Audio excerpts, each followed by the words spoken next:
It happened on the first Monday of December, the kind of night when winter finally seems serious about settling in. A damp chill slid beneath every coat and glove, and the sky hung low, the color of old iron. I had stayed late at the small warehouse where I worked, a squat brick building on the edge of our little Midwestern city. Most evenings several of us clocked out in a pack and walked to the employee lot together, but that night I remained behind. One of the docks was cluttered with torn shrink wrap, loose labels, and half-collapsed boxes, and I told the shift supervisor I would straighten it before I left. He thanked me, left me the ring of keys, and drove away while I was still hauling cardboard into the baler.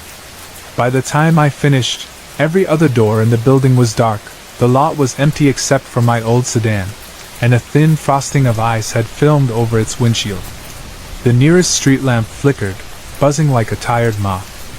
I muttered at the cold under my breath, dug the ice scraper from the trunk, and started hacking narrow stripes through the frost. Each pass of the plastic blade left ragged little ridges that caught the orange light. My nose stung from the wind, and I could not decide whether the impatient thrum in my chest came from the temperature or from the way the emptiness around the building suddenly felt too quiet, too hollow, as if every sound had been swallowed before it reached my ears. When the windshield was finally clear enough to see, I climbed inside, slammed the door, and shoved the key into the ignition. The interior smelled faintly of old fast food wrappers and the pine-scented deodorizer hanging from the mirror. My fingertips burned from the transition to warmth, and as I fumbled for the seat belt I felt a liquid rush of nerves flood the back of my throat. It came out of nowhere, a raw animal sense that eyes were watching me from the black corners of the lot. I shook it off. Everyone has those flashes of unease, especially when the only company is your own reflection in a dark window. I told myself that the long shift had worn me down, that these jitters were nothing more than spent adrenaline. Still, while the engine coughed into life, I reached for the radio, hoping music would fill the air and push the raw edges of the night a little farther away. The dashboard display glowed cobalt. I spun the knob slowly, drifting through static, snippets of talk radio, the nasal twang of a country ballad. Classic rock crackled on one frequency, Led Zeppelin's Ramble On, a song I normally loved, but the reception wavered so badly that the chorus dissolved into half-heard syllables. I was about to search again when something strange emerged from the hiss, a dull, rhythmic popping, almost like someone had struck a microphone cable against the workbench, followed by a deep electric hum that pulsed in low, steady waves. Through that murmur drifted two overlapping voices, muffled yet urgent, as if carried from far off by a heavy wind.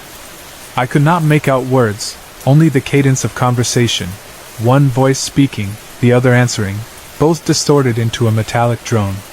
The longer I listened, the more the hair on my arms bristled.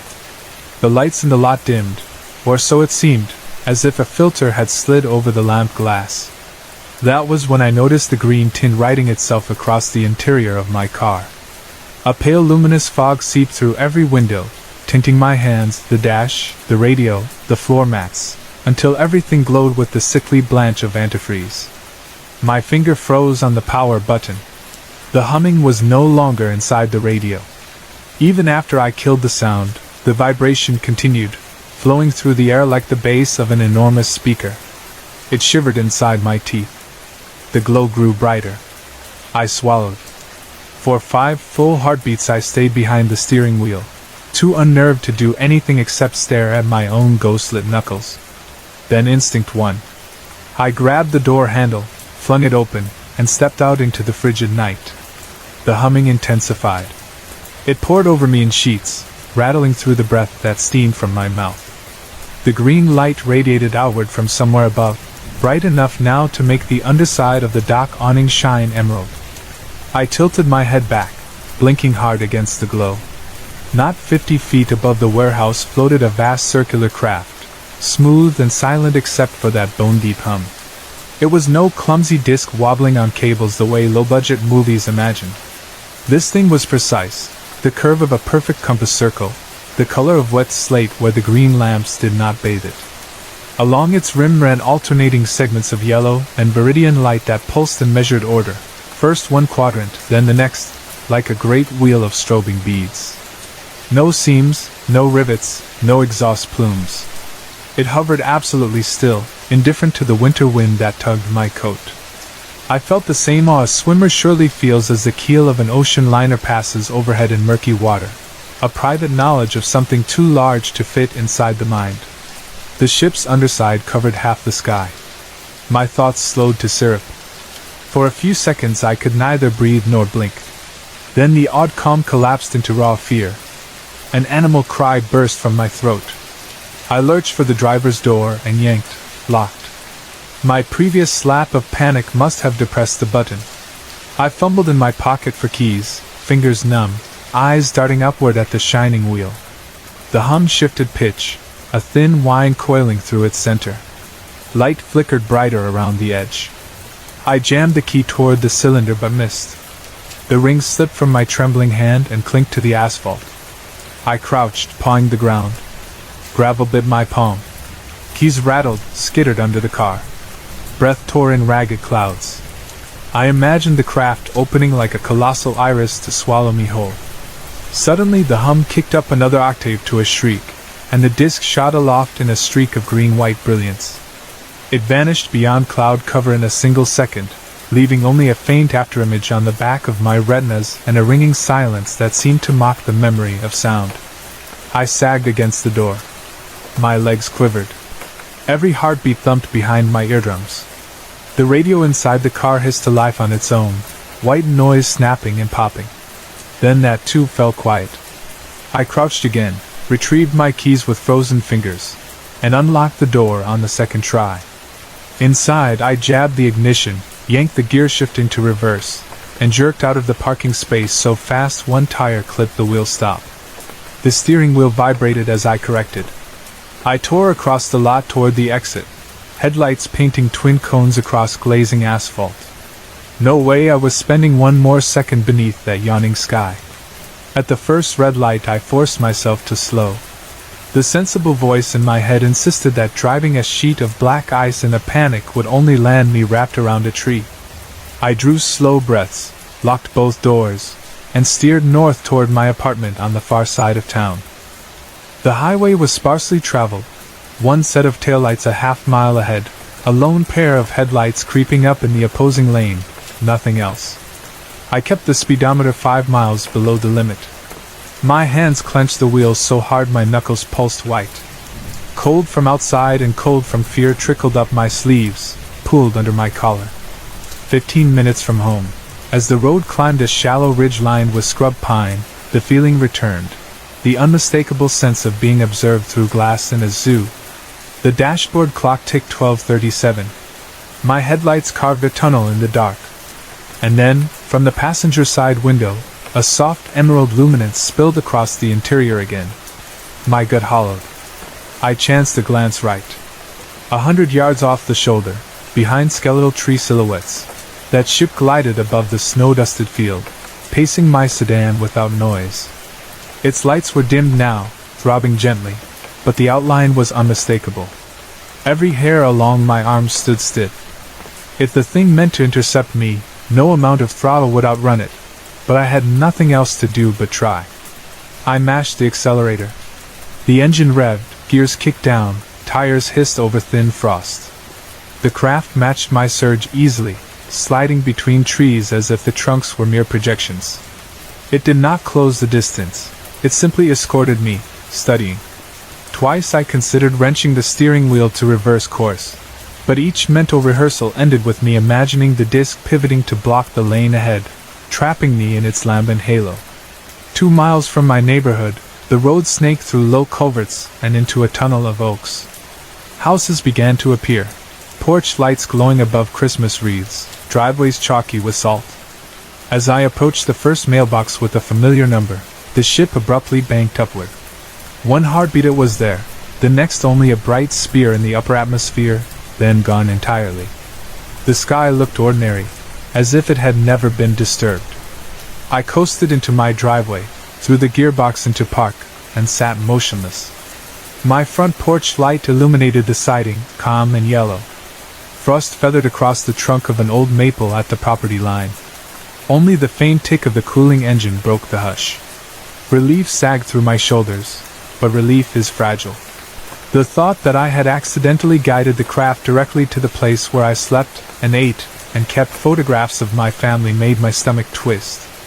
I slid from the car, kicked the door shut, sprinted up the steps, jabbed the key into the deadbolt, and slammed myself into the hall. Once the chain was set and the door secured, the composure I had clutched on the ride home collapsed. My knees unlocked. I lowered to the braided rug, back against the wall, chest sawtoothing, palms slick. The house was silent except for the faint rumble of the refrigerator motor. I listened for anything, out of place, a footstep, a rattle at the doorframe, the growl of a foreign engine. Nothing. Eventually I gathered enough steadiness to stagger to bed, though I knew sleep would be stingy. I left every interior light on, a glowing breadcrumb trail from the foyer to my bedroom. Under the covers I lay fully clothed, shoes and all, eyes fixed on the ceiling. Slow minutes crawled by. Thoughts contended in circles. Maybe I was exhausted and hallucinating. The human brain, given enough fatigue, can conjure elaborate mirages. But no dream leaks cold green light under a car door. No mirage shreds a latch with electromagnetic static. At the edge of drowsiness I heard a new sound, soft scratching against wood, like a branch brushing the siding or fingertips testing the grain. It came from the wall directly behind the headboard. My pulse whooshed inside my ears.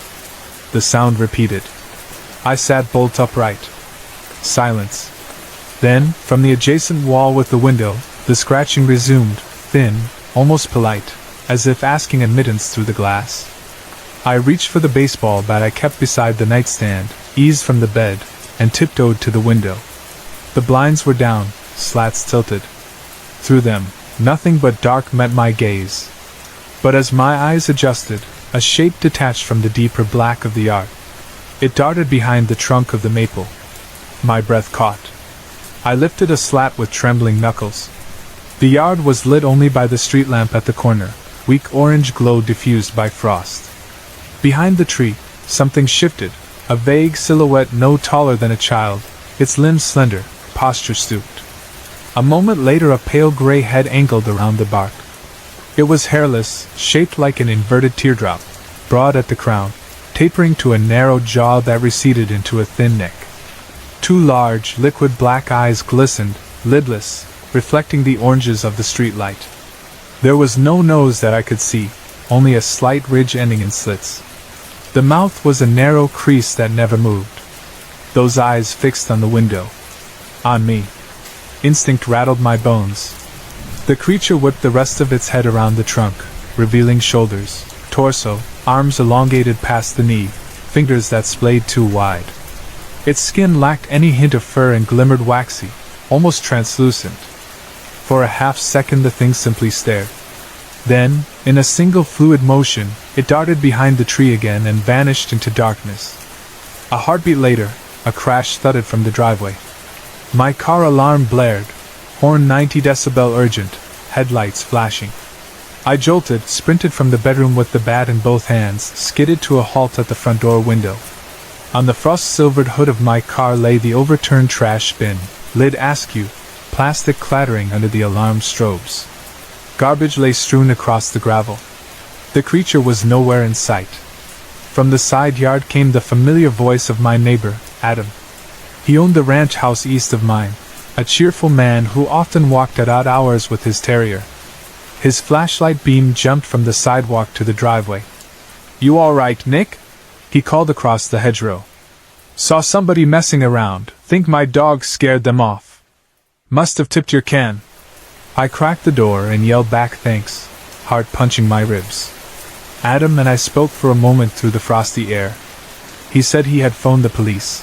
They would send a car to patrol. He thought the prowler was a teenager, smallish, wearing an oversized hoodie maybe. Hard to tell in that light, but the figure had run toward the woods the moment his terrier barked. Adam apologized for the disturbance. I assured him I was grateful. When the police arrived 15 minutes later, I tried to describe the rest, first the UFO, then the gray intruder.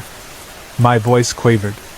The older officer, A heavy-set man with frost in his mustache listened silently, nodding as though I were describing any routine break-in. He asked pragmatic questions: time, direction of travel, any distinctive clothing. I knew how insane my story sounded, so I softened details, speaking only of strange lights and a short figure snooping around.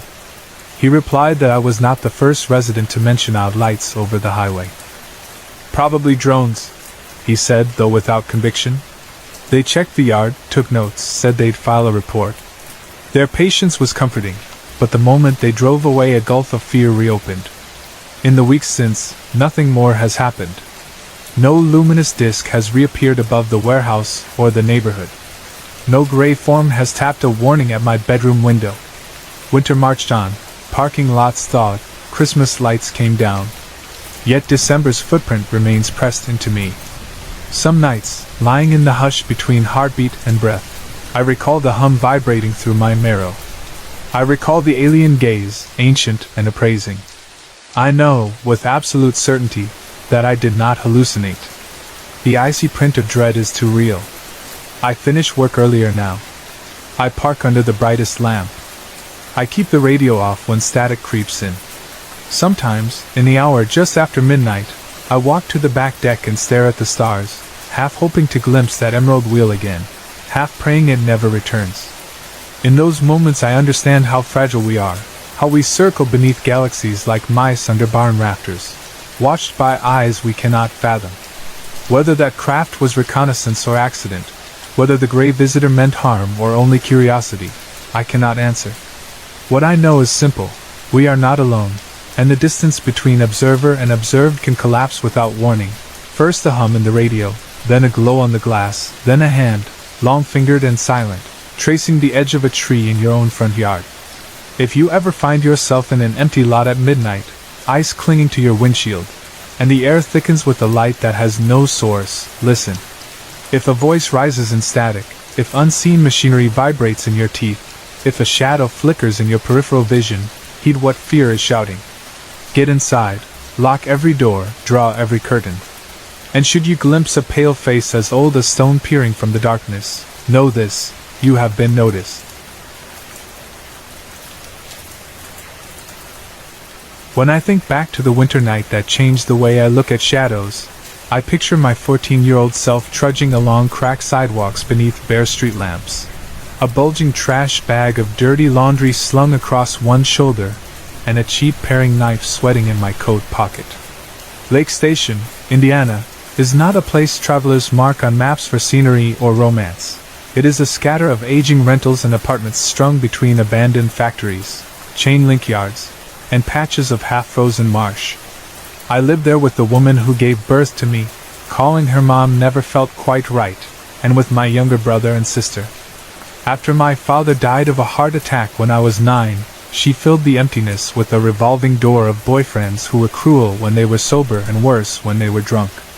My job, as the oldest child and the one built like a linebacker, was to keep those men away from my brother's ribs and my sister's cheeks, to keep the fridge stocked with whatever groceries I could haul from the corner store, and to keep the family peace by swallowing anger until it burned holes in my stomach lining.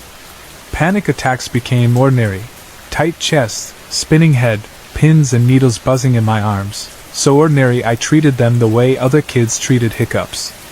On that particular December evening she came to my room while I was already wearing pajamas and trying to coax the springs in my mattress into something like comfort. Her voice slid through the cracked door in the syrupy tone she used when she needed a favor. "Harrow, honey, I need you to run Grandma these clothes. She said she'll wash them for me tonight." She dangled a black trash bag filled to the knot with her own laundry. Not mine, not my siblings, only hers. The clock said 9-ish, the sky outside my window was ink, and the temperature had dropped below freezing. I could have refused.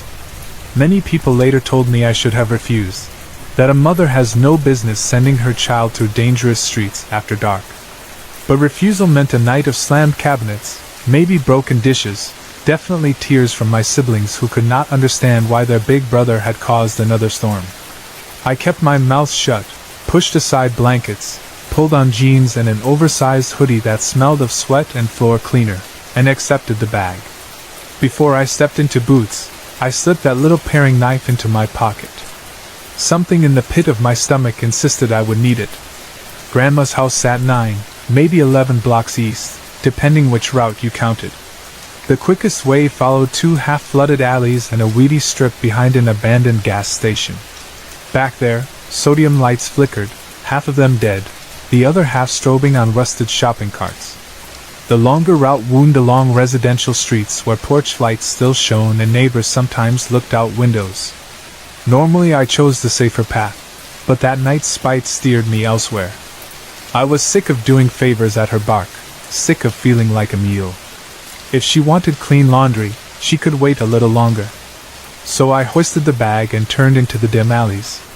Every distant dog bark and every gust jangling a chain-link gate jolted my overworked nerves. From the first corner I sensed an extra set of footsteps. No sound exactly, more a pressure, as though the night air thickened whenever I paused to shift the trash bag on my shoulder. At each stop the same noise flicked through weeds, click click click, metal tapping stone, like someone idly snapping a screwdriver against brick. I told myself rats nest in that alley, that wind knocks trash against light poles. Still my free hand tightened around the knife in my pocket. An icy film formed on my breath. Twice I cut across backyard lawns, vaulting sagging fences without caring who yelled, choosing route over courtesy. Finally the warm glow of Grandma's porch light appeared, steady and brave in the gloom. I jogged the last half block, hard hammering, and knocked with my elbow. Grandma opened the door wearing her quilted robe, her oxygen tank hissing softly beside her recliner. Cigarette smoke clung to her silver hair. When she recognized me in the trash bag, her mouth twisted in a wry smile that said she was not surprised. "Let me guess," she muttered around the filter. "Your mama's royal delicates need their spa day." Inside, the house smelled of pot roast and cold ashes. Heat spilled from floor vents and thawed my cheeks. She pointed at the laundry room. "Dump 'em by the washer. You're staying for cocoa." Grandma has always been equal parts steel and honey. In those 15 minutes of cocoa and conversation she asked if school was okay, if my siblings had eaten dinner, if my chest still hurt when anxiety spiked. Every question wrapped a wool blanket around me. My jaw unclenched. The memory of metal clicking faded until fatigue replaced fear. Then the phone rang. Through the coil cord I heard Mother's voice, sugary and sharp.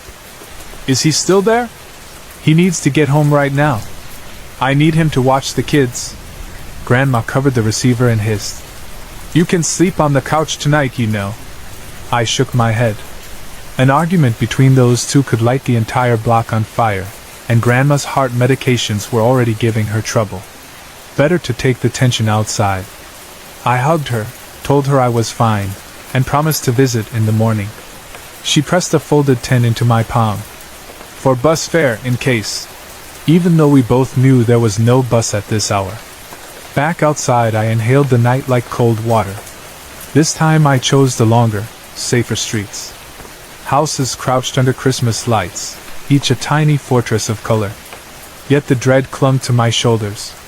Halfway home that clicking returned, now traveling parallel down a side yard. I couldn't see the source, only caught flashes of what might have been orange eyes reflecting porch bulbs. With each block the eyes vanished then reappeared farther ahead, as if circling, shepherding me. At the intersection before our apartment complex a street lamp revealed what hid behind the orange shine. It stepped from between 2 garages, 7, maybe 8 feet tall even hunched as it was. The body was lean, sinew draped over bones like worn leather, the skin tinted gray-blue under winter glare, crisscrossed by pale scars. Its head resembled a pit bull's skull stretched longer, with broad jaw ridges tapering to a snout. Up from the crown rose pointed ears reminiscent of Egyptian statues I had seen in library books. It studied me with eyes that glowed ember orange without blinking. Saliva, thick, gelatinous ropes, slid from black gums. I froze. The bag of still warm clothes slid from my shoulder and thumped the sidewalk. For one absurd second my mind registered only shapes and measurements. Leg joints bent backward like a coyote, arms ending in 4 elongated fingers and a thumb, claws battered and chipped as if filed against asphalt. Then the monster growled. The sound shook air, rattled window panes, vibrated cartilage in my nose. Flight 1. I bolted. Snow-slick pavement barely gripped beneath my boots. Behind me claws clattered, first upright strides, then a thunder of four-limb gallop. I risked a glance and saw it closing fast, ribs piston pumping, grin wider now that the hunt thrilled it. Panic lent me speed I did not know my 300-pound frame could manage. I lunged across lawns, cut through hedges, leapt over a child's plastic slide, hoping obstacles might trip the creature. Each turn bought seconds, never more. Near the entrance to a small municipal park, my foot hit black ice hidden beneath dusted snow. Legs flew forward, body crashed down. Momentum slid me across gritty concrete. Pain burst in palms and knees. Before I could scramble up, a clawed hand seized my ankle and yanked. I spun onto my back, knife still miraculously clutched. The creature planted its forearms on either side of my head, breath washing sour and hot. Up close its scent was coppery, like meat left too long in the sun, mixed with the musk of wet dog. Its left eye was clouded by a milky scar, yet that gaze drilled through me with gloating hunger. Adrenaline overrode terror. My left forearm shot up beneath its throat, holding jaws inches from my face. With my right hand I rammed the paring knife into its torso, low on the right side where blood and organs hide behind thin ribs. I felt the blade glance off cartilage, then sink into softer tissue. The monster shrieked, an unearthly roar that whipped frost from grass, and jerked backward. I stabbed again, blindly, catching a bony ridge. Dark viscous fluid splattered my knuckles. The grip on my ankle loosened. I kicked hard, connected with its chest, and rolled to my knees. It staggered 2 paces, surprise flaring across its snarling muzzle. Headlights washed over us as a sedan turned the corner. In that amber beam I saw the full outline, knees articulated like a hare's, spine arched predator low, claws 6 inches long and worn to rough edges. The knife jutted from its side. It gave a final howl toward the car, then bounded into darkness with lithe, furious power. Shock stole my muscles. I stumbled to the curb and collapsed. The next memory is fluorescent hospital light. Police said an officer on night patrol found me unconscious on the roadside, apparently mauled by a large dog. Clean puncture wounds on my forearm and shoulder needed stitches. Gravel burns peppered my palms. They found no ID, so for 12 hours I was Jane Doe until fingerprints linked to school records. My mother arrived, shouted about insurance forms, then left. No mention of the knife still buried in something's ribcage. I told no one the true story. Not the nurses, not social workers, not Grandma. Who could believe it without suspecting drugs or hallucination? Instead I built quiet routines. Anxiety still rattled my chest, but I learned to hide it behind jokes or tight-lipped shrugs. Graduation came, then a series of warehouse jobs. I remained large, remained a protector, remained awake too late listening to creaks in walls. 10 years passed. At 25 I moved in with Grandma, trading rent for caretaking after her legs weakened. The small bungalow sits on the south edge of town, bordered by a narrow strip of woods. On winter nights wind scuttles dry branches against siding, and raccoons overturn garbage cans in search of pizza crust. Usually those sounds register as background noise, but last Sunday, a little after 1 in the morning, a loud metallic thud jolted me upright. Something had knocked the heavy plastic bin by the driveway onto its side. Habit had me grab the first thing useful as a club, a 10-pound sledge I used to break ice off gutters.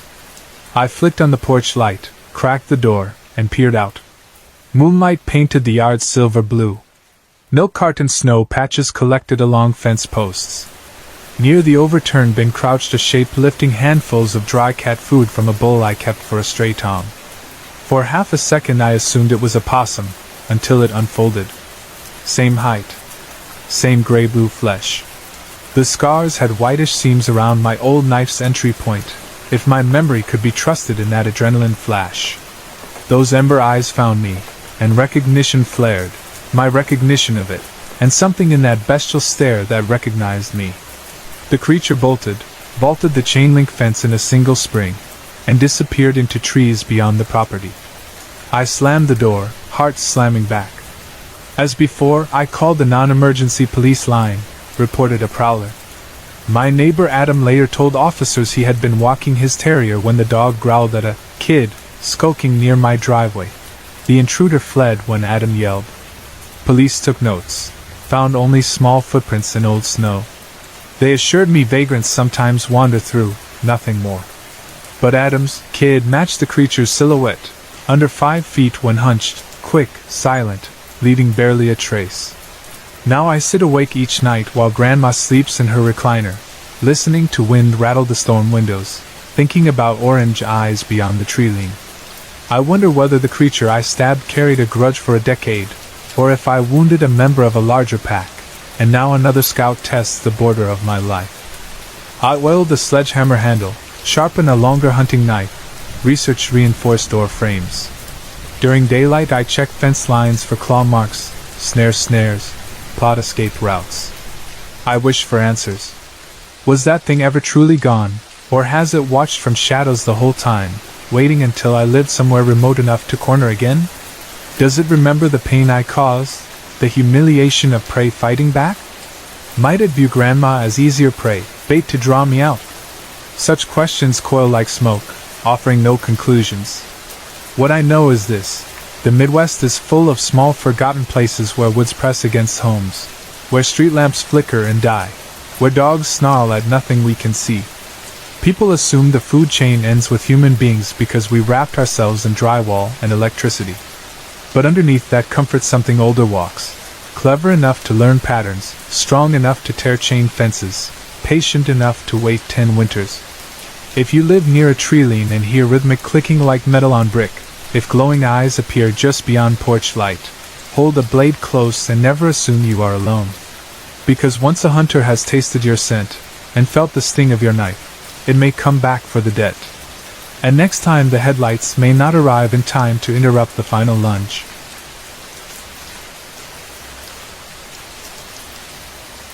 My father spent most of his childhood and early adulthood among the narrow streets and tilting farm fields that circle Aberdeen, Maryland. Anyone who grew up in Harford County during the 1960s and 70s will tell you the same thing.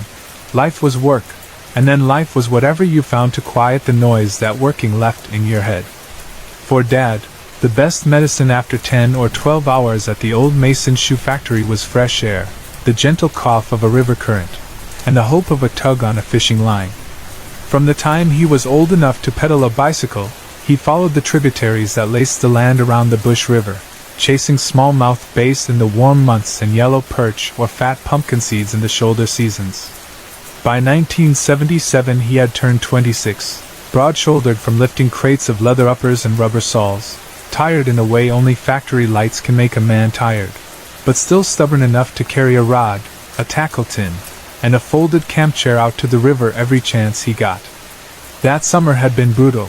Humidity clung to everything, laces stuck to skin, windows hazed with sweat, but by the time December rolled around a mild chill took over. Days stayed light well past 5, evenings settled into the sort of manageable cold that makes purpose feel sharper. Dad usually met 2 friends after shifts ended, Frankie, who inspected finished shoes for glue streaks and torn stitches, and Bo, who ran the sole press and back. Frankie brought cheap beer, Bo spun stories about the Marines he never joined, and Dad handled the actual fishing. If nothing bit, they joked or skipped stones. If the fish were biting, they filled a bucket and divvied up enough to fry for dinner. On the afternoon this story begins, though, Frankie was splitting kindling for his mother's fireplace and Bo had promised to drive his sister to choir practice. Dad considered staying home. There was always laundry, always dishes, always squeaking hinges to oil, but he felt restlessness in his bones.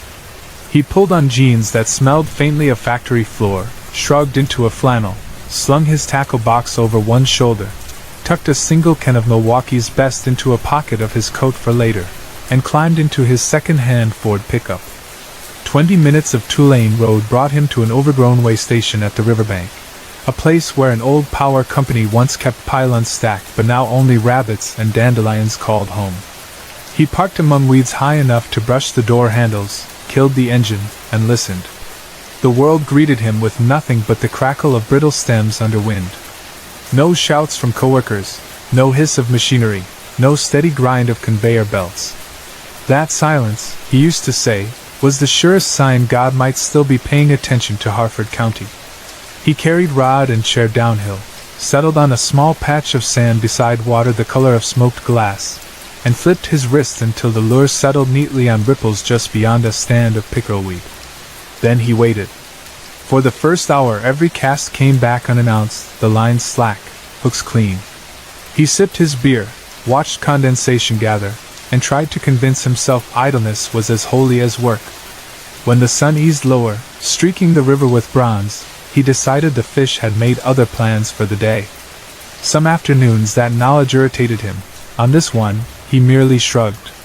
He folded his chair, clipped the reel to his rod, and thought about a slow walk to loosen tired shoulders before driving home to whatever canned soup sat in the cupboard. He left tackle and chair leaning against the sycamore and wandered inland, between oaks that rattled last year's leaves like bones. Dad knew those woods intimately. The twin pines that pointed toward an abandoned quarry, the fox track that cut south to a dilapidated barn, the tight bend where mulberries washed down in June. He was not afraid of them, not even alone, not even as daylight narrowed to shafts. Yet he had a habit, developed in childhood, refined during nights when he slipped past curfew, to glance over each shoulder every so often, part caution, part curiosity. That habit saved his life at least twice. Once when he spotted a moccasin sunning itself, and once when a neighbor's bull broke through fencing. Each quick look sharpened him. On this December evening, halfway through the woods, the habit revealed something stranger. He was stepping over moss-slick rocks, thinking about whether his sister might have left leftovers in the fridge, when the underbrush to his right shook as though disturbed by a rabbit. He gave it no mind until a flash of color shot across the corner of vision, pink, bright as bubble gum, gone as fast as he blinked. He halted, thinking the light played tricks. The trees stood thin as matchsticks, bark gray against twilight, nothing in them the color he'd glimpsed. Perhaps his mind had confused a cardinal in flight, though cardinals wear scarlet, not pastel. He waited. Silence. Then, maybe 10 paces ahead, the pink darted again, skimming behind a fallen log. And this time he saw enough to know it was no bird. He told me he held still so completely even his breath trembled. The creature, he always called it that, never a critter or an animal, stepped into view atop the log. It stood upright on 2 narrow feet, toes splayed, no taller than a soup can balanced lengthwise. Its naked body looked like soft clay rolled too thin, skin nearly translucent, dusted with fine wrinkles, limbs slender but proportionally correct. No visible ears, no patch of hair, no shadow of belly button or seam of sex. Yet the head was unmistakably humanish in geometry, and most startling were the eyes. 2 huge irises colored electric blue, luminous even in fading light. Dad said when their gazes met he felt the jolt of recognition, as if he'd locked eyes with an intelligent stranger across a train platform. The tiny man, he used that phrase, cocked its head like a puzzled sparrow, blinked quickly, then sprang from the log. It landed with no sound, sprinted through leaf litter with arms pumping, and zigzagged deeper between trunks. Adrenaline pushed Dad forward before he considered consequences. His boots crashed through bracken, twigs whipped his cheeks. Every few seconds the pink silhouette popped in front of him, always just far enough to keep hope alive yet maintain distance. They ran uphill toward one of the Park Service maintenance buildings, a cinder-block shed long since abandoned once power line crews changed routing. In the shed's foundation, 3 drainage pipes tunneled out above a short drop. A child could crawl inside, but no adult without a shovel and determination. That was where the creature dug. It reached the largest pipe, glanced back one final time, blue eyes glistening, and hurried into darkness. Dad arrived seconds later, chest heaving, palms scraped, boots sliding on pebbled concrete. He crouched, peered into the opening, but after a yard the pipe bent downward and swallowed light. Only a cool metallic smell exhaled from within. He sat there until breath slowed and excitement cooled into incredulity. A grown man, chasing fairy tale things in December woods. It would sound ridiculous to anyone else. Yet the image of that face refused to blur into imagination. Eventually he stood, brushed dirt from jeans, and retraced steps toward the river. Evening had reached the hour when residual glow fades to steel. He collected rod and chair, noticed the world quieter than before, and felt something nag between shoulder blades as if watched once more. Beside the sycamore where he'd left equipment lay a perfect ring of acorns, each acorn upright and evenly spaced around tackle and chair. No wind could arrange such symmetry, no squirrel stacked them so neatly. The circle was neither large nor small, maybe 2 feet across, but it encircled exactly the items he'd abandoned. He half expected the circle to be some local kid's prank, but acorns carry weight. There were dozens. Moving them required intention. He hesitated, wondering whether stepping into the ring would shatter whatever odd courtesy the pink creature had offered. But night pushed at his back, and he had miles of dark roads before home. So he nudged a gap with his boot, crossed the threshold, packed cheddar cheese, scented lures and line, collapsed the chair, and carried everything to the truck. At the supper table that night he tried explaining. His younger sister giggled, teased him about one too many beers. His mother pursed lips, muttered something about working himself ragged. Friends mocked him good-naturedly the next morning. "Little pink man, huh? Was he wearing shoes or flip-flops, Hank?" Dad insisted he had taken maybe a third of the single 12-ounce can. He had been stone sober when the chase happened. None believed him, yet none could shake how serious his voice became each retelling. Over the following weeks he returned half a dozen times, sometimes with Frankie or Bo, sometimes alone. In daylight the drain pipe looked ordinary, rust stains, cobwebs, the faint smell of algae, but no sign of inhabitant. He sprinkled flour at the mouth hoping to catch footprints. Nothing disturbed it. He left morsels of beef jerky on a flat stone only to find them absent days later, though that could be raccoons. Once, near sunset, he thought he glimpsed a flash of pink dart behind a stump, but that might have been wishful eyesight. Winter ticked into January, then February, and heavy snows kept the woods impassable. By spring he had a second job repairing engines, spare hours vanished, and the mystery settled into a story told on porches. Yet he never again felt the same comfort under branches. Something delicate but immutable inside him accepted that the world included beings not catalogued by science teachers. Years later, when he held his first son, me, at the edge of those same woods, he caught himself scanning tree bases for impossible figures. The vigilance that already guarded siblings and mother against violent men stretched to encompass unseen corners of existence. He said he never feared the creature. Instead, he feared how easily people dismissed what lay beyond comprehension. If a pink figure the size of a baked beans can, hairless and bright-eyed, could sprint through Maryland pines without leaving prints or sound, then reality contained layers fragile human routines refused to acknowledge. I grew up hearing the tale at backyard fires, in half-lit kitchens during thunderstorms, on car rides home from fishing trips of my own. Dad never embellished, never added grandiose claims, never pretended to know whether the little man was fairy, troll, alien, or hallucination. He simply repeated description: skin pale rose, body no taller than standard kin, wrinkles like drying clay, astonishing blue eyes. He repeated action: sprint, log, drain pipe, acorn circle. And he ended always with the same reflection: I wasn't drunk, and I wasn't half asleep. Whatever it was, it saw me as much as I saw it. Skeptics will say memory distorts. Maybe a lost albino squirrel on hind legs becomes humanoid under the veil of decades. To them I answer, my father was not fond of fantasy, not given to illusions, not interested in reputation. He fixed engines, balanced checkbooks, and raised 3 children with labor-rough hands.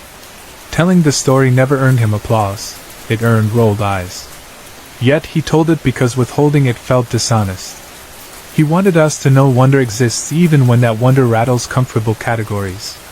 When he passed away, heart complications like his father before him, I found among his belongings a tissue-wrapped object. Opening it, I discovered an acorn polished by fingers until the shell gleamed. Inside, folded to fit, was a paper scrap dated December 7, 1977. In his block handwriting it read, "Remember the circle. Respect small things." That acorn sits now on my bookshelf, beside photographs of a river at dusk. Sometimes on quiet evenings I drive back to those woods. The maintenance shed still stands though vines claim its roof. One drain pipe collapsed after a storm, another choked with sediment. The largest remains open, rust lip flaking like old blood. I crouch and listen. Most visits I hear only water drip.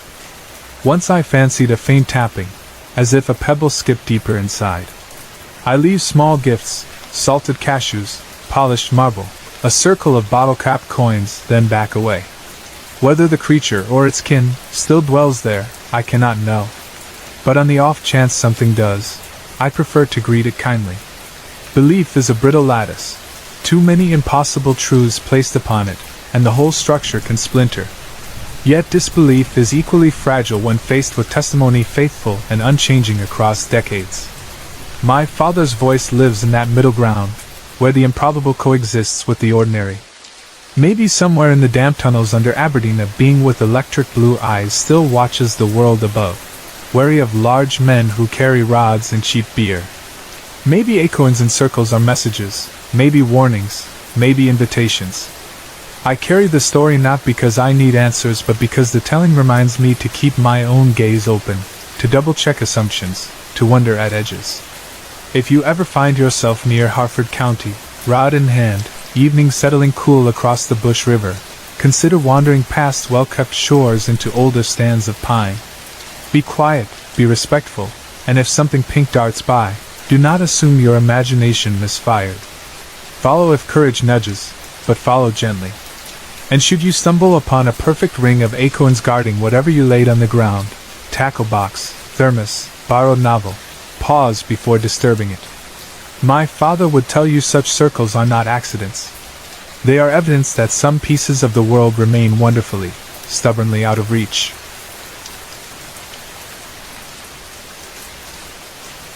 I was 29 years old when the bottom finally dropped out of my life. For a long time I had believed the slide would be gradual. Another late paycheck here, another eviction there, a broken promise or two to the people who still cared about me, until one morning I would simply open my eyes and discover that I had slipped all the way to the bottom without ever noticing the last step. Instead, the end of my old life arrived the way a rotten floor gives way underfoot. 1 second I was still on the surface, pretending I could handle one more night, one more binge, one more lie, and the next I was staring up at daylight through a jagged hole, wondering how I had fallen so far and so fast. The hole I fell through was made of glass vials, empty pill bottles, and little twists of plastic torn open with shaking fingers. By the late 1980s my habit had turned into a full-time job, a job that paid nothing and cost everything. I slept on couches and floors. Sometimes, when there was no couch or floor available, I turned to the backs of freezing cars or cardboard pallets behind hardware stores. The people who had once looked me in the eye now crossed the street to avoid meeting my gaze. All that mattered was the maintenance, enough chemical courage to scrape through the next 12 hours, enough nervous ambition to hunt down the next half-gram. That was my world, and it was growing smaller every day. When the last friend who still took my calls finally cut me off, I drifted south from Newark on word of mouth and rumor. Someone told me about a cook who had set up a little crank shack miles off the paved roads in New Jersey's Pine Barrens. I had never heard of the place, but the name sounded like refuge, a broad tumble of woods where a warrant could not find you and a badge would have to search 100 empty trails to catch a glimpse of your campfire. Miles of pines, scrubby oaks, cedar-stained creeks, and cranberry bogs turned feral, an ocean of bristling dark green in summer and bare gray spears in winter. More important still, that cook was said to trade hits for labor. A man could chop wood, carry the pseudo inside, sweep caustic dust off a plywood floor, and walk away with enough dope to keep the sickness at bay. I did not need convincing. The Pine Barrens became my destination the same day I heard the rumor. I arrived in late spring with a backpack full of old Army-Navy surplus, a threadbare sleeping bag, a tarp pup tent, 2 enamel pots, and a hand-me-down fixed-blade knife. The cook's shack sat deeper in the forest than I had expected. To reach it, one had to follow a 2-track sand road that twisted off a county route and then vanished into pitch pine, aspen, and huckleberry. The scent of solvent and scorched glass reached me before I spotted the shed. It looked like a garden outbuilding that had been dragged into the woods, set on cinder blocks, and forgotten. Rusted 5-gallon cans of Coleman fuel sat on its little porch. That dusty shack and the territory surrounding it became my world for the next half-year. Daylight in the barrens was sometimes ordinary, and sometimes as lovely as a cathedral window.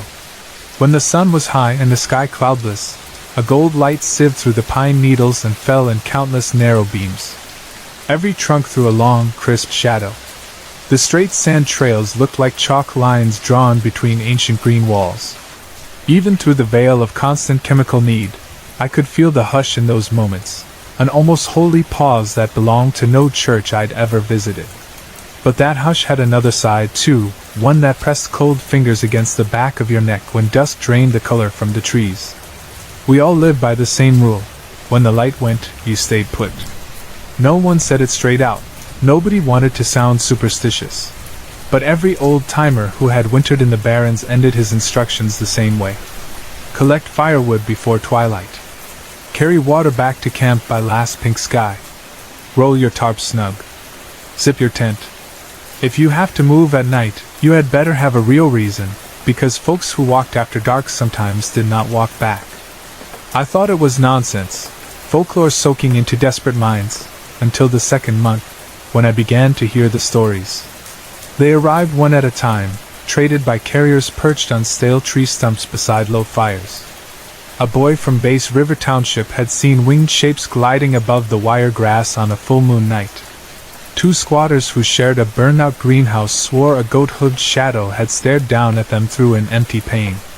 A blueberry picker found claw marks gouged into the trunk of a cedar twice a man's height from the ground. Always the teller ended with the rhyme, murmured in a half-mocking chant. Mother leads, cold and crass, begged for a curse that would last. Satan heard, dark and sly, and shaped a child from fire and sky, born of shadow and dark design. Beware the devil of the pine. I laughed at it. You had to laugh.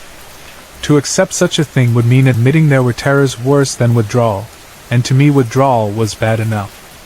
Besides, addicts trade lies the way children trade marbles.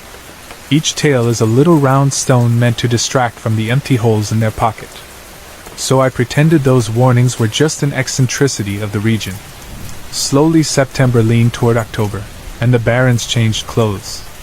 Summer's dusty green ambered into bronze, and then a brittle gray olive.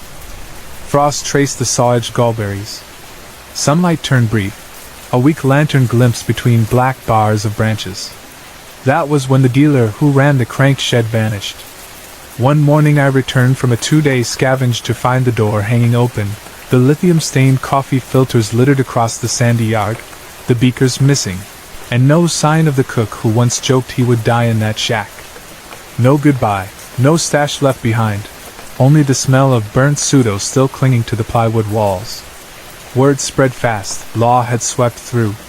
Maybe the DA, maybe the locals, nobody knew. Maybe the cook snitched. Maybe he was locked in county wearing a paper suit. The only certain fact was that the pipeline had snapped. By that afternoon a dozen hungry bodies were trembling. I, too, found my hands shaking like palsy birds.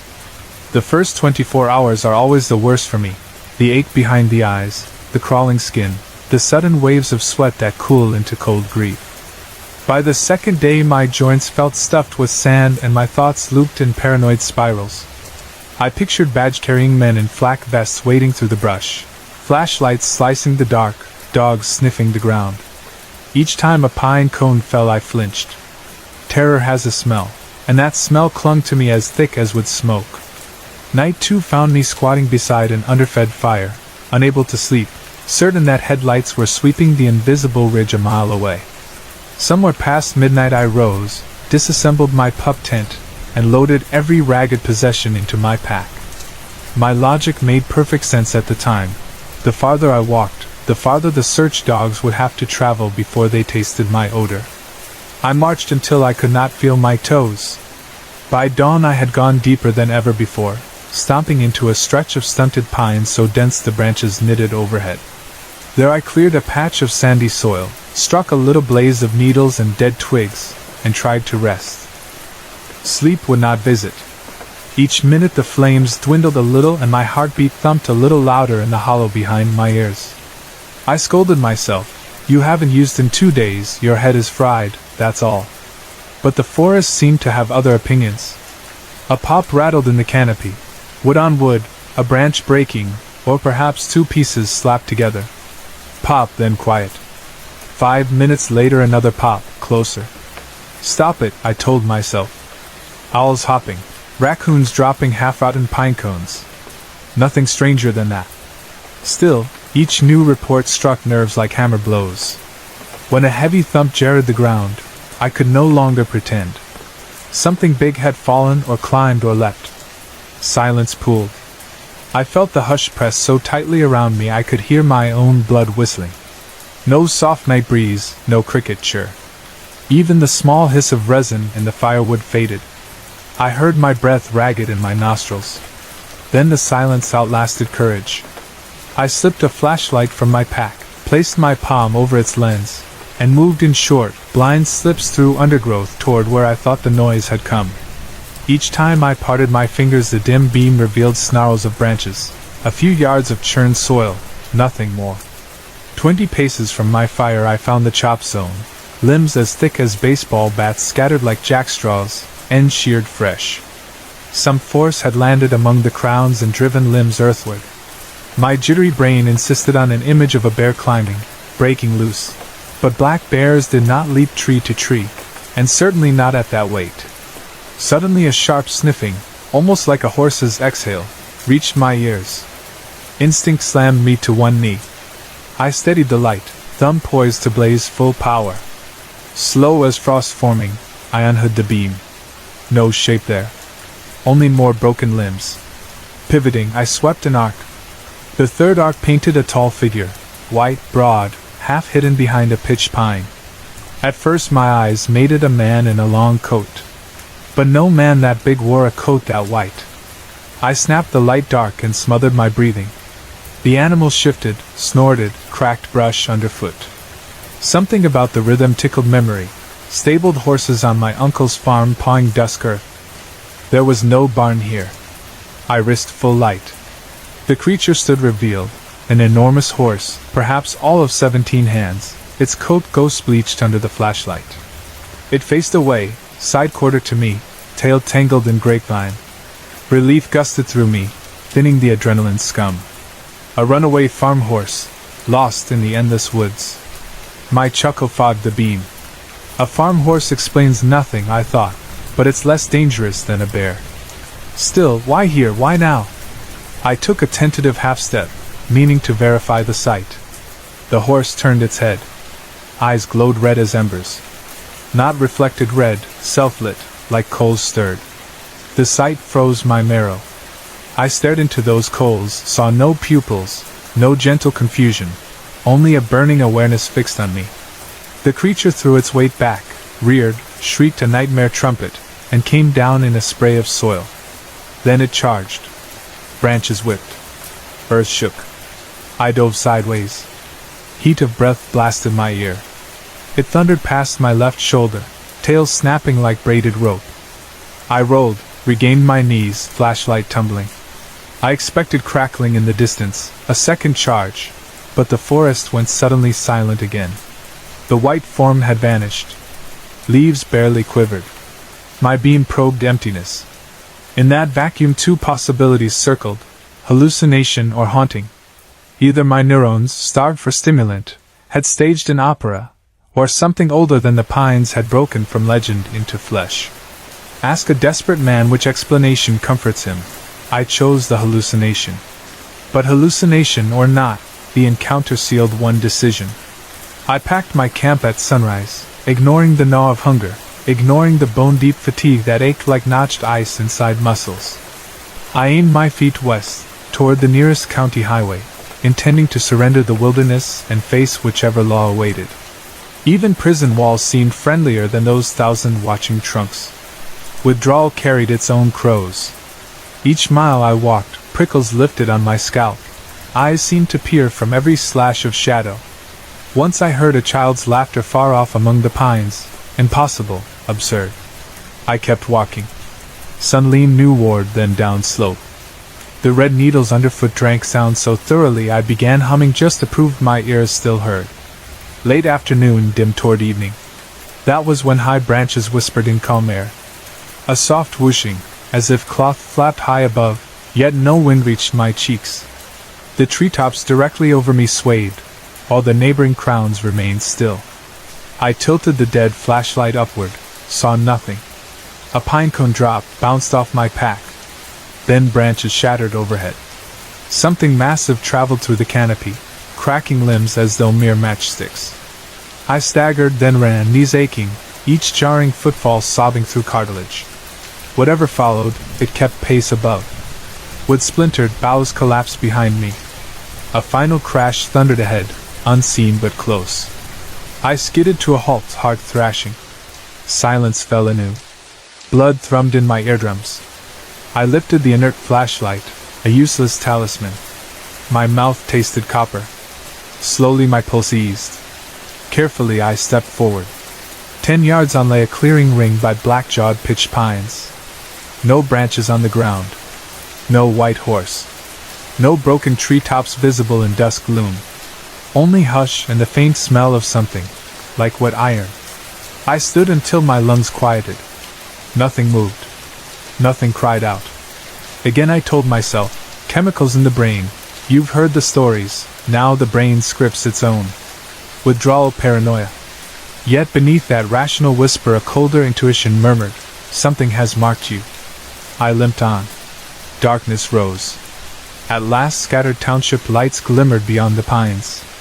A mile later sand turned to cracked blacktop. Another half-mile and I found a diner's neon sign flickering over a deserted parking lot. Kitchen scent teased memories of appetite I could not indulge. Instead, I walked the final blocks to a brick building with a county seal above its door. Inside the police station, fluorescent glare blanched the sense of chase. I set my pack on the linoleum, approached the desk, and spoke the words I had rehearsed. My name, the warrants, the acknowledgement that I was ready to stop running. They booked me, processed fingerprints still dusty with pine tar, placed me in a holding cell whose walls smelled of bleach and tired remorse. Iron bars felt unnervingly gentle after a forest full of invisible doors. That night, first night behind county walls, I slept 6 hours straight, the longest sleep in months. No hoofbeats, no flames for eyes, no cracking skyward limbs. Only the low murmur of distant toilets flushing and the occasional clink of a guard's keys. Jail stripped my body of every residue. Detox hurt like knives for weeks, then dulled to bruises, then at last quieted. When I transferred to state, I requested every library work detail available. Books became daily bread, footbridges out of memory's swamp. 5 years passed in slow pages. Upon release, I kept turning those pages, community college, then a state university's library science program. Nobody who met the quiet man reshelving periodicals guessed he had once crouched in a meth shack listening for hooves in the million-acre gloom. Some nights, though, when the stacks emptied of students and the air conditioning cycled off, I would hear a faint, slow crack far above the fluorescent fixtures. Wood splitting. Perhaps just the building's bones settling. The sound never made me jump. Instead I would pause, index finger resting on a dusty spine, and remember the hush after the white horse vanished. Myth or mind's trick, it had dragged me out of the drowning. That alone gave the vision weight. Maybe the pines housed a spirit born of colonial fear and hunger tales. Maybe my trembling neurons painted hooves beneath some nocturnal heron. Either answer leads to the same door. I never want to open it again. If you ever find yourself roaming the barrens after dusk, lost, hungry, shivering, consider the legends an honest road sign. They do not need to be fact to be true. When darkness thickens and the treetops sway though no wind blows, stay by your small fire. Let daylight lead you home. Whatever specter stalks those paths, hoof devil, withdrawal nightmare, or the shadow of your own undoing. Trust me, it is faster than you and it knows the maze.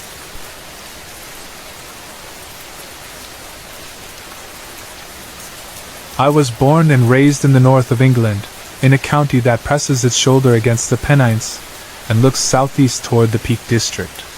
The towns here grow out of old mill villages, their stone cottages threaded together by hedgerows, disused railway cuttings, and the sort of wandering lanes that sometimes seem older than recorded history.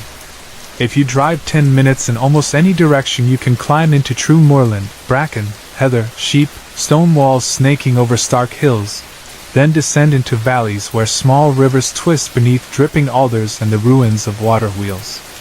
It is a landscape that invites stories. Roman legionaries marched over these ridges. Viking raiders planted place names in the soil like totem poles. Miners once tunneled beneath the fells for lead, then for coal. And even after those seams closed, people whispered that the caverns ran deeper than anyone ever mapped. That galleries forgotten since Elizabethan times stretched under the moors like the root system of some ancient tree. It is not difficult to believe, when the mist lies low and sheep bleat invisibly beyond a dry stone wall, that anything at all might be roaming those uplands.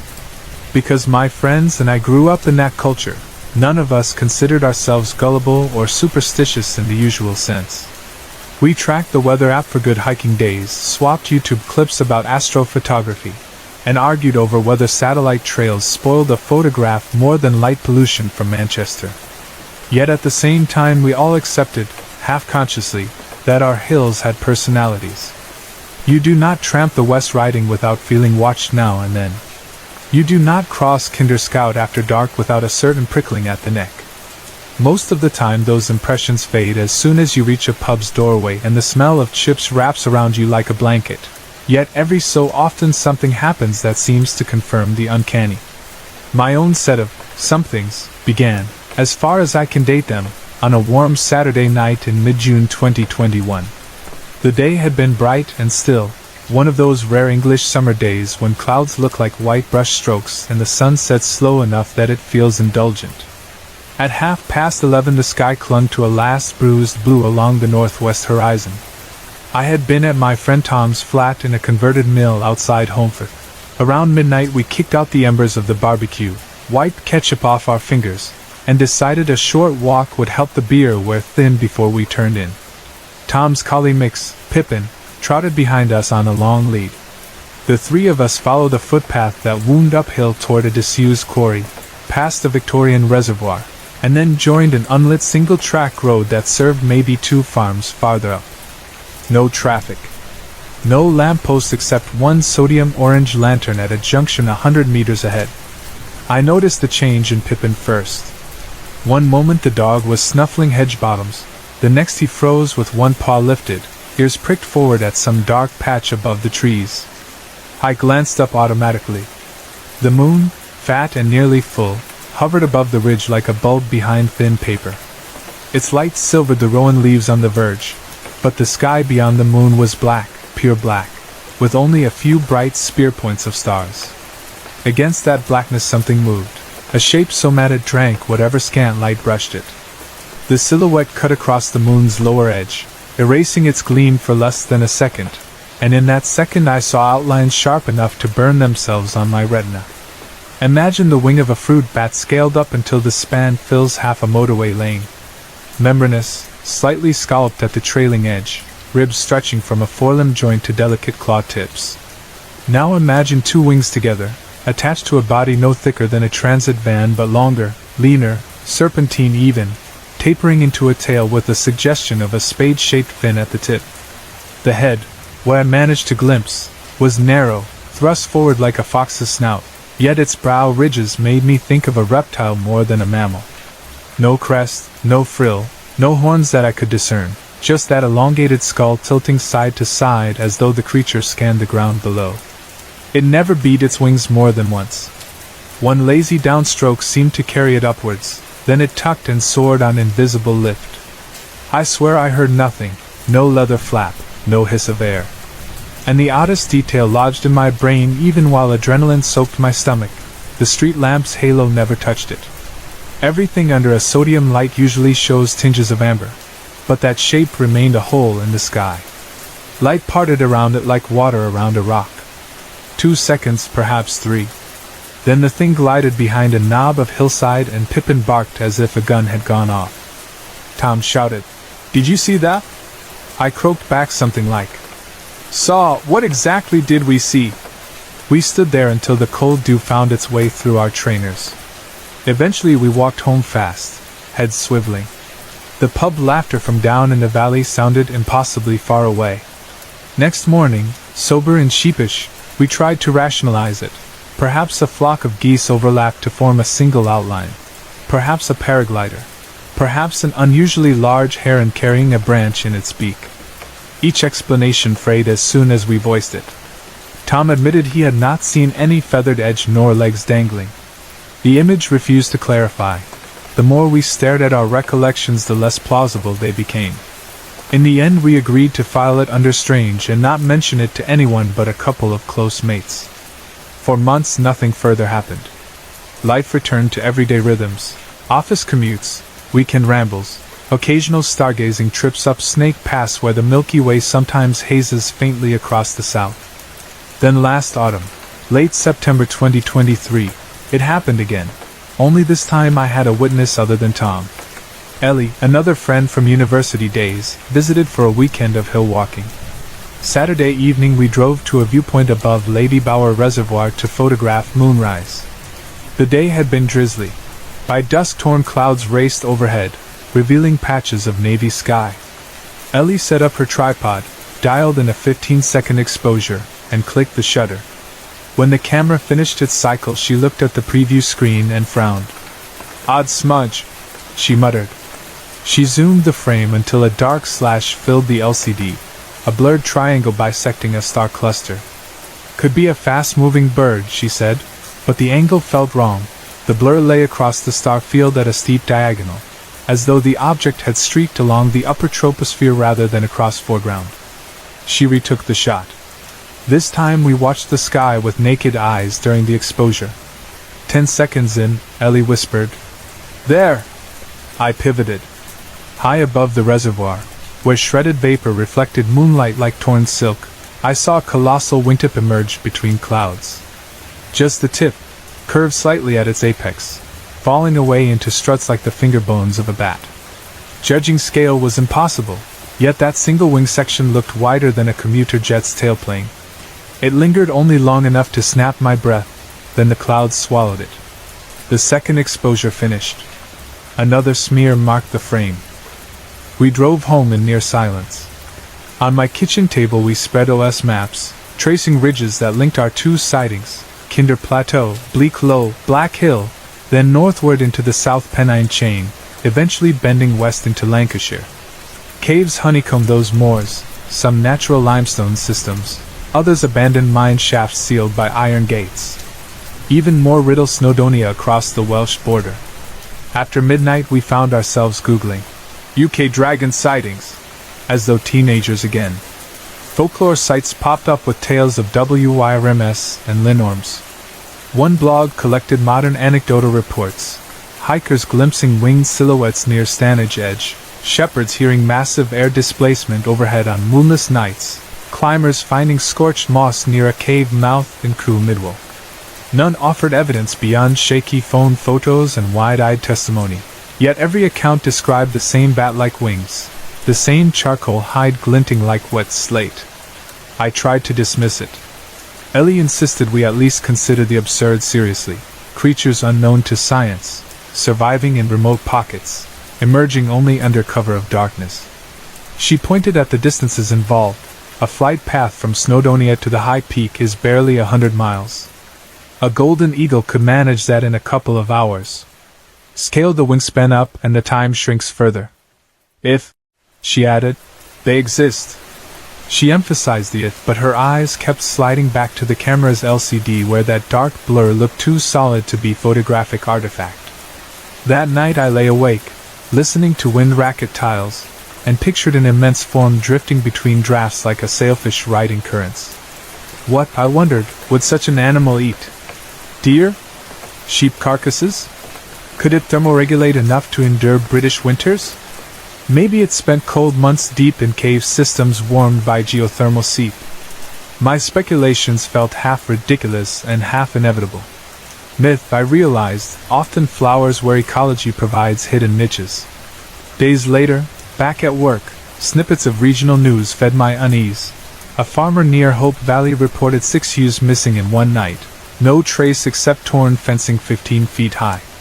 A paraglider posted to Reddit that an enormous condor had soared past him above Mantor, with beats so forceful they buffeted his canopy. He deleted the post after commenters mocked him. Perhaps I would have let it all fade, chalking everything to coincidence and imagination. Yet memory of that first sighting remained crystalline. How the creature eclipsed the moon, how the street lamp's corona seemed to shy away from its outline, how Pippin whined low as though air carried a scent both monstrous and primordial. I stopped taking solitary walks after midnight. I found excuses to finish hikes before dusk. One part of me felt childish. Another part remembered with ice-blue clarity that silhouette's silent authority. In November I visited my grandfather in a care home. He grew up near Castleton and had spent youth exploring potholes that later drew professional cavers. His mind, though dimmed by age, brightened when I mentioned strange lights or old ghost rides. Over tea I half-joked about dragons roosting in peak caverns. He did not laugh. Instead he recited, slow but sure, a rhyme his mother used to warn children against playing near Odin Mine. Down in the dale where the quicklime flows, where miners' picks once rang, a shadow coils when the moonwind blows, with wings like Satan's fawn. Keep to the path, my child, keep to the light, and home before the dark. For the worm that wakes on the cliff at night will swallow its own mark. He shrugged after reciting, saying locals spoke such verses long before TV filled their nights. But his delivery carried more caution than nostalgia. Since then I have gathered crumbs, local historians referencing the Black Flyer in 19th century diaries, wartime home guard reports of large unidentified aircraft, non-engine noise, above Derwent Dam, a shepherd's journal from 1912 describing lamb carcasses, flayed like fish by a gaff. None proves anything. Collectively they sketch a possibility. I remain a rationalist. I know how memory warps under stress, how darkness manipulates depth perception, how a mind primed by legend can paint shapes on clouds. Yet the empirical man who logged both sightings cannot dismiss the evidence of his own senses. The scale, the physics-defying glide, the optical oddity where lamplight bent around a living form. I do not proclaim dragons inhabit England's heights.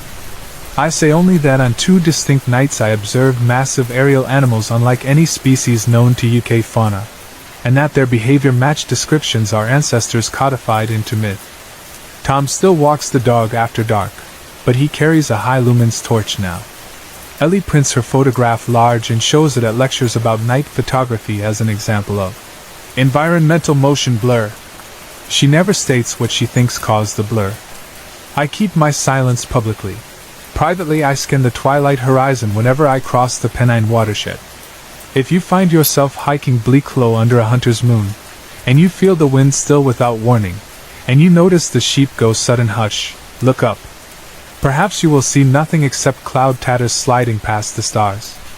Perhaps you will glimpse, for 2 heartbeats, a black or black blotting part of that field of lights. If you do, remember this account. Remember that myths are not born out of thin air. They grow from footprints too fleeting to fossilize, from wingspans too vast to measure before they fold into secrecy. And remember also that sometimes the light itself recoils from what it cannot comprehend. Sorry to interrupt. If you're enjoying the story, let me know in the comments and tell me where you're watching from.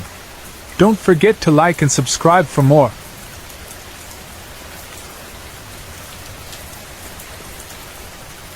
I never used to pay very close attention to the little things my 2 cats did. I loved them, of course. I fed them on time, scooped their litter, bought them far too many toys, and let Smokey roam the garden whenever he pawed at the door. But I never truly studied their body language in the way people who train animals sometimes do. Cats, I always assumed, are just cats. They sulk, they purr, they vanish for hours, they stare at corners, they sprint down the hallway at 2 in the morning for reasons known only to their mysterious feline brains. Most of the time those habits are charming, sometimes they're annoying, and after a while you stop wondering why they happen. That changed this past spring when something in our quiet suburban rhythm twisted. It took me a week or two to notice, because the shift began so subtly, like the temperature dropping a single degree each night. First it was Smokey, the outgoing one, the cat who normally yells at me if I am slow to open the patio door so he can prowl the grass. He quit asking to go out at dusk. I would stand there in the doorway with the frame propped open, habit more than intention, waiting for that familiar gray blur to zip between my ankles. Instead, Smokey would remain several steps back, tail tucked, eyes fixed on the threshold as though a cold draft blew through it. Once, thinking he was just being difficult, I tried bodily lifting him. He stiffened in my arms, muscles trembling, nails hooking my sleeve as he scrambled to climb onto my shoulder rather than let me set him outside. I gave up, puzzled but not yet alarmed.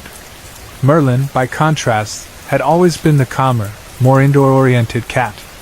He spent entire afternoons perched on the windowsill, blink napping in patches of sunlight. If Smokey begged to patrol the roses, Merlin preferred to watch from behind glass. But sometime in early May he began treating the back windows as though they were cinema screens showing a thriller only he could see. His pupils would dilate, huge, perfect moons within those pale green irises, and his head would pivot, following something. Sometimes he chirped at whatever moved out there. Other times, he hissed so abruptly the sound made me jump. I explained it away as spring fever. Maybe a roaming tom had staked out the neighborhood. Maybe a fox den had sprung up under the hedge. Theories help, even when they're flimsy. At the same time I had just returned from university for the summer, which meant the cats were adjusting to my presence all over again. Perhaps that alone explained the tension. Then came the unsettling afternoon, the day the theories collapsed. It was late morning on a Wednesday, that kind of gentle, forgettable day when clouds float past like slow ships. I remember noting the temperature, about 16 degrees, neither warm nor cool. Smokey scratched the patio door, that old insistent motion I hadn't witnessed in days. I smiled at the sight. Routine, I thought. Balance restored. I slid the door open, and the minute the gap was wide enough Smokey darted through. But as the frame thudded shut a low hiss erupted behind me. It was Merlin, his body an arch of bristling black fur, tail puffed like a bottle brush, ears flattened to his skull. The center of his attention, the door Smokey had just slipped through. I scooped Merlin up, murmuring soothing nonsense. He quivered against me. His heart thumped like a tiny drum. Eventually, exhaustion or comfort melted his tension, and he curled on my lap while I scrolled through emails. The hours drifted in that quiet, ordinary way, broken only by the distant buzz of someone mowing 2 gardens over. When Smokey finally returned it was nearing 3 o'clock. His shadow crossed the frosted strip at the bottom of the patio door, and almost immediately Merlin bolted upright, fur crackling again with static. He planted himself in front of the glass and hissed so fiercely spittle flecked the pane. I'd never seen him behave remotely like that towards Smokey. Shocked, I placed a hand on his shoulder and felt raw power vibrating under his skin. Outside, Smokey paced the threshold.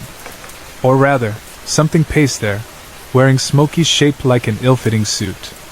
My first clue was the tail. Smokey's tail is pure gray, the same storm cloud shade as the rest of him, but the tail outside held a dark, soot-black smudge near its tip. Subtle. If I hadn't spent 2 years trimming knots out of that tail I might have missed it. I knelt toward the door. The cat, Smokey, swiveled its head. In sunlight his eyes are grass green. Now I found myself staring into orbs so dark they swallowed reflections. No pupils, no iris, just a slick obsidian sheen. His mouth opened in a meow that emerged wrong, brittle, like someone dragging a bow across rusty violin strings. A cat's larynx can't shape that tremulous warble. Instinct told me to unlatch the door and yank him in. Instinct also told me that nothing good lingered on the other side of that glass. I hovered confused, torn between love and dread. Then Merlin leapt, striking the door with a full-body slam hard enough to rattle the frame. The creature outside recoiled, lips peeling away from oddly blunt teeth. It backed up 2-3 steps, then turned and trotted toward the apple tree, vanishing behind its trunk. Merlin spun, claws snagging my leggings. His yellow gaze begged comprehension I could not supply. I rose, snapped the lock, and yanked the blind cord until heavy fabric dropped over the seam. The room dimmed. My pulse still hammered in my neck. Merlin prowled, sniffing the carpet, growling, a low register I'd never heard from him. 10 minutes passed before the doorbell rang. Our neighbors appear in many of my fondest memories: barbecues, borrowed lawnmowers, conspiratorial winks when parcels arrive addressed from some secret indulgence. When I opened the front door and saw Amy and Robert standing on the step holding Smokey, the real Smokey, tender gray, eyes bright green, my knees nearly gave way. They explained he had clawed at their conservatory door, frantic, and once inside had hidden behind a cupboard. It had taken coaxing, and 3 slices of sandwich ham, to capture him.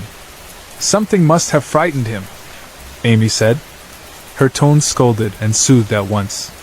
"Has there been a dog loose?" I wanted to invent a dog. I wanted to avoid telling them what I had nearly let inside. Instead, I thanked them more times than polite conversation requires and accepted Smokey into my arms. His body was molten with relief. He pressed his face beneath my chin, paws kneading my collarbone. Merlin, from his vantage on the stairs, observed silently as though performing a head count after a near disaster. That night I retreated to bed early, both cats nestled in crooks of my limbs, their purrs oscillating out of sync. Exhaustion should have swallowed me, but adrenaline hung around like bad perfume. At some unknown hour I drifted into gluey half-sleep where thoughts shuffled like cards. Outside the open window a faint breeze rattled ivy leaves against brick. The neighborhood slept. Some time past 2, though it could have been 3, Merlin stiffened. Then Smokey. 2 sets of ears pivoted toward the window. Before I could follow their gaze, a voice outside issued a single-strain mew, thin as linen tearing. It was the exact cadence of Smokey's routine. "Let me in!" Call, but stripped of life, as if played back on a malfunctioning tape. I dared not move the blind, but moonlight slid through the gap between slats, silvering the sill. A silhouette perched there, feline, but not. The outline flickered, edges melting into the night behind it. I saw twin discs of black, darker than the sky itself, floating where eyes should catch light. I reached sideways, fingers fumbling for the window catch, heart clanging. In one motion I banged the sash shut. The latch clicked. Silence regrouped. Then the scream came. Imagine the shriek of metal hinges multiplied by wind funneled through cavern mouths. That is the closest comparison for a female kiwi's cry, and it was precisely that sound now, amplified, poured through invisible speakers right beside my glass. Land here hosts no kiwis. They have been absent longer than our oldest cemeteries. The dislocated scream drilled into bone seemed too large to fit the throat of any ordinary bird or cat. The silhouette hopped backward, vaulted beyond my line of sight. I lay frozen until the first dove cooed somewhere near dawn. Only then did I rise to inspect the roof outside. Dew glazed the tiles, but no paw prints, no scratch marks, no smear of fur or feathers marred the surface. Nothing but quiet chimneys and winking daybreak stars. The next 7 nights formed a grim pattern. Every morning at exactly 3 o'clock, my mobile's clock confirmed, an identical kiwi scream sliced the night. Sometimes the shrieks circled the house, clipping one wall then the next as though the creature traced the perimeter and measured steps. Sometimes it warbled directly above my bedroom, forcing me deeper under the duvet while the cats hissed at the ceiling. Never once did it try the window again. On the 8th night I slept elsewhere, visiting university friends an hour away. I anticipated dread in unfamiliar surroundings, yet I slept dreamlessly and woke to birdsong rather than nightmare. Back home the following evening, calm seemed restored. Midnight passed, then 1, then 2. 3 o'clock arrived unaccompanied by any unearthly call. The hush felt startled, as if even the wind waited. But nothing. And since that night the stillness has remained. Smokey returns to his garden patrols at dawn, tail aloft, sniffing dandelions like they hold secrets. Merlin lounges in sunbeams, only sometimes tilting his head toward the clouds as though expecting a silhouette to glide past. I spoil them both shamelessly, extra portions of wet food, blankets warmed in the dryer, new plush mice stuffed with valerian. When friends ask why I coddle my cats so much, I smile and say, "They saved me from an intruder." The explanation is technically true, merely incomplete. I do not mention the ink-black eyes. I do not describe the way street lights seem to bend around fur. I certainly do not attempt to classify whatever war my cats formed that afternoon, or what roosted on my roof in the witching hour. Perhaps some folklorists could label it fetch, changeling, doppelganger, but those names feel like children's swords against something that stared at me without blinking. Instead, I pay attention now when the animals speak their subtle language. Smokey's hesitation at a door, Merlin's fixed gaze into darkness.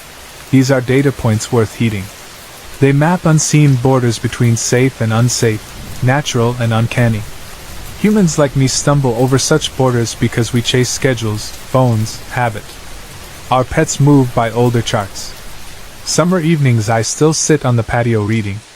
If the air seems suddenly too still, if Merlin's head lifts with ears flattened, I gather the book and coax both cats indoors. Then I slide the bolt and draw the blind, telling myself precaution is sensible, not superstitious. Yet sometimes I catch my reflection in the dark pane and remember those black eyes on the stoop, the hollow mewling voice, the scream that did not belong to this hemisphere. I shiver, stroke the warm cat in my lap, and listen, quietly, respectfully, to the night.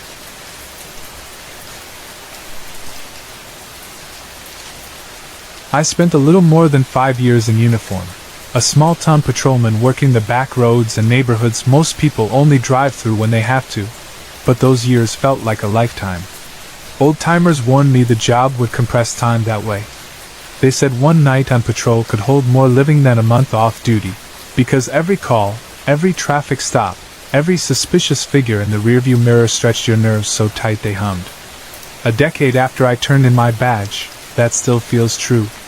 I can flip through memories from those years the way other people leaf through a worn paperback. Some pages are funny, some are dark, and some are downright unbelievable. Officers share those tales the way fishermen brag about trophy bass, around coffee counters at 4 in the morning, over microwave burritos in the squad room, or leaning against cruisers while the radar gun clicks. Each story is a marker of where you have been, where you have survived, and how close the line between ordinary and unimaginable really is. I have plenty of those markers. I can tell you about the guy who tried to outrun his own trunk lid after he slammed into a ditch and sent 24 stolen air conditioners flying into the night air. I can tell you about the woman who called 911 12 times in one shift because she swore her neighbor's golden retriever was sending coded messages through the fence. I can talk about the time I wrestled a barefoot teenager who had painted himself head to toe with house paint, convinced it made him invisible.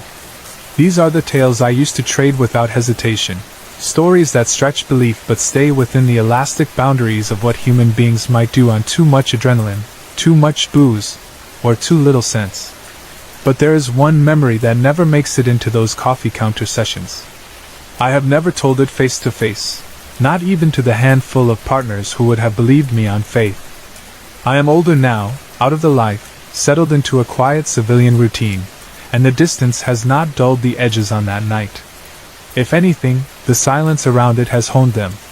I am finally writing it down because the story refuses to stay buried, and because putting it on paper might tame it enough that I can fold it away like a finished report. All I can promise is that every detail, as I remember it, is true. Whether you believe it is your choice. Whether I wish I had never lived it is mine. I was a night shift guy from the start. Some rookies beg for daylight tours because the dark makes them jumpy, but I liked the way the world quieted down after 10 p.m. calls thinned out, traffic lightened, and you could hear your own thoughts between radio squawks. A typical shift ran 6 p.m. to 6 a.m., 12 hours of watching sleepy neighborhoods, bar parking lots, and country roads that curled through soybean fields and old cemeteries. My department was small, Our jurisdiction a patchwork of town limits and rural routes, so one car usually covered a district the size of 3 modest suburbs. That night, the night that carved its own chapter in my nervous system, started normally. I clocked in at 1,700 hours, checked the duty log, signed for a shotgun I never once fired in anger, and downloaded a couple of bench warrants the day's shift hadn't had time to serve.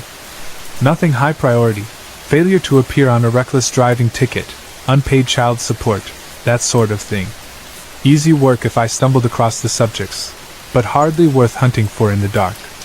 At 18:15 I pulled into the Circle K that sat catty-corner from our substation. The little convenience store had gone through 3 break-ins that year, but since installing a new camera and hiring a clerk named Eric, nothing worse than kids shoplifting candy had happened. Eric looked like a linebacker who had traded pads for an apron, 6'3", broad-shouldered, and calm as granite. He liked having a marked unit sit outside, and we liked the free coffee.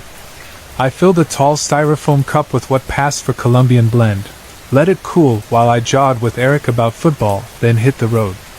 For the next few hours I answered a couple of routine calls, a loud music complaint that resolved itself when the homeowner saw my headlights, and a raccoon that had crawled halfway through a cat door and gotten stuck, hissing at anyone who passed.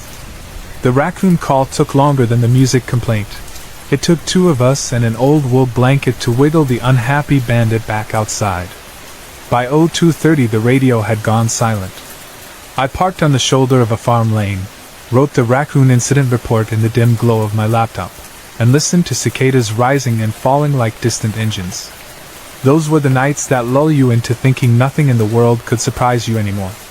Around 0400 I started the patrol car and headed for what I half-jokingly called my bunkhouse, Cypress Hill Cemetery, a 5-acre rectangle of faded headstones tucked off State Route 19. The place dated to the late 1800s, back when the county seat sat 3 miles north of its current location. Church congregations had come and gone, families moved away, and somewhere along the line Cypress Hill fell into benign neglect. The main gate's iron arch had buckled, so the county chain-link guys sealed it with a padlock and hung a "closed" sign that nobody bothered to remove. Only a narrow gravel track, just wide enough for a cruiser, led from the road to a clearing ringed by loblolly pines.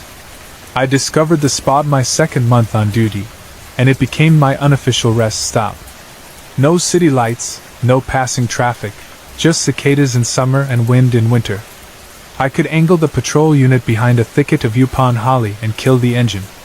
The metal cooled with little pops that sounded like a watch winding down, and I kept the radio volume low enough that the dispatcher's voice barely stirred the air. Rules said we weren't supposed to nap, but most night shift officers steal a few minutes when they can. I told myself I was maintaining a hidden observation post. Everything felt routine when I rolled through the gap in the gate that night. The gravel crunched under the tires, dust plumed in red haze behind the taillights. I stopped at my usual spot, a flat patch beside an obelisk inscribed 1893, and shut down the engine. The silence settled. I laid my hand on the radio mic in case the dispatcher called, reclined the seat an inch, and practiced not thinking about anything at all. 15 minutes passed. Maybe 20. I remember glancing at the dashboard clock, 4:43, and thinking how quickly a shift could evaporate when nothing happened. A yawn cracked my jaw. I shifted shoulders and stared at the mausoleum doorway 50 yards ahead. Moonlight silvered the marble like cold fog. Then a shape moved in that pale frame, and my yawn froze half-finished. At first it was only motion in a darker patch of darkness, a large silhouette heaving soil between its hind legs like a dog burying a bone. The mausoleum wasn't a private crypt, it was city-built, a communal vault for older graves whose stones had crumbled. But the ground in front of it was full earth, not concrete. Something was digging. I thumbed the switch for my spotlight. The bright halogen beam sliced across the cemetery and landed on the figure. My brain tried to label it bear. Black bear, maybe 250 pounds, upright on front paws, hindquarters writhing as it shoveled. But the light showed a neck too long for any bear, a rope column bent downward at an angle no spine should allow. Its shoulders were narrow, almost feline, but the forelimbs were elongated and sinewy like a gymnast's arms. Patches of dark shaggy fur clung to its back and haunches, yet the chest and stomach were bare, mottled skin stretched over ribs that stood out like staves of a barrel. The flesh gleamed pale as candle wax. It did not react to the light.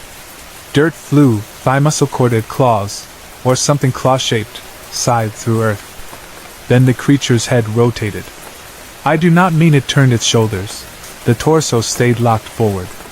Only the neck twisted, vertebrae corkscrewing until a head as white and hairless as the belly faced me full on. The eyes were black marbles drowning in crimson scara, and they fixed on me with an intelligence that set my lower spine buzzing. Thin lips, or maybe they were just folded skin, peeled back from teeth shaped less like a bear's tearing molars than like elongated canines, tools designed to shear meat. I have faced men with knives, drunks flailing fists, even 2 gun barrels in 5 years, but nothing ever pinned my nerves like that unblinking stare. Every buried instinct screamed, "Do not let it come closer." My hand slapped the gearshift, jammed it into drive. Gravel spat under the tires as the patrol unit lurched forward. In the mirror I saw the thing rise, not merely rearing but unfolding, each vertebra segmenting upward until it stood on hind legs that ended in joints bending wrong, reverse, like the delicate hock of a deer but thick with muscle. It took one step toward the car, predatory, purposeful, then another, picking up unnatural speed. I floorboarded the accelerator. The unit fishtailed past the leaning gate arch, straightened on asphalt, and roared toward town. Only when the cemetery lay a mile behind did I risk checking the mirror again. Nothing followed. The road unspooled empty under sodium lights. Still I pushed 50, 60, 70 through 35 zones. My pulse did not slow until the squad room door clanged behind me at headquarters. I spent the next hour hunched over a desk, forcing my jaw to relax enough to sip lukewarm coffee.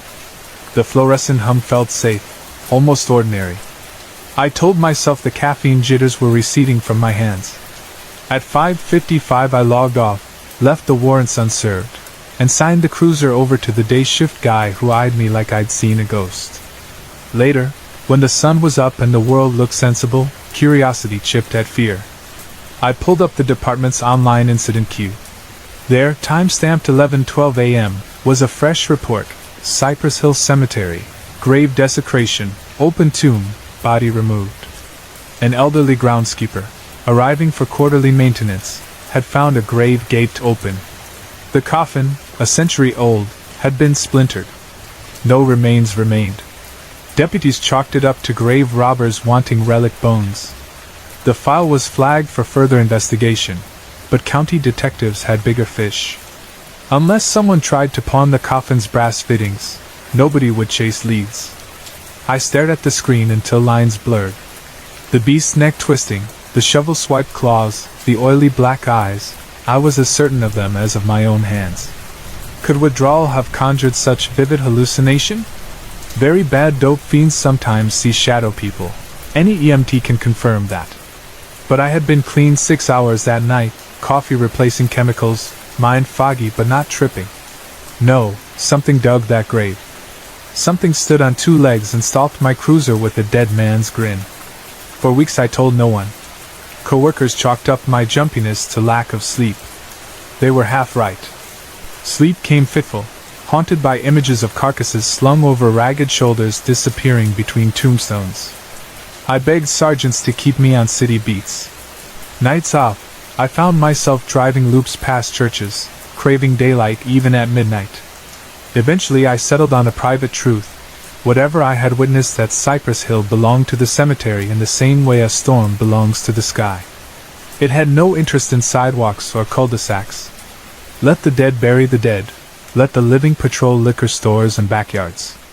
The department never asked me to return to that patch of gravel. I never volunteered. 3 years after the event, a detective with whom I played noon league softball mentioned seeing some of my early reports. "Man," he laughed, not unkindly, "you used to camp asleep in that old boneyard. Ghost hunters on YouTube swear it's the Jersey Devil's vacation home." He meant it as a joke. My grin felt too tight. I left law enforcement the following season, No big scandal, just a growing weight in the gut every time the radio crackled at 2 a.m. I joined a friend's insurance fraud investigation firm, 9 to 5 hours, weekends off, paperwork as dull as warm oatmeal. I learned to enjoy dull. But once a year, usually on the anniversary though I don't mark the date intentionally, I dream the cemetery. Moonlight whitening crooked stones, a shovel scrape hush, my spotlight carving a cone of revelation. And the thing, Beowulf Ghoul, whatever shape memory molds, turns its head on the stem of that impossible neck. Eyes bloom red. It stands, steps forward, and the dream ends in the hammering silence of my own heartbeat. I wake then, hand reaching for a radio mic that is no longer there, breath fogging a bedroom that knows no graves. I tell myself stories. Maybe it really was withdrawal delirium. Maybe vandals used a trained exotic animal and clever masks to scare off nosy cops. Each explanation is a thin blanket against the winter wind. Every reasonable morning I still believe what I saw. I write it here because the grave is open again in my mind, and because silence lets stories fester. Maybe another officer has parked in a forgotten cemetery and glimpsed a white bulk against the far wall. Maybe a tired paramedic on the night shift saw something lank and pale bolt across a rural highway, but he shrugged it off as shaped headlights. If so, I offer this account, not as proof, but as a signal flare. You are not alone. I no longer need others to believe me, but I need to set these words down. In the darkest hour of a night shift, behind the locked gate of Cypress Hill, I met something that did not acknowledge badge, gun, cruiser, or humanity. Something ancient as decomposed bones, hungry as fresh hunger, clever enough to watch and wait until the living turned aside. I drove away and lived to type these lines. If you ever find yourself cruising lonely roads near forgotten graves, keep your spotlight tight and your engine running.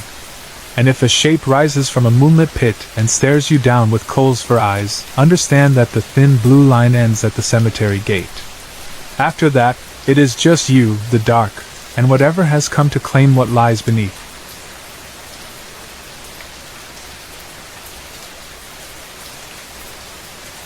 Lucas Blaine never imagined that the last summer he spent in the Blue Ridge foothills would stain the rest of his life. He can still smell the wildflowers along the parkway, a sweetness that clung to the humid air even while the mountain breeze washed over him and Cody Whitaker, and Michelle Grant.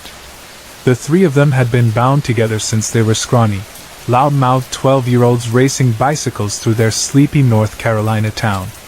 They survived braces and breakups, geometry quizzes and football games, and they told each other every secret they could think of, except the ones that cut too deep to share. When high school graduation came and the summer of 2005 unfolded in a shimmering promise of freedom, they agreed to squeeze in one last. No adults, no rules. Camping trip.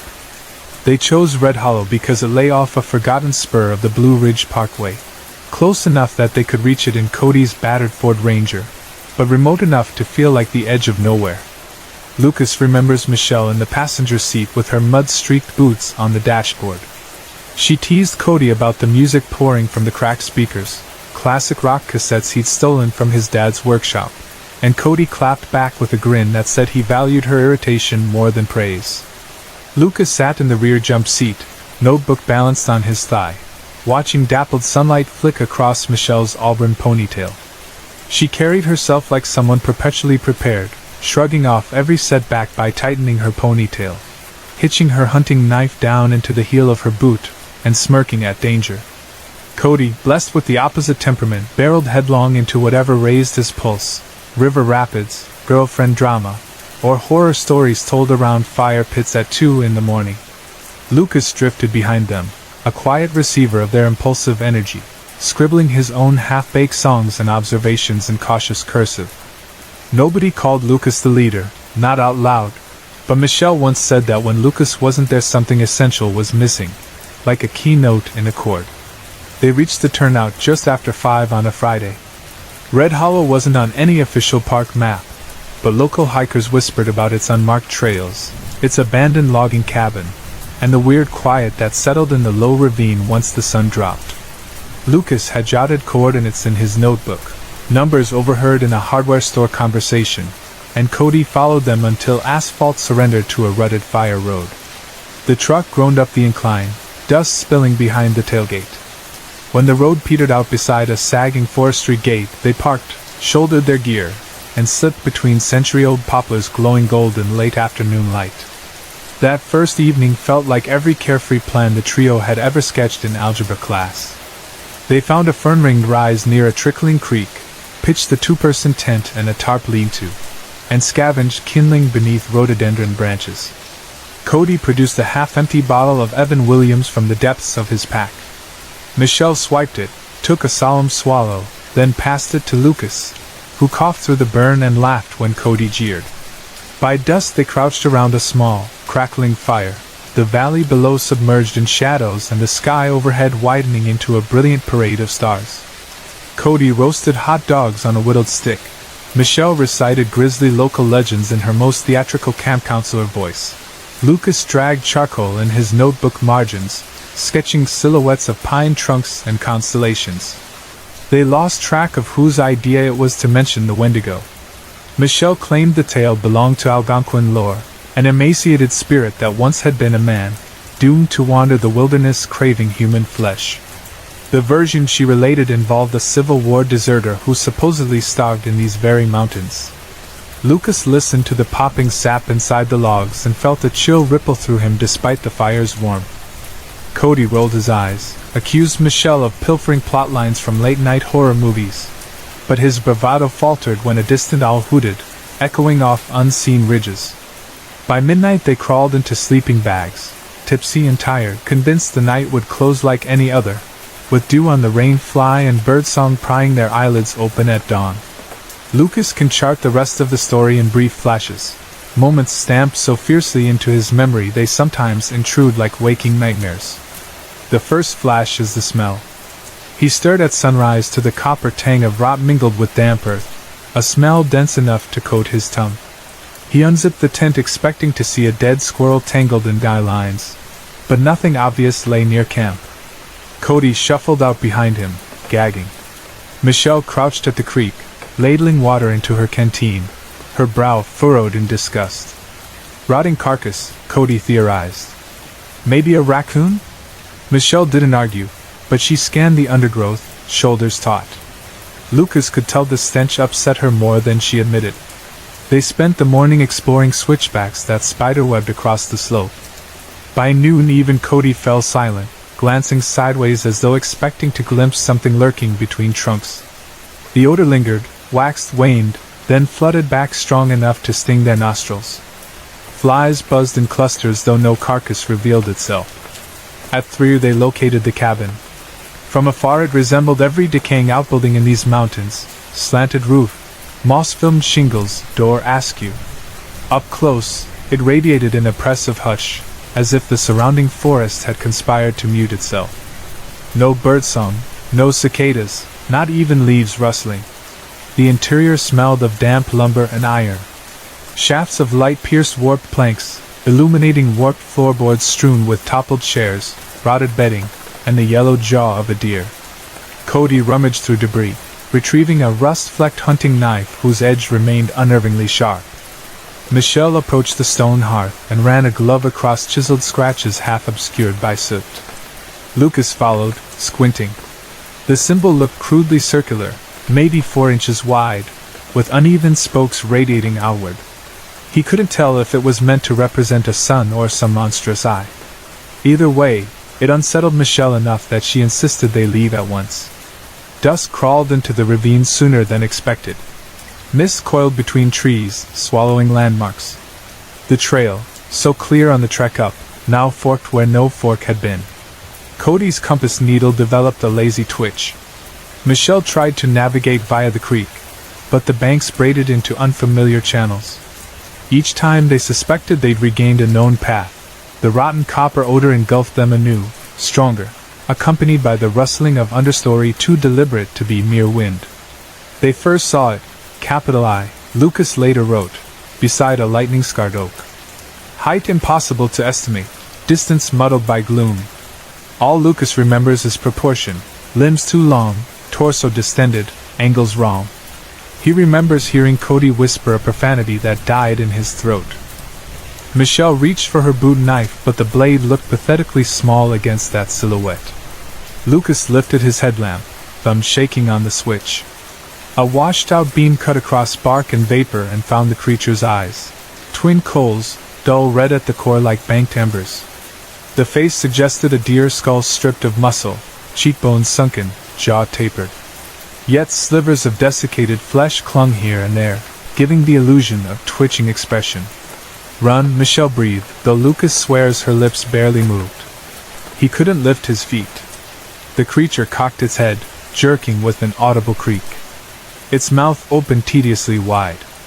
Lucas expected a roar but instead heard a hoarse rasp, almost a sentence shaped by leaves. "You should not have come."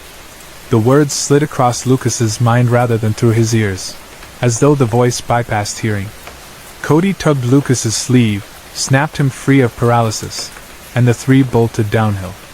Lucas remembers the sprint as a sequence of collisions, shin against root, shoulder against trunk, lungs ripping for oxygen. Twigs slapped cheeks, blackberry thorns scored calves. Behind them the rasp rose to a shriek so high it vanished past audible range yet still vibrated inside bones. Michelle vanished first.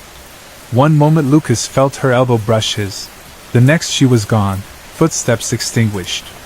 Cody skidded to a halt, shouting her name until his voice cracked. Lucas grabbed him, urging forward momentum, but Cody yanked free, turned, calling again. The shriek answered, much nearer. Something crashed through saplings directly beside the trail. Cody's flashlight pinned nothing except swirling fog. And then Cody, too, was no longer there. Lucas's memory fractures at that point.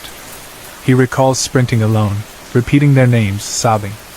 He glimpsed crimson pinpoints pacing him between trunks. He saw the rotted circle of carved slats flash in his mind's eye, spokes twisting inward, pulling him deeper though he stumbled toward light. Eventually highway gravel ground under his sneakers. Headlights washed over him. A rig jackbraked. The driver, a silver-mustached man, hauled Lucas into the cab and radioed for patrol. Lucas said little during the ride beyond choked warnings about Michelle and Cody still in there. Rescue teams combed Red Hollow for 4 nights. Scent dogs lost trails abruptly as though wind erased them. Helicopters reported no heat signatures besides deer. Authorities concluded the teens had likely fallen into an old mine shaft or ravine. Search budgets dwindled. Headlines faded. Lucas moved to Raleigh for community college but withdrew after 1 semester. He could not handle walled classrooms. He drifted across odd jobs, never again hiked. He still keeps the battered notebook locked in a drawer. On jittery nights he rereads the entry dated June 18, 2005, the last sentence scrawled in pencil nearly stabbed through paper. Eyes in the hollow, red like embers, and the thing spoke without sound. Sometimes he wonders whether some part of him never escaped the forest, whether the Wendigo's claim extended beyond Michelle and Cody. Streetlights cast thin windows of safety, but between them he imagines lank shadows pacing. Voices filter from wind-rustled oaks. A warning returned over and over, you should not have come. Lucas tells no one because there is no moral victory, no tidy resolve. Just absence. Michelle's parents keep her childhood room untouched. Cody's mother still sets 3 plates each Thanksgiving, sliding one aside when her husband reminds her. Lucas phones them annually on the search anniversary. They thank him for remembering, unaware that remembering is less choice than curse. In autumn, when shadows stretch early and the Blue Ridge horizon flames gold, Lucas sometimes wakes at 3:07 a.m. to a smell of copper pennies and wet leaves, though every vent is closed. He holds his breath until it passes, afraid to prove that the mountain wind can blow through bedroom walls.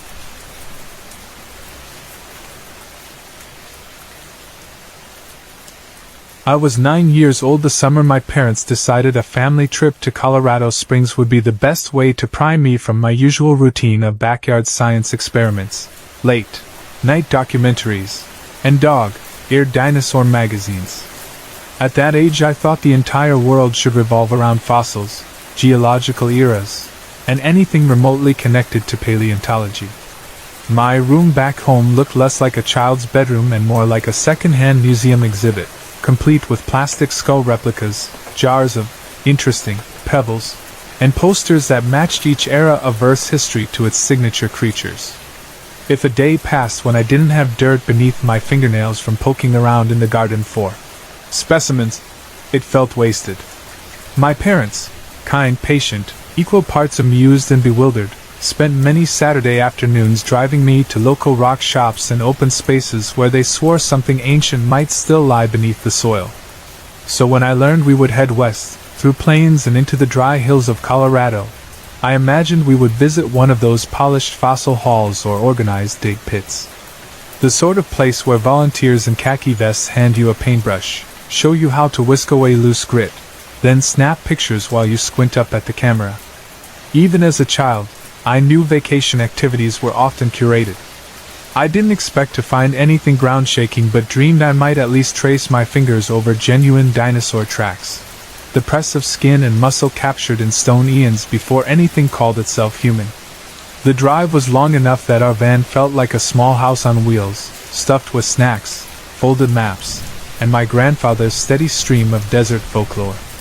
He came along because, as he put it, 92 years of life gave him the right to see every horizon that still called his name. The moment we crossed into higher elevation, he adjusted the brim of his sun-bleached hat, cleared his throat, and launched into stories of rattlesnakes that could leap a full fence post and fly at you if you wandered too close. Each tale ended with a wink and a grin, as if daring me to prove him wrong. My mother laughed and squeezed my shoulder from the front seat. Dad kept both hands on the wheel, nodding while the highway shimmered in the afternoon heat. I tried to act unfazed, but my imagination chattered behind my calm face. Pictures of scaled snakes springing 12 feet through thin air, fangs bright, tails buzzing like power lines. By the time the desert came into view, sweeping landscapes of sandstone and shrubby gray-green plants, the sun had rolled halfway down its arc. We left the main road and followed a narrower track to a small ranger station where a sign read, "Fossil Track Site, Guided Trail 1.3 miles." The ranger explained that the area once sat at the edge of an ancient inland sea. Over millions of years, layers of silt preserved footprints of a wide range of reptiles, some small, some astonishingly large. Geologists only realized their significance decades ago when wind began carving new faces into the rock. My mother lit up at the explanation. My father signed the waiver. My grandfather simply adjusted his hearing aids and murmured something about sand being the Earth's way of remembering. We parked at a pull-out, gathered water bottles, hats, sunscreen, and a pair of field binoculars my grandfather insisted on lugging. I slipped a notebook into my pocket, the better to sketch track shapes and write down dates the ranger might mention. The beginning of the trail felt ordinary enough: packed dirt, scattered juniper, the faint scent of warm sap. The path curved over low ridges to a narrow stretch locals called the Sand Bridge, a natural causeway built of layers so compacted they mimicked a modern footpath. The ranger warned us the bridge rose 20+ feet above a shallow ravine, not a dangerous drop, but enough to warrant caution. We set off single file, parents in front, then me, then grandfather, who stopped every few yards to squint through his binoculars at birds overhead.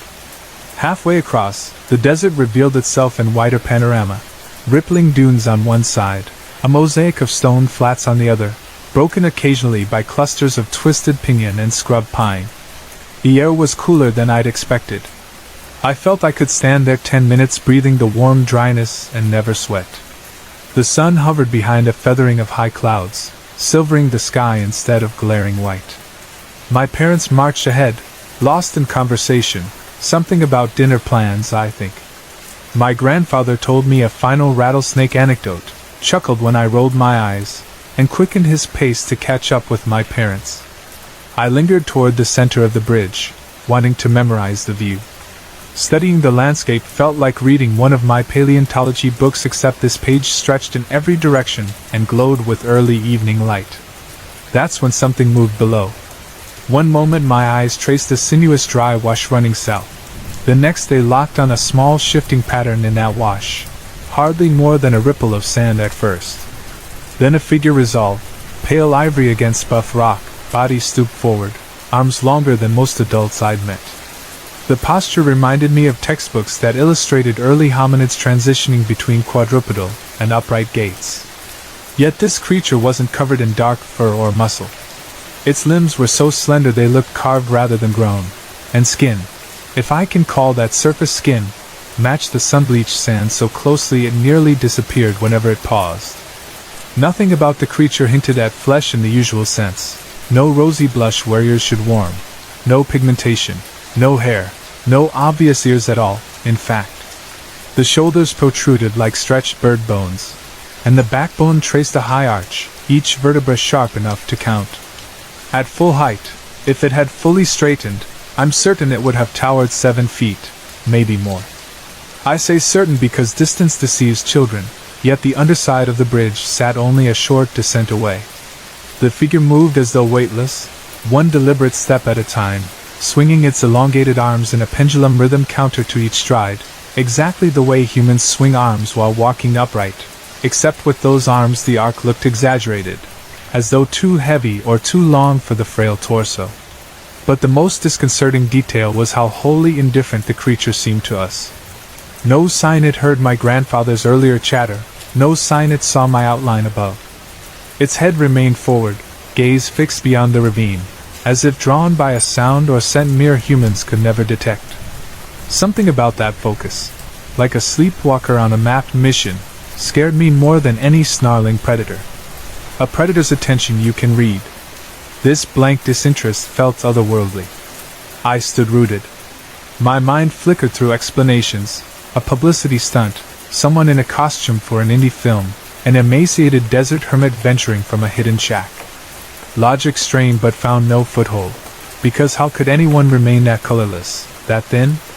Even the slenderest adult possessed muscle flexion, some clue of living tissue under skin. This body looked almost translucent. I started to call for my parents, then froze. Grandfather's snake warnings, for all their exaggeration, suddenly felt relevant. Sometimes you stand still because movement invites disaster. Instead I lifted one trembling hand, as if to wave them back silently. By the time I looked up again, the creature had already glided halfway toward a jagged ridge south of our position, still hugging the lowest contours of the dry wash, shoulders never shifting side to side, arms still penduluming. The measured speed gave the impression it could continue for miles without tiring. A breeze caught, kicking dust along the trail and momentarily blurring my view. When the gust settled, the wash appeared empty. The strange walker was gone. I snapped out of the trance to discover my family nearly at the far end of the sand bridge. My mother waved, oblivious to my delay. In sudden panic I bolted. My sneakers slipped on loose grains, but adrenaline propelled me across the causeway until I reached them, puffing, cheeks hot from something other than the sun. "Everything all right?" Mom asked, reaching for my shoulder. I nodded too quickly. "Thought I, saw something interesting. Couldn't quite tell." Probably she assumed I'd glimpsed a bird or lizard. We continued down the trail. At intervals the ranger guided us to shallow pits where dinosaur footprints pressed into hardened mud flats. Wide rounded impressions from sauropods, three-toed raptor prints, shallow-tailed drags. Facts she offered should have thrilled me: age estimates, stride length analysis, dietary clues. But her words skimmed over the top of my thoughts because those thoughts churned on what still might lurk beyond the next ridge. My slow-processing brain, that mixture of fascination and caution adults sometimes misinterpret as daydreaming, worked overtime. I questioned whether I should mention the pale walker. Would my parents laugh? Would my grandfather spin it into another tall tale? Would the ranger dismiss it as a trick of desert light? As anxious minutes ticked on I opted for silence. If I told them and they dragged me back to the wash to see for themselves, I feared the creature might no longer be gone. And if it wasn't, I didn't want any of us closer to it.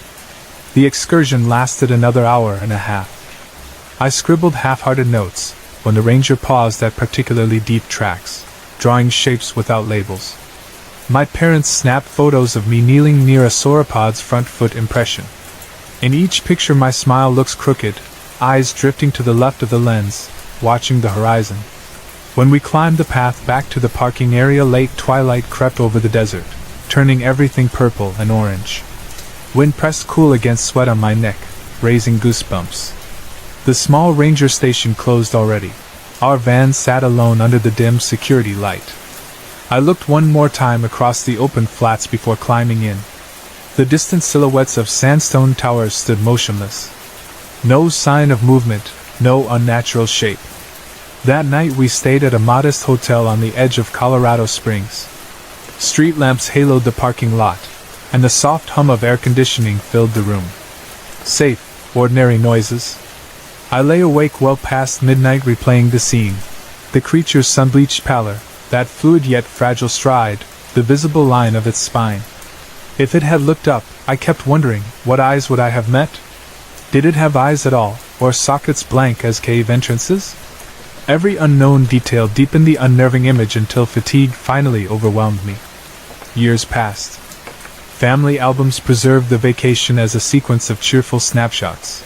Me pointing at fossil tracks, parents framing Pikes Peak behind poses, grandfather holding his binoculars like a seasoned explorer. Nobody looked haunted. Not once in that album did the pale walker appear. Nor did I speak of it while I remained a child. My processing speed, slowed by clinical note but not by heart, finally caught up during adolescence.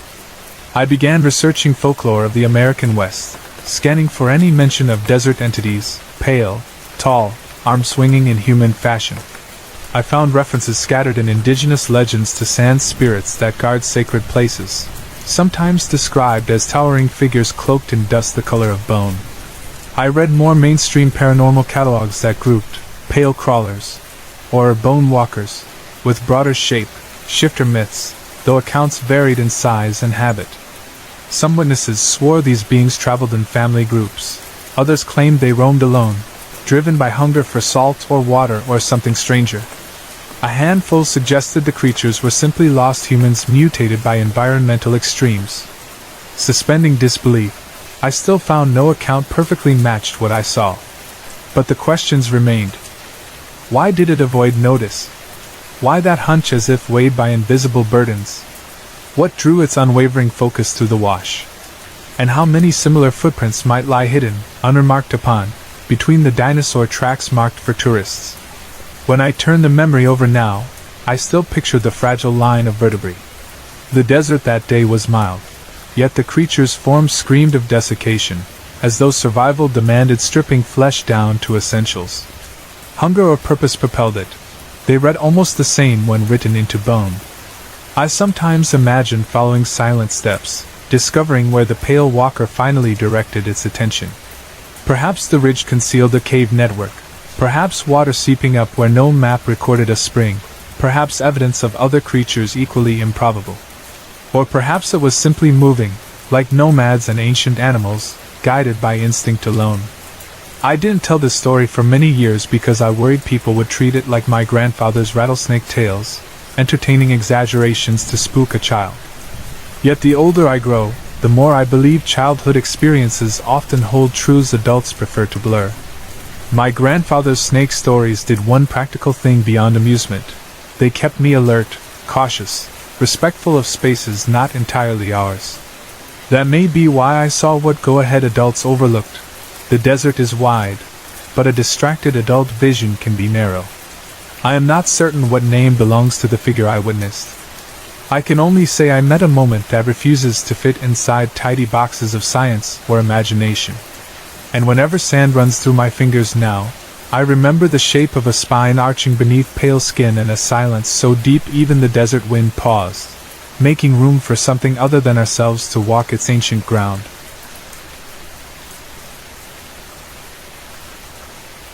Seuss has spent his whole life in a corner of Arkansas so small that most road atlases forget to mark it. Local people call the settlement Pine Bend because a single rust-colored French-style footbridge crosses the creek there, and the creek, bending like an elbow through the pines, once powered a mill. The railroad left in the 1970s, the post office shrank to a single window, and the population stabilized at roughly 800. On workdays the grocery closes by 4 because the manager's children need fetching from after-school care in a neighboring county. The diner locks its door when the first blue shadow slides over the ridge, and the barber keeps a cardboard sign taped inside his glass that reads, "Out to supper, back tomorrow." Summer nights echo with crickets, freight trucks that never bother turning down the lamp-lined side street, and the occasional murmur of a neighbor calling a dog home. In that hush, where everyone still recognizes the squeak of everyone else's screen door, an unexplained noise stands out the way a spark stands out in smoke. Seuss, for his part, prefers the hush. He was born 30 years ago in the same spit and sawdust clinic where his mother delivered him with the help of one nurse and a retired obstetrician who had come back from Little Rock to slow down.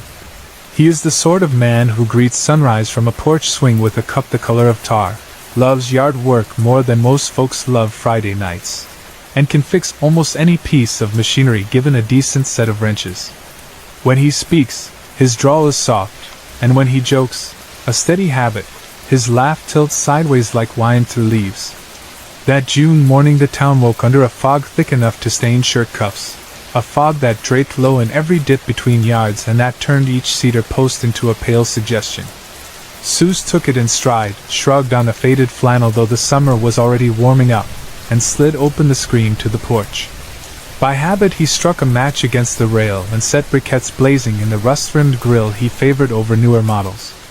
The porch looks west toward a line of cottonwoods and the remains of a civilian conservation corps levee. Past the levee lies a man-made pond dug back when federal agents promised irrigation and trout, then promptly forgot to stock it. Beyond that pond stands the same patch of mixed hardwood that crowns most of the hills in the foothills, oak, sycamore, cedar, and hickory tangling into thicket. In late fall deer slip from those woods to drink at the pond's mossy lip. In spring wild turkeys parade through saplings. By midsummer the undergrowth thickens until even daylight seems reluctant to push between trunks. Seuss watched the charcoal catch until white ash bloomed on the outer edges. The ordinary patience of someone who grills twice a week and judges doneness by smoke more than by heat gauges. A breeze carried the smell of wet leaves from the timber, and for no particular reason, breeze, damp, the hush that fog wraps around even familiar places.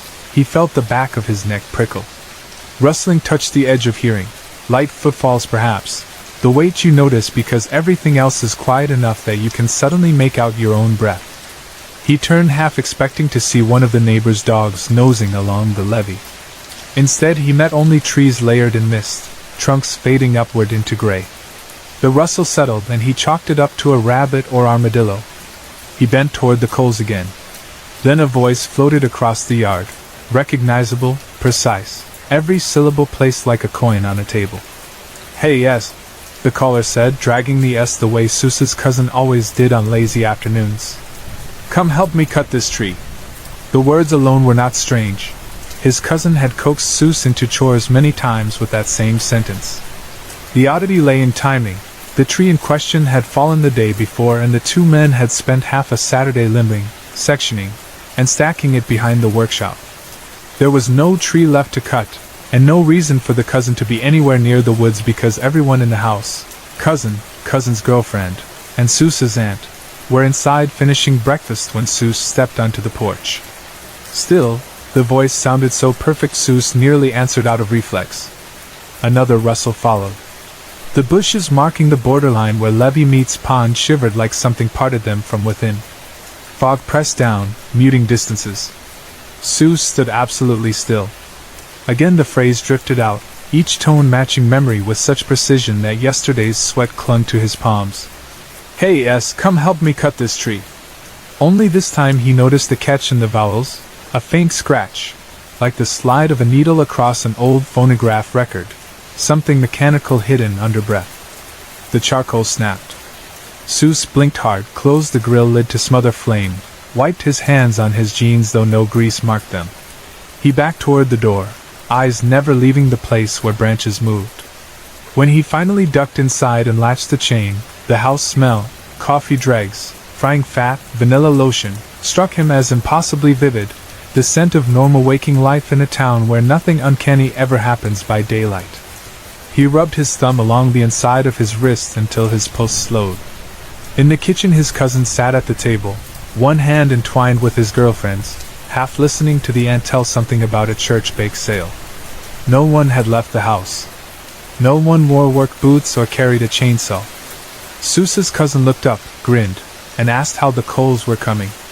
Seuss muttered, "Fine," avoided explanation, and busied himself hunting plates so that no one would notice the tremor in his fingers. Hours slipped by. Fog burned away under sunstroke. The grill cooled into harmless gray. Seuss tried to bury the episode under chores, mowing the narrow back slopes, tightening a hose coupling, sorting nails in the shed.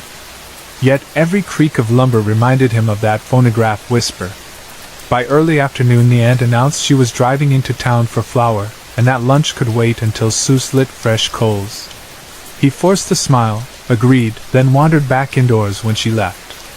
Once inside he booted his laptop and logged into a private voice chat server where he and I, along with a few other college friends, gather evenings to trade stories, splice together video game sessions, and tease each other about the smallest contradictions. He beckoned me to a side channel, voice low. The moment we connected he ripped into the tale. The fog, the rustle, the mimicry. Every detail spilled raw, nervous yet clear. He did not embellish, did not grin at the absurd parts the way he sometimes did when telling ghost stories. He sounded more like a man reading a hospital chart, careful, deliberate, eager to avoid mistakes. Together we puzzled what anyone might gain from recording his cousin's voice and playing it back in the woods. The premise felt flimsy as bad cardboard. Why choose a phrase about cutting the tree we already cut? Why wait for fog? Why risk trespassing near family property? We volleyed possibilities, each less satisfying than the last, until humor became easier than logic. I joked it would be worth letting the cousin know just to watch his expression when nothing jumped out of the trees. Seuss laughed, though it sounded thin, and said maybe he would mention it casually, minus the phonograph crawly vibes. Let the cousin suspect neighborhood pranksters instead of something more sinister. Before he decided, the cousin himself rapped on the doorframe. He told Seuss the smaller of their two cats, a 6-month-old calico princess they called Little Miss, had slipped outdoors and was prowling near the workshop. The cousin had glimpsed orange-white fur among the weeds when he stepped onto the patio. He wanted Seuss's help coaxing her back before night. Little Miss arrived in the family exactly 1 month after a severe thunderstorm uprooted half a dozen trees along the creek. The kitten emerged from the same woods looking half-drowned and wholly feral. Seuss spent weeks taming her with canned tuna and spare patches of patience. She remained skittish but adored Seuss, following him from porch to garden whenever she had the chance. The smart move now, Seuss thought, was to act like nothing unusual had happened. Just fetch the cat, carry her inside, secure the screen. So he told his cousin okay, and reached for the small tin of treats Little Miss recognized instantly. Fog had gone, replaced by bright sun slanting through leaves. Cicadas rasped overhead. No wind at all stirred the crepe myrtle beside the laundry shed. Seuss stepped past the grill, walked the same direction he had stared that morning, and called, "Little Miss!" in a sing-song voice cats supposedly find irresistible. A rustle answered from the underbrush, exactly where his cousin said he'd seen her. Seuss knelt. He shook the tins so the dry food rattled. Out of the shade slipped a form the size and shape of a young cat. Its markings matched Little Miss perfectly, orange splotches, white throat, tail tip bobbing. The animal trotted closer, eyes huge, posture relaxed as if expecting head scratches. Seuss reached out, smiling despite lingering tension. At that same breath he glanced toward the kitchen window and his smile died. The real Little Miss perched on the sill inside, ears pricked, body stiff. She stared out, stared down, at the double in the grass. The creature at Seuss's feet continued forward. Something was not right about its movement now, a too fluid elasticity, as though limbs were loosely attached. And then, without warning, its head rolled. Rolled is the only accurate verb. The skull turned in a smooth quarter circle, chin lifting, jaw swinging upward until the nose pointed back between shoulder blades. The body, impossibly, kept trotting while the face stared skyward with those wide cat eyes now inverted. The neck never twisted in increments. It simply rotated, like a camera on a gimbal, soundless, effortless. Seuss fell sideways, shock draining every muscle. He scrambled backward in the dirt. The animal, no, the mimic wearing Little Mrs. likeness, pivoted toward the tree ling, head still reversed, legs pumping twice as fast as any domestic cat could manage, and shot into the shadows. Branches shivered then fell still. In less than 3 seconds the thing was gone. Seuss bolted indoors. His aunt met him at the threshold, grocery bags in her arms, and froze when she caught his face. She said later he looked white enough to pass for plaster. He mumbled about not going outside, about securing the cat door, about something wrong in the yard. He never told her the full vision. How do you say such things without earning pity or suspicion? Instead he scooped the real Little Miss from the window, bolted the latch, and retreated to his bedroom where Ginger, the older tabby, crouched near the sliding glass door growling low in her throat at nothing visible through the glass. When Seuss rejoined our voice chat his words came out flat, measured. It had her face. He explained, voice cracking once, that the mimic used Little Miss's pattern, that its head had rotated a full half circle, that no joints could bend like that without snapping. I muted my microphone, pressed a palm hard between my eyes, fought the sick rise in my stomach, then unmuted and told him to breathe slow. Over the next hour I kept him talking. He described every detail twice, 3 times, the retelling itself a rescue line to something sane. Outside his window Ginger still growled, tail lashing. Inside the walls my friend listened for footfalls on the porch, for voices that might sound almost right except for a brittle edge. Night found its way back to Pine Bend, sliding down the hills like ink. Street lamps flickered on, throwing imperfect halos into mist remnants. Seuss's aunt, cousin, and cousin's girlfriend sat in the front room sharing popcorn and a rented movie, unaware beyond vague intuition that anything unnatural pressed against their world. Seuss stayed in his room, earbuds in, listening to static because voices anywhere now felt suspect. He cracked the window just enough to smell fresh air and kept a baseball bat across his lap, though he doubted the bat would do much against something that could replicate flesh and fold bones backwards. Minutes bled into an hour. Ginger quieted, then settled on the windowsill, amber eyes tracking darkness. I watched the chat timer climb and considered whether anyone would believe Seuss if he filed a report. Sheriff's deputies know coyotes, meth heads, prowlers, but what category do you file for a creature that calls your name in a living person's voice then returns wearing your pet's face? The Arkansas folklore I grew up reading mentioned skin changers, beings who steal the sounds and appearances of neighbors. But most tales remain vague on geography. Cajun parlang among South Louisiana swamps. Choctaw stories along the Mississippi border. Cherokee tales along the high country near Oklahoma. Those hills and those swamps are not far as a crow flies, but folklore tends to stay penned by local language. Whatever had wandered into Pine Bend might have migrated for food, shelter, or simple curiosity. I urged Seuss to keep both cats inside for the foreseeable future, to check every window, to stand far from screens whenever a familiar voice sounded from the yard. He confessed he was already considering steel mesh for the vents, and maybe motion lights for the levee approach. I knew lights might not help. Some mimic legends say bright beams encourage them to stay farther out, but others suggest they simply move into deeper shadow than climb walls no human would suspect. We talked until he yawned twice in quick succession. Adrenaline wears thin eventually. I promised to stay online as long as he needed. He promised to message if he heard anything before sunrise. Ginger dozed. Little Miss, still bewildered by enforced domesticity, pawed a corner of the pillow but stayed close to Seuss. In the hush after Seuss logged off, I leaned back from my monitor and let the mind's lens zoom out. A foggy morning, a voice replaying yesterday's request, a cat's double with its head reversed. On one hand the sequence felt cinematic, staged for maximum fracture of normalcy. On the other, the details rang true to how the uncanny actually operates, briefly, surgically, carving small exits in reality rather than puncturing great wounds. Seuss's town remained unchanged to any outsider. Tomorrow tractors would clatter, the diner would serve biscuits, The owner of the grocery would lock the door at 4 so he could watch his son's baseball game. Only Seuss, and perhaps the animals, would feel the air thicken when too much quiet settled outside. I counted my words, counted the breaths that passed between each half-remembered line of Ozark cautionary lore. Somewhere outside my own window a train wailed, steel on steel, familiar and solid.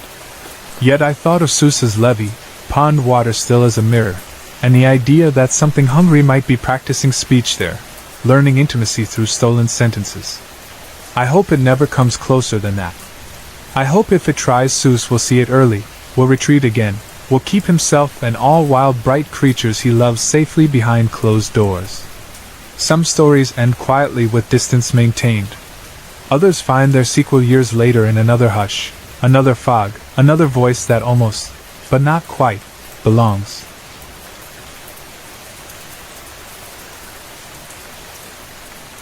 Norway's ragged mountains have always looked as though they were carved by an angry hand.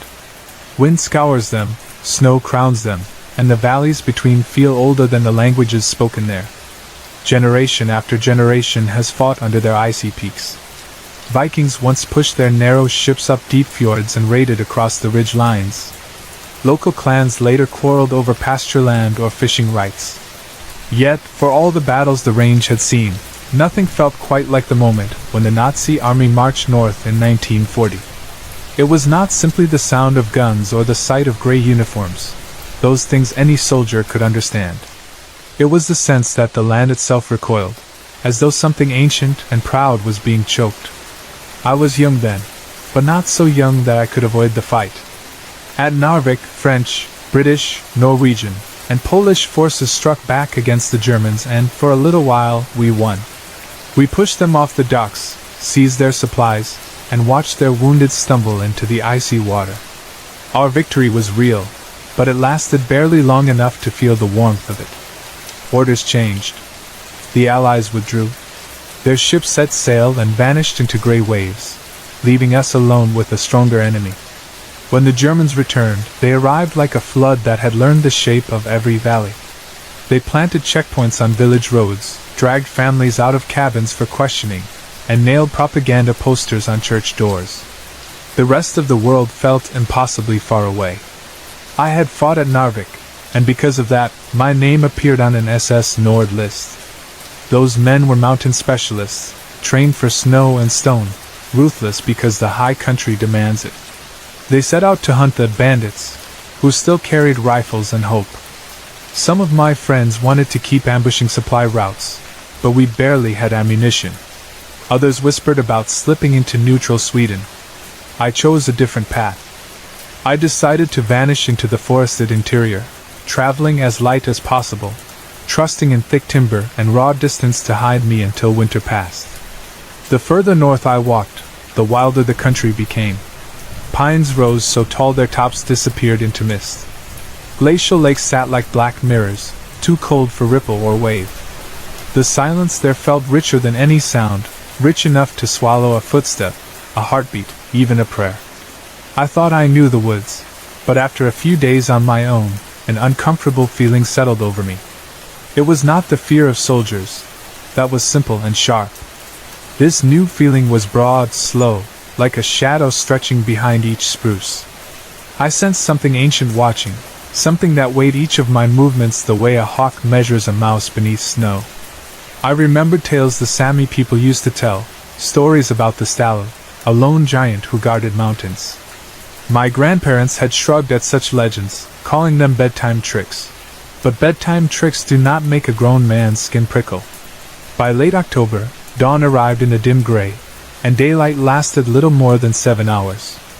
The cold felt alive. Frost climbed tree trunks and coated my lashes. Every breath turned into a small cloud that drifted, then crumbled. I kept a small tin stove close because lighting a visible fire could signal enemy patrols. Even so, wood smoke rises, and somewhere beyond any hill a soldier might sniff the air and catch its hint. Some nights I risked no fire at all and shivered under spruce boughs while the cold crept up through the moss and tried to still my pulse. One late afternoon I knelt beside a half-frozen stream, chipping a channel through the thin ice so water could flow into my canteen. The surface cracked under my knife. Somewhere uphill, 3 knocks echoed, wood against wood, or maybe bone against tree trunk. The rhythm felt deliberate, knock, pause, knock, pause, knock. I crouched lower, scanning the trees, ears straining. The forest remained still, but something about those knocks pierced the hush like a flag raised in challenge. I thought of SS patrols signaling one another, yet the sound was wrong. It was too deep and resonant, as if the trunk itself were hollow and immense. I eased away from the stream and slid into a small gully, moving as a shadow might, careful to keep snow from crunching. When the knocks came again, they were closer. 3 beats, then silence. I pictured a bearded officer tapping a rifle butt against bark, guiding his unit forward. But if it were Germans, why only 3 taps? Why not shout commands in raspy German? Something felt mismatched, so I retreated deeper between the trees until twilight blended everything into blue-gray. Night fell quickly. The sky brightened with stars so sharp they looked carved. No wind brushed the needles, no owl hooted. The silence tasted metallic on my tongue. I forced myself to lie still beneath a fallen spruce, using its trunk as a partial roof. Somewhere past midnight, I heard another sound, a long growl, low enough to tremble inside my ribs. The growl traveled, shifting direction as though circling. I clutched my rifle but knew the bolt was half frozen and the barrel would flash like a beacon. I lay motionless, hoping the creature, if creature it truly was, would lose interest. An hour passed, maybe 2, before fatigue dragged me into uneasy sleep. Morning revealed tracks near my hiding spot. They resembled footprints but were far wider than any boot. 5 toes showed in each print, yet each toe ended in something like a dull claw. The stride length suggested a creature well over 2 meters tall. I measured one track with my palm, almost twice its length. A bear? Perhaps. Yet bears walked flat-footed, and these prints pressed down on the balls of the feet, almost like a human sprinting.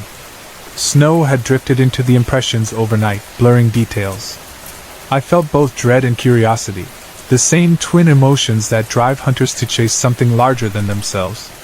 Days later the forest bestowed more signs. Saplings broken at shoulder height, twisted until their inner fibers burst. Stones piled into a small cairn beside a deer trail. Too neat for nature's random hand, too crude for a soldier's camp marker. Once I discovered elk bones strewn across a clearing, yet not gnawed or cracked for marrow.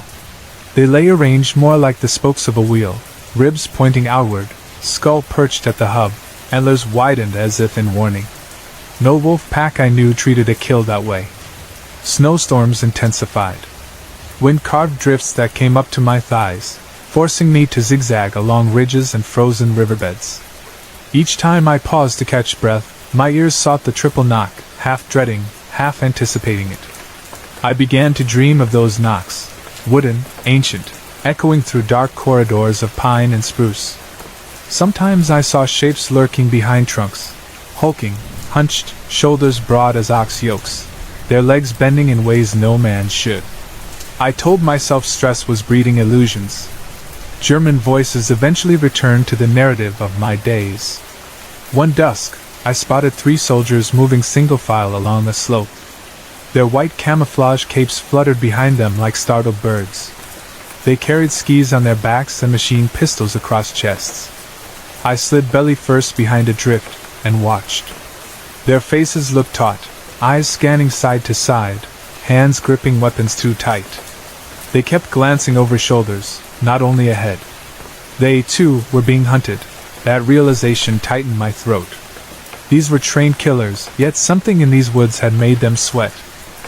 2 nights later storm clouds churned thick over the peaks.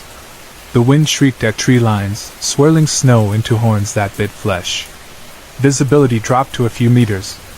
I stumbled down a steep grade, lost balance, and tumbled. My world spun white until my shoulder cracked against a hidden boulder. Pain shot through my knee, ligaments twisting. I slid the remaining slope length like a sack and came to rest in a trough. My leg refused to straighten. Fresh panic sent my pulse hammering. I looked downslope. Maybe 50 meters away a cliff wall jutted from the hillside, its face peppered with dark slits. One opening looked like a cave mouth, angled just enough to give shelter from wind. I crutched myself upright and hobbled. Each step screamed. Snow plastered my coat, turning wool to icy armor. Inside the cave, night swallowed everything. I struck a match. Flickering light revealed walls coated in ochre and charcoal paintings. Stylized reindeer herds, hunters with spears. But one figure dominated, a giant silhouette, broad-shouldered, with long arms ending in wide hands. Its eyes were huge circles, painted white against reddish rock, and its mouth hung open in a kind of eternal howl. Around it spiraled patterns of broken branches, toppled trees, and tiny human shapes kneeling. I had wandered into a shrine older than kingdoms. Thunder of boots outside jolted me back to immediate danger. Germans shouting, maybe a patrol that tracked my slide marks. I doused the match and retreated deeper. The cave floor sloped down, then leveled. My breath puffed white plumes in the dark. Flashlight beams stabbed through the entrance, slicing shadows across the paintings. A German curse echoed. Someone kicked a rock. They advanced cautiously. My hand tightened on my knife. Firing a rifle here would be suicide. The muzzle flash would blind me and ricochet might kill me. Then came the growl I recognized, magnified by the stone chamber. The soldiers halted. Their beams jerked. One light caught a glimpse of something tall slinking behind a column. A shot rang, deafening in the confined space. Dust and stone chips rained. The growl turned into a roar, deeper, layered, like two voices overlapping. Chaos erupted, rifles firing in erratic bursts, beams whipping across walls, Germans shouting. A massive shadow swept into the cone of one flashlight, enormous torso, fur bristling, head ducked low. A soldier screamed as he was yanked sideways. Another soldier's weapon clattered. I crouched behind a boulder, blood thrumming. The clash of flesh and boots and rock echoed until, abruptly, it ceased. Silence returned, broken only by a drip of water and distant wind. I dared a glance. The cave mouth showed only swirling snow, no lights. Bodies lay still. One German's eyes stared, mouth frozen mid-cry. Another was missing, only his rifle remaining. A third corpse looked twisted at an impossible angle, helmet crushed inward. I crept forward one pace at a time. No sign of the creature. The faint scent of moss, iron, and musky fur lingered. Rising pain in my knee reminded me I could not remain. I gathered a dropped flashlight and spare ammunition, though uncertain my leg could ever use them in flight. As I limped toward the exit, a sound stopped me, 3 deliberate knocks from deep within the cavern. They vibrated through bone, final, judgmental. My scalp tingled. I whispered an apology, to the forest, to whatever guardian held claim, and stepped outside. Dawn flushed pale pink behind ragged clouds. Snow glittered. I made a crude splint from branches and ski straps stolen from the dead, then began the agonizing trek downhill, each crutch step driving spikes of fire through ligaments. The storm weakened. Wind eased. The forest felt newly hushed, as though sated. No German voices pursued. No growls haunted my back trail. Yet sometimes, when a tree cracked under weight of snow, I flinched, half expecting to see that towering figure again, eyes twin coals in white murk. Winter slogged on. News traveled slowly, but by spring rumor said the SS Nord patrol in my region had lost several men to unexplained causes. They blamed wolves, avalanches, even sabotage. None spoke of giants. Eventually, Allied advances elsewhere forced German resources southward. Patrol density lessened, and local resistance cells grew bolder. My knee healed stiff but reliable. Years later, after the war ended and Norway shook off occupation, I found myself seated by a hearth telling my grandson the tale. I described the cold, the Germans, the cave paintings, and the creature that stirred the dark. He listened wide-eyed, twisting the edge of his blanket. I stressed respect, for mountains, for old stories, for places that carry memory deeper than history books. The Stalin, or whatever name you choose, was not malevolent without cause. It punished those who broke its law. Men chopped forests, Burned cabins, spilled blood, arrogant of the contract between living things and land. The guardian reminded us of limits. Sometimes, when logs settled in the stove and popped like gunshots, I paused to listen. In the pause my grandson's eyes widened, sure he could hear knocks echoing faintly beyond the window. Maybe he did. Maybe the mountains remember us, our victories and our cruelties, our footfalls and our whispered apologies. Maybe the guardian still walks beneath spruce crowns, enormous shoulders brushing branches aside, pausing to sniff the wind the way a hunter does. I tell my grandson that if he ever hikes alone and hears 3 knocks, he should answer not with a gunshot or a shout but with silence and a slow retreat. He should leave no trash, no carved initials, no careless footprints where moss is thickest. He should speak softly to the trees and thank them for shelter. Because legends endure for reasons. They hold warnings disguised as wonder. They teach that we are guests passing through older halls. The war taught me nations can scar landscapes, but the land has custodians older than cannons. Some nights I wake before dawn, heart racing, convinced I heard the triple knock along my house's eaves. I lie listening while wind moves across distant fjords. Eventually the sound resolves into a wooden beam settling, nothing more. Yet I say a quiet oath all the same, I will honor the wild. The guardian who hunted Nazis is still out there. I believe that. In a century it may stand against other invaders, corporations drilling, tourists littering, soldiers marching under new flags. It will rise from shadow, knock a warning, and if ignored, enforce the balance. People will craft new names, new theories, but the shape of its responsibility will remain unchanged. Some truths outlive memory, some protect what memory cannot. I pray my grandson carries that understanding, and that he passes it to his children beside future fires where the wind outside still tastes of pine and snow and something watchful. Sorry to interrupt. If you're enjoying the story, let me know in the comments and tell me where you're watching from. Don't forget to like and subscribe for more.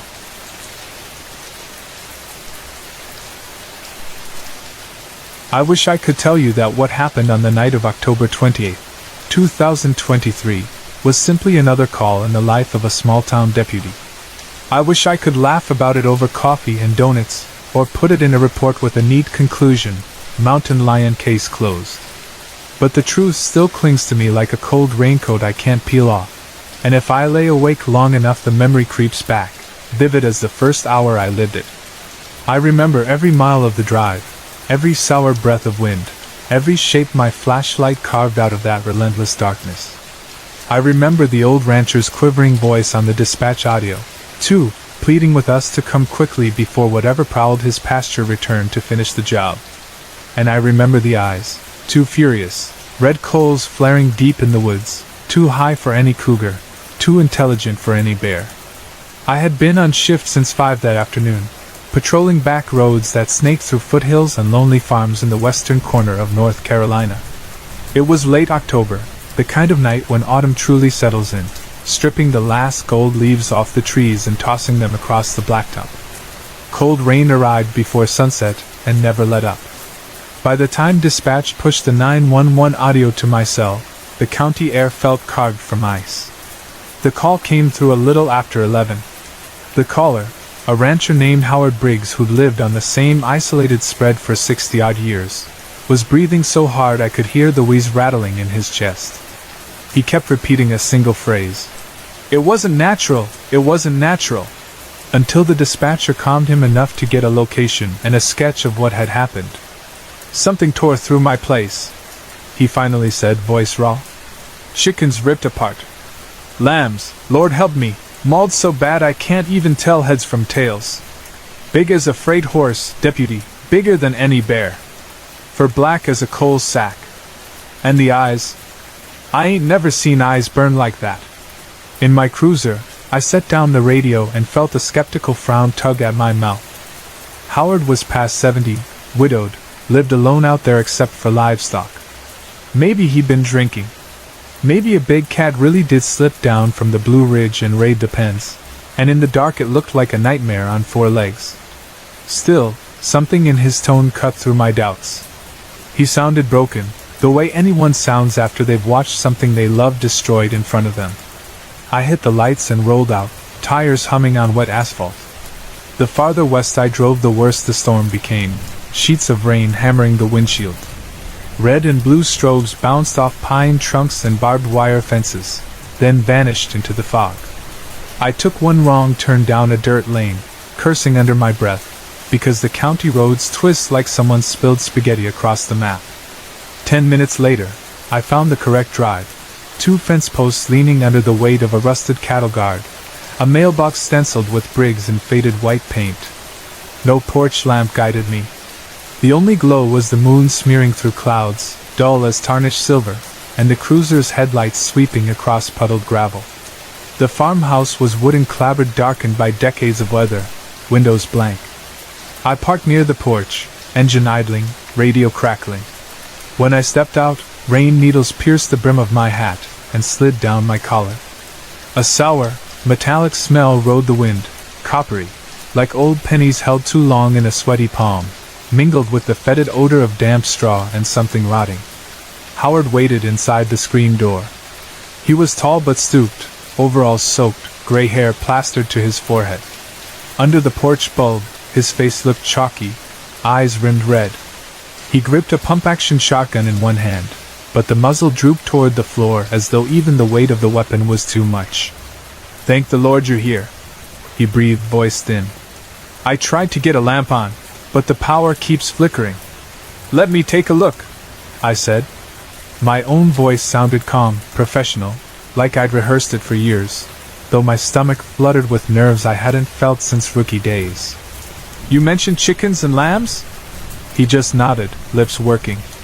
Rain drummed on the tin roof, a ceaseless rattling that filled any silence between our words. For one odd second I noticed how slick the porch boards were, like polish. The next second Howard motioned past the yard to a slope behind the house. My flashlight beam stretched across wet grass and sank into moving curtains of rain. Where the beam faded, black pines crowded together, their tops thrashing in the wind. "It came from there," he said. "I heard the coop banging first. Then a lamb screamed, awful sound, like a child." His eyes glistened. "I ran out with the 12 gauge. Didn't see it plain. Just a dark heap half the size of my Dodge head buried in the pen. I fired once high, hoping to scare it. It raised up on 2 legs, deputy. 2 damn legs. Looked right at me." He swallowed. Those eyes glowed red like brake lights. "I swear it."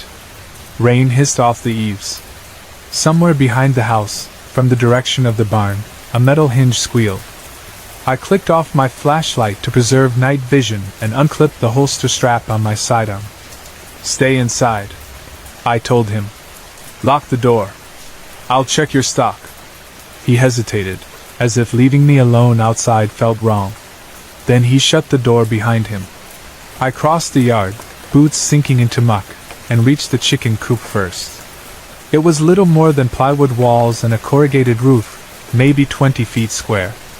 The padlock on the latch still swung intact, but the paneling beside the door was shredded outward in long vertical slats, as if something pushed from inside, except that made no sense, because the damage clearly opened inward from something forcing its way.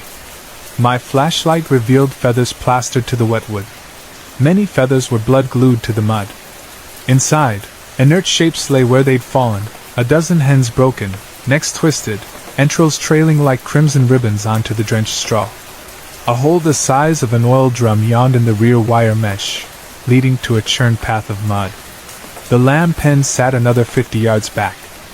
I could see where hooves had scoured the ground in panic.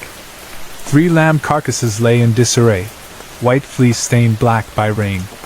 Their rib cages had been pried apart, organs missing. The stench here was overpowering, a mix of guts and wet wool and that acrid copper note that didn't belong. I crouched, angled light across the disturbed soil. Tracks cratered the earth, impressions nearly a foot long, 5 toes on each, though calling them toes felt wrong. They were clawed, but also elongated like a human foot stretched grotesquely. The heel registered deep. And set amid those prints were a second pattern, canine, but enormous, larger than any dog or wolf that should roam these hills. The patterns overlapped, as though the creature alternated between walking upright and dropping to all fours. A breeze shifted through the trees, carrying the creak of timbers. Again that metallic odor wafted, almost sweet now, sweet like meat left under a heat lamp too long. I scanned the tree line. Rain blurred the world into watercolor darks and grays. Howard's porch light flickered out, plunging the yard behind me into gloom.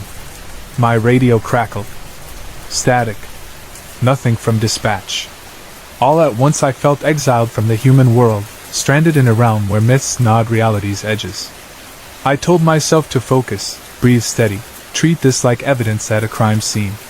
But my pulse kept sprinting. From the pines there rolled a growl, so low it vibrated in my sternum. It reminded me of recordings I'd heard of elephants communicating subsonically, except threaded with something broken, like a diesel engine grinding on bent rods. I aimed my Glock into the woods and activated the weapon-mounted light.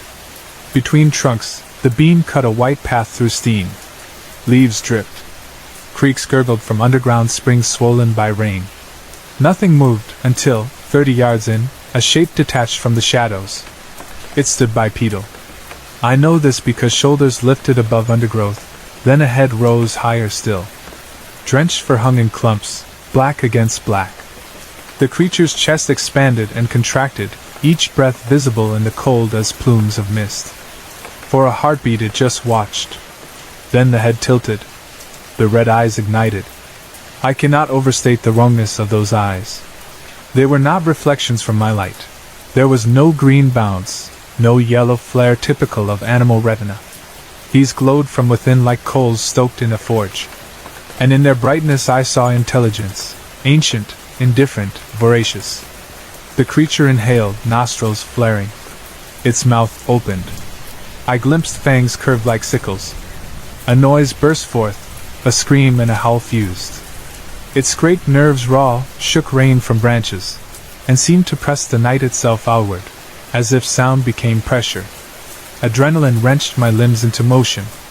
I fired once into the dirt between us, a warning shot. The muzzle flash lit trees like lightning. The beast recoiled, dropping to all fours. Then it bolted sideways, so fast the beam couldn't track. Limbs blurred. It crashed through brush, but not clumsily, more like a hawk veering among branches, using momentum to slingshot ahead. I backed toward the house, weapon raised. Rain slapped my cheeks. The flashlight bobbed, scanning for return red eyes, for silhouette, for anything. Behind me the porch door banged open and Howard shouted, but wind shredded his words. Another growl emerged, now circling, always beyond view. My mind conjured images, the thing flanking, using darkness as cover, hunting not livestock but me. Every training scenario I'd run in the academy felt childish now. You can't set a perimeter against folklore. Light flickered again from the porch.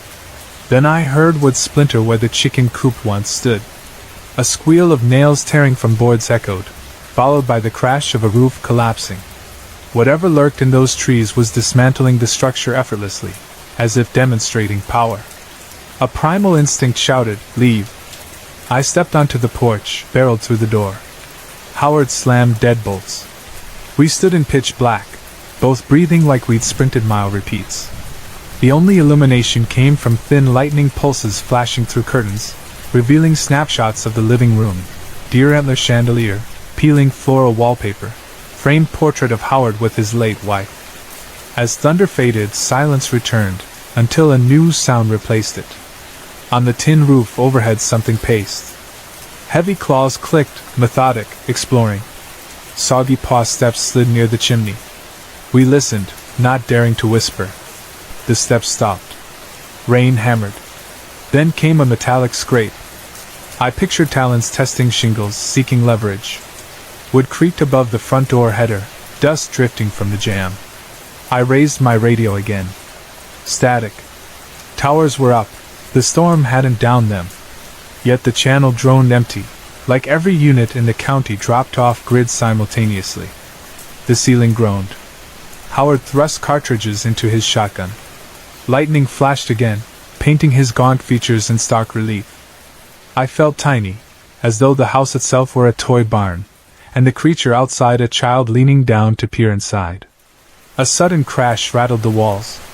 Glass shattered, rear kitchen window blown inward. Rain gusted through. We spun. I covered the doorway from living room to kitchen. Howard aimed down the hall. The stink hit, copper, dung, and a musky wildness beyond taxonomy.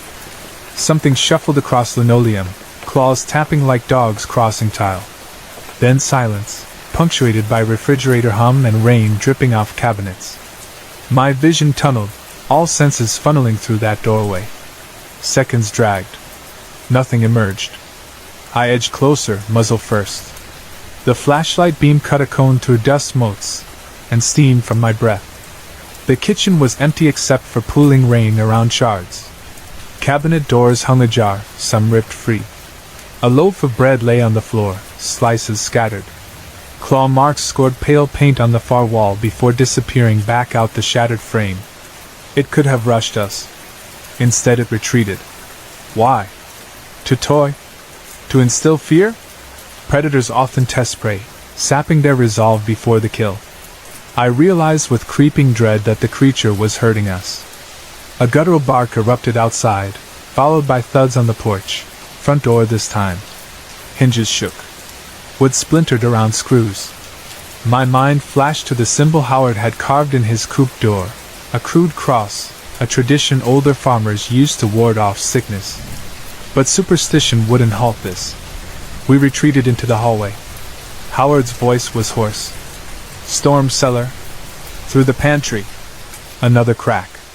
The door frame bowed. I grabbed his sleeve and we sprinted, boots skidding on puddles. In the pantry, a trapdoor yawned open over a steep stairwell. Earthy odor wafted from below, soil, potatoes, mildew. Howard descended first, shotgun muzzle up. I followed, dragging the trapdoor closed behind. In pitch darkness my pulse roared. Upstairs, the front door surrendered with a boom. Boards crunched under weight heavier than any man. The thing prowled rooms, furniture scraping. Ceiling joists above our heads creaked. The floor plan echoed as it moved, each step deliberate, snuffling, testing. We pressed into earthen walls, holding breath. It felt the creature could smell us through layers of wood and dirt, that it lingered to memorize our scent. Then quiet. Minutes crawled. Howard whispered trembling prayers. I mentally recited badge number, radio codes, anchors to reality. Somewhere in the house glass tinkled again, like claws flicking crystal. Rain eased. Wind died. Silence thickened until even my heartbeat felt indecently loud. Finally we heard retreating footfalls across porch planks and down steps. The smell receded. I counted to 100 slowly before cracking the trapdoor. Gray dawn seeped through broken windows. The storm had passed. The creature was gone. We emerged to ruin, front door hanging one hinge, couch gutted with raking cuts, deep prints embedded in wet floorboards. On the porch rail, prints crusted with coppery residues showed 5 elongated digits. Each terminated in a hooked claw the size of my thumb. I spent the rest of the day with wildlife officers, but they queried for mountain lions. I left out details, the red eyes, the intelligence. Reports require plausible boxes checked. Unknown predator. Tracks inconsistent with bear. Case filed. 2 nights later, power company men repairing transformers 10 miles away reported large shadows crossing their floodlights. They joked about Bigfoot. I didn't laugh. Howard sold his lambs, reinforced his chicken coop with metal sheeting, but still he swears at sundown he smells pennies on the wind.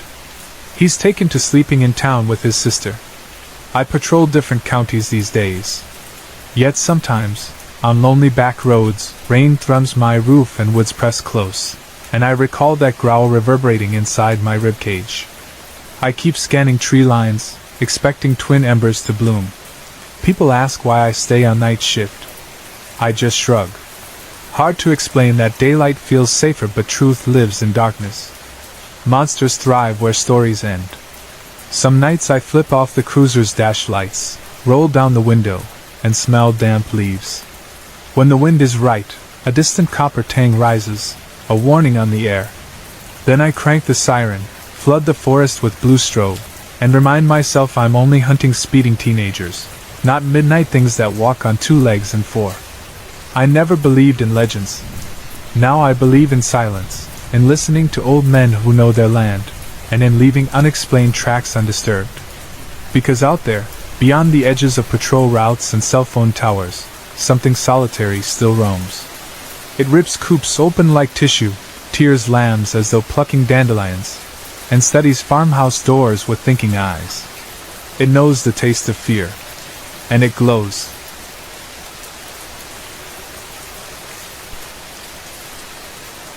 The summer before junior high had crawled by so slowly that it seemed endless. Days blurred together in a haze of sprinkler water, sun-baked asphalt, and dusty wind that smelled faintly of sagebrush. My little Oregon hometown did not boast much beyond 1 grocery store, 2 gas stations, and a single blinking yellow light. Families who had been there for generations stayed, clinging to memories that felt carved from the very soil. Outsiders rarely visited. If they did, they never stayed long. By the time autumn finally nudged the heat aside and school supplies appeared in storefront windows, I was restless, ready for something new, even if the idea also scared me senseless.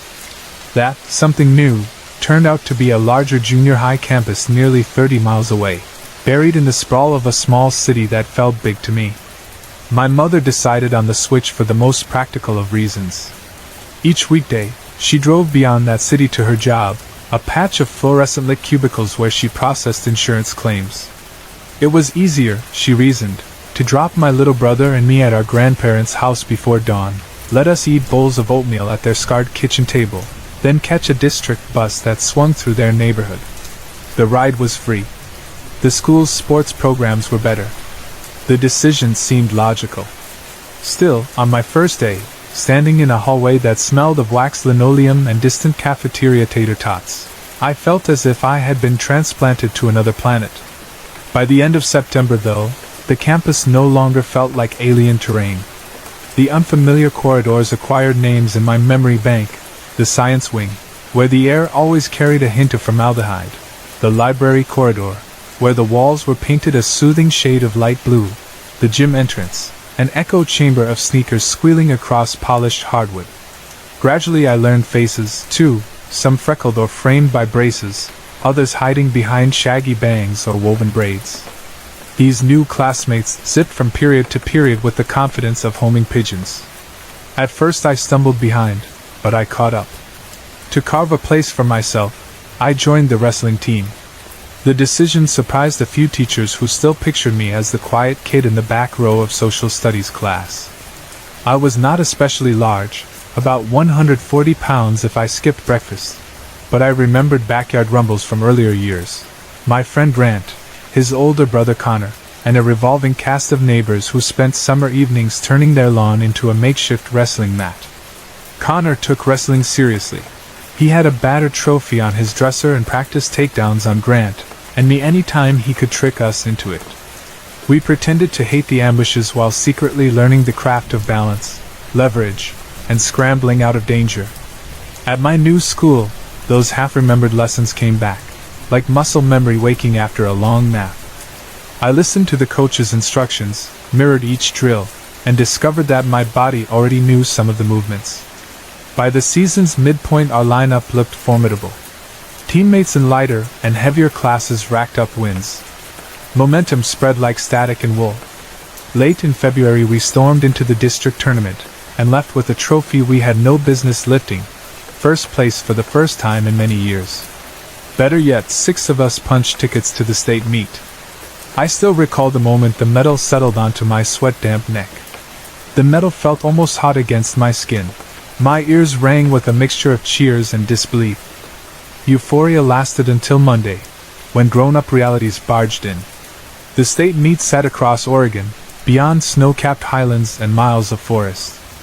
Travel meant hotel rooms, fuel for 2 district buses, and meals for 25 adolescent appetites. Our school's athletic budget barely covered football helmets. The wrestling fund was a crumpled envelope in a filing cabinet. To bridge the deficit, we launched a blitz of fundraising, car washes and parking lots that smelled of gasoline, homemade cookies sales outside the grocery store, and a spaghetti dinner at the VFW hall where our soft-spoken heavyweight delivered plates of noodles with surprising grace. Generosity trumped cynicism. Neighbors pressed dollar bills into our hands, alumni mailed checks, and local businesses ponied up sponsorship cash. The total, when tallied, exceeded projections. Not only could the 6 state qualifiers attend, so could the alternates and junior varsity practice partners who had sweated beside us. Coaches insisted it was only fair. Iron sharpens iron, they said, and the whole squad had hammered out everyone's skills across those rubberized mats. We left on a Thursday morning in mid-March. Although daffodils had poked tentative green shoots in town, winter still lorded over the Cascade Range, and icy storms had battered Interstate 5 for days. Construction crews had narrowed sections of the highway to single-lane chutes, icing over orange traffic barrels and concrete barriers. Semi-trucks jackknifed with depressing regularity, turning travel into an ordeal of brake lights and tow truck flashers. Our driver white-knuckled the steering wheel and muttered prayers that the tread on our tires had some life left. Students dozed, headphones leaking tinny music, blissfully unaware of how thin the margin of safety felt up front. We skidded into the host city only minutes before weigh-ins closed. Somewhere between the parking lot and the scales a miracle happened. Nobody missed weight. Maybe the panic had burned calories. Maybe adrenaline shrank water weight. Maybe teenage metabolism is simply unbreakable. Whatever the reason, relief flooded our ranks, followed by renewed focus. Over 2 days we wrestled through brackets both merciful and cruel. One teammate lost by a single point to the eventual state champ. Another rallied through consolation to snag 3rd. I scrapped my way to 5th place, stepping off my final match with a bruise blooming along my jaw and an irrational urge to do it all again tomorrow.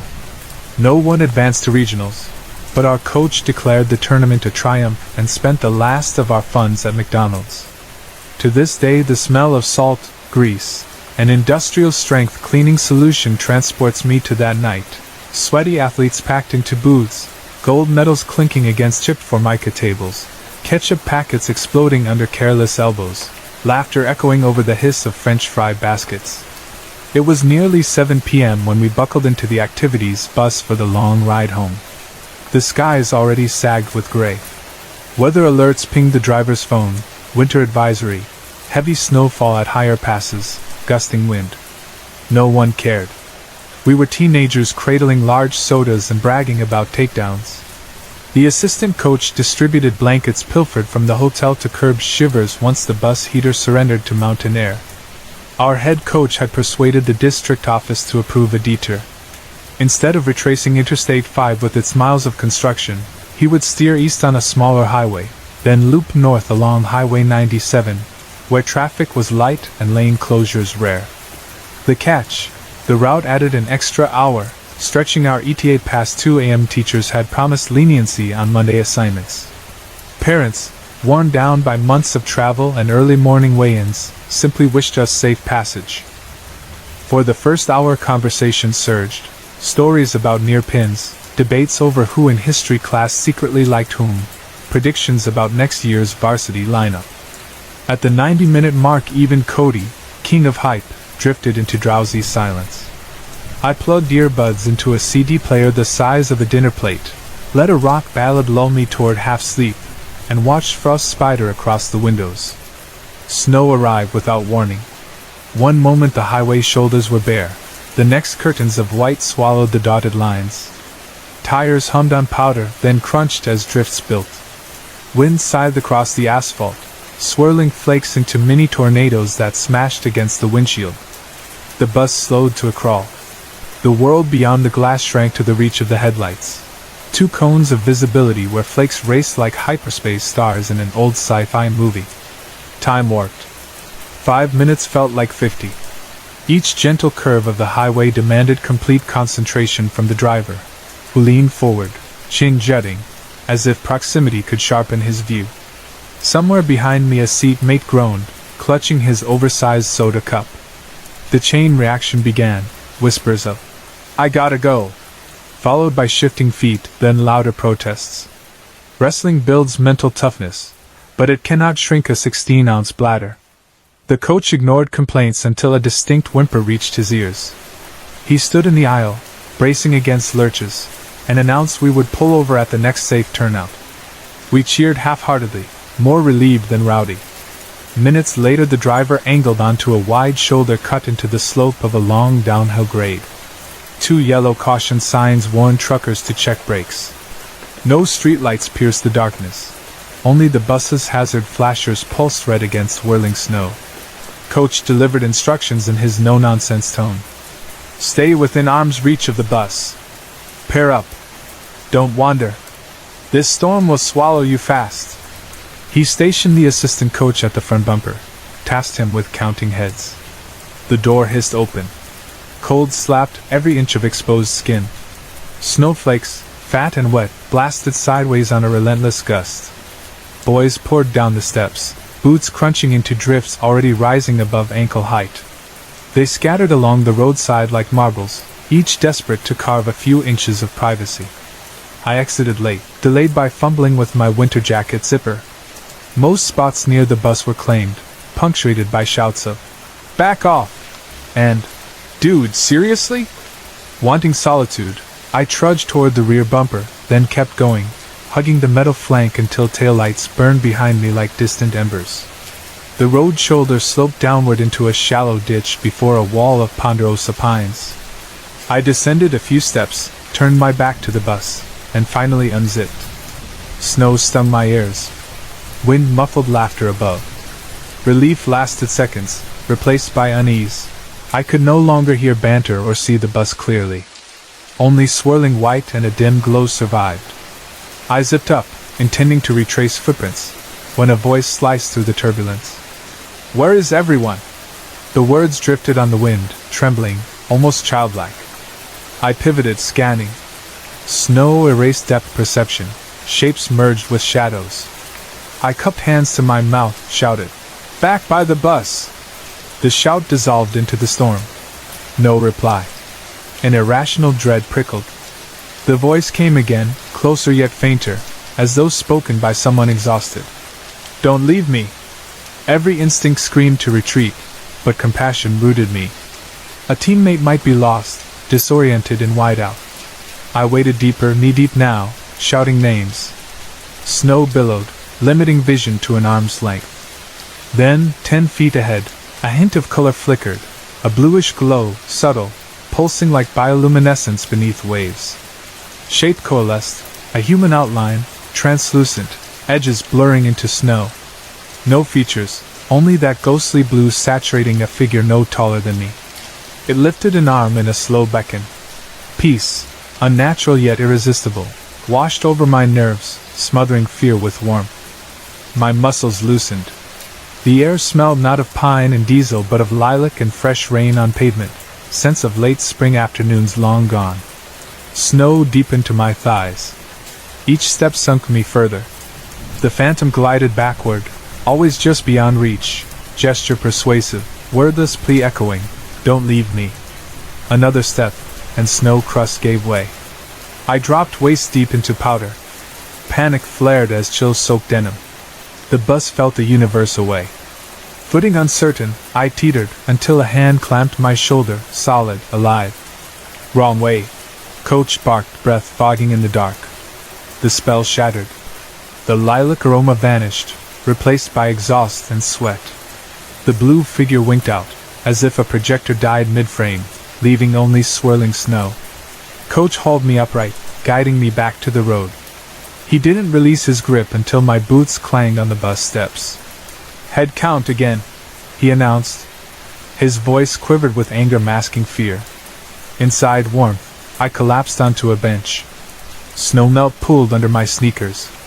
Teammate Nick lifted an eyebrow. "Thought we'd need a search party," he muttered.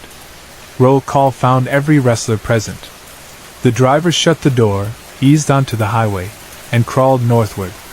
Behind us the turnout disappeared in the rear window, reclaimed by night. I hugged the borrowed blanket, mind racing. Had I hallucinated?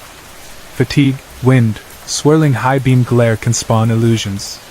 Yet the peace I felt, like sinking into a dream of summer, defied meteorology.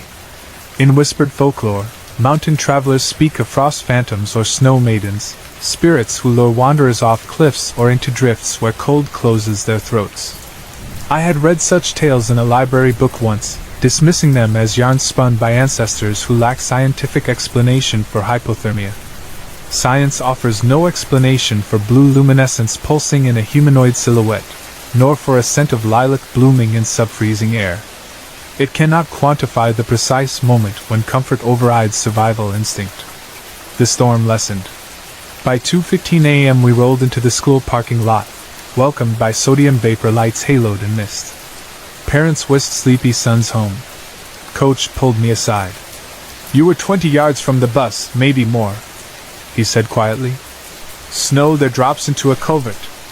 Another few steps and we'd be digging you out come sunrise." His stare pinned me. "What did you see?" I considered telling him about the voice, the blue glow, the peace like narcotic lullaby. Instead I shrugged. "Snow messes with your eyes, Coach." He studied me, nodded once, let the matter rest. I sat awake that night on my bed, listening to the furnace cycle on and off, replaying those moments in the ditch. Part of me feared sleep, worried the phantom would visit dreams and beckon again. Part of me felt grief, oddly, as if I had abandoned someone who truly needed rescue. Seasons shifted. Spring dissolved the last snowdrifts. Wrestlers traded singlets for baseball uniforms or off-season weights. I remained haunted, not by terror but by nostalgia for that impossible calm. Sometimes, in early mornings before the bus, I'd smell faint lilac on frosty air and my heart would thump, half hope, half dread. Yet no figure appeared. Years later I researched folklore of the Pacific Northwest. One legend surfaced repeatedly: frost phantoms, winter spirits birthed from the breath of those who perished in storms. They mimic voices of loved ones, lure travelers off safe paths into white silence. Sightings often mention a soft floral scent, wild mountain heather or field lilac, accompanying the apparition, as if the spirit clings to memory of spring it will never again witness. Skeptics scoff. They cite snow blindness, hypothermia hallucinations, or static sparks in sub-zero air. Perhaps they are right. Perhaps adrenaline and exhaustion conjured blue light in crystal refractions. I only know an arm's length rule saved me. Coach's hand anchored me to reality when my own senses faltered. Had he not turned back to check stragglers, I might have followed that phantom until numb legs folded and snow filled my lungs. Whenever storm clouds gather over Highway 97, I imagine a traveler pausing at a turnout, stepping into a white world where lilac rides the wind. I pray they keep one hand on the vehicle, count their steps, heed the living voice over the whispers of the dead. Because some peace is a predator wearing kindness like perfume, waiting to collect the unwary. And I remember the soft directive that broke the spell. Wrong way. 2 simple words, heavy with mortal urgency, reminding me that sometimes the difference between a memory and a cautionary tale is the firm grip of someone who cares enough to pull you back from the brink. Sorry to interrupt. If you're enjoying the story, let me know in the comments and tell me where you're watching from. Don't forget to like and subscribe for more.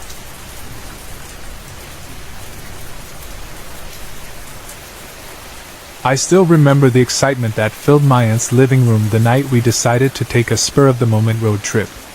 The local news kept saying that an unusually strong solar storm was going to push the aurora borealis farther south than normal, far enough that people across the entire northwestern United States might see color rippling over the sky. That kind of display is mostly a dream for Idaho, even up here in the sparsely populated high desert and lava fields.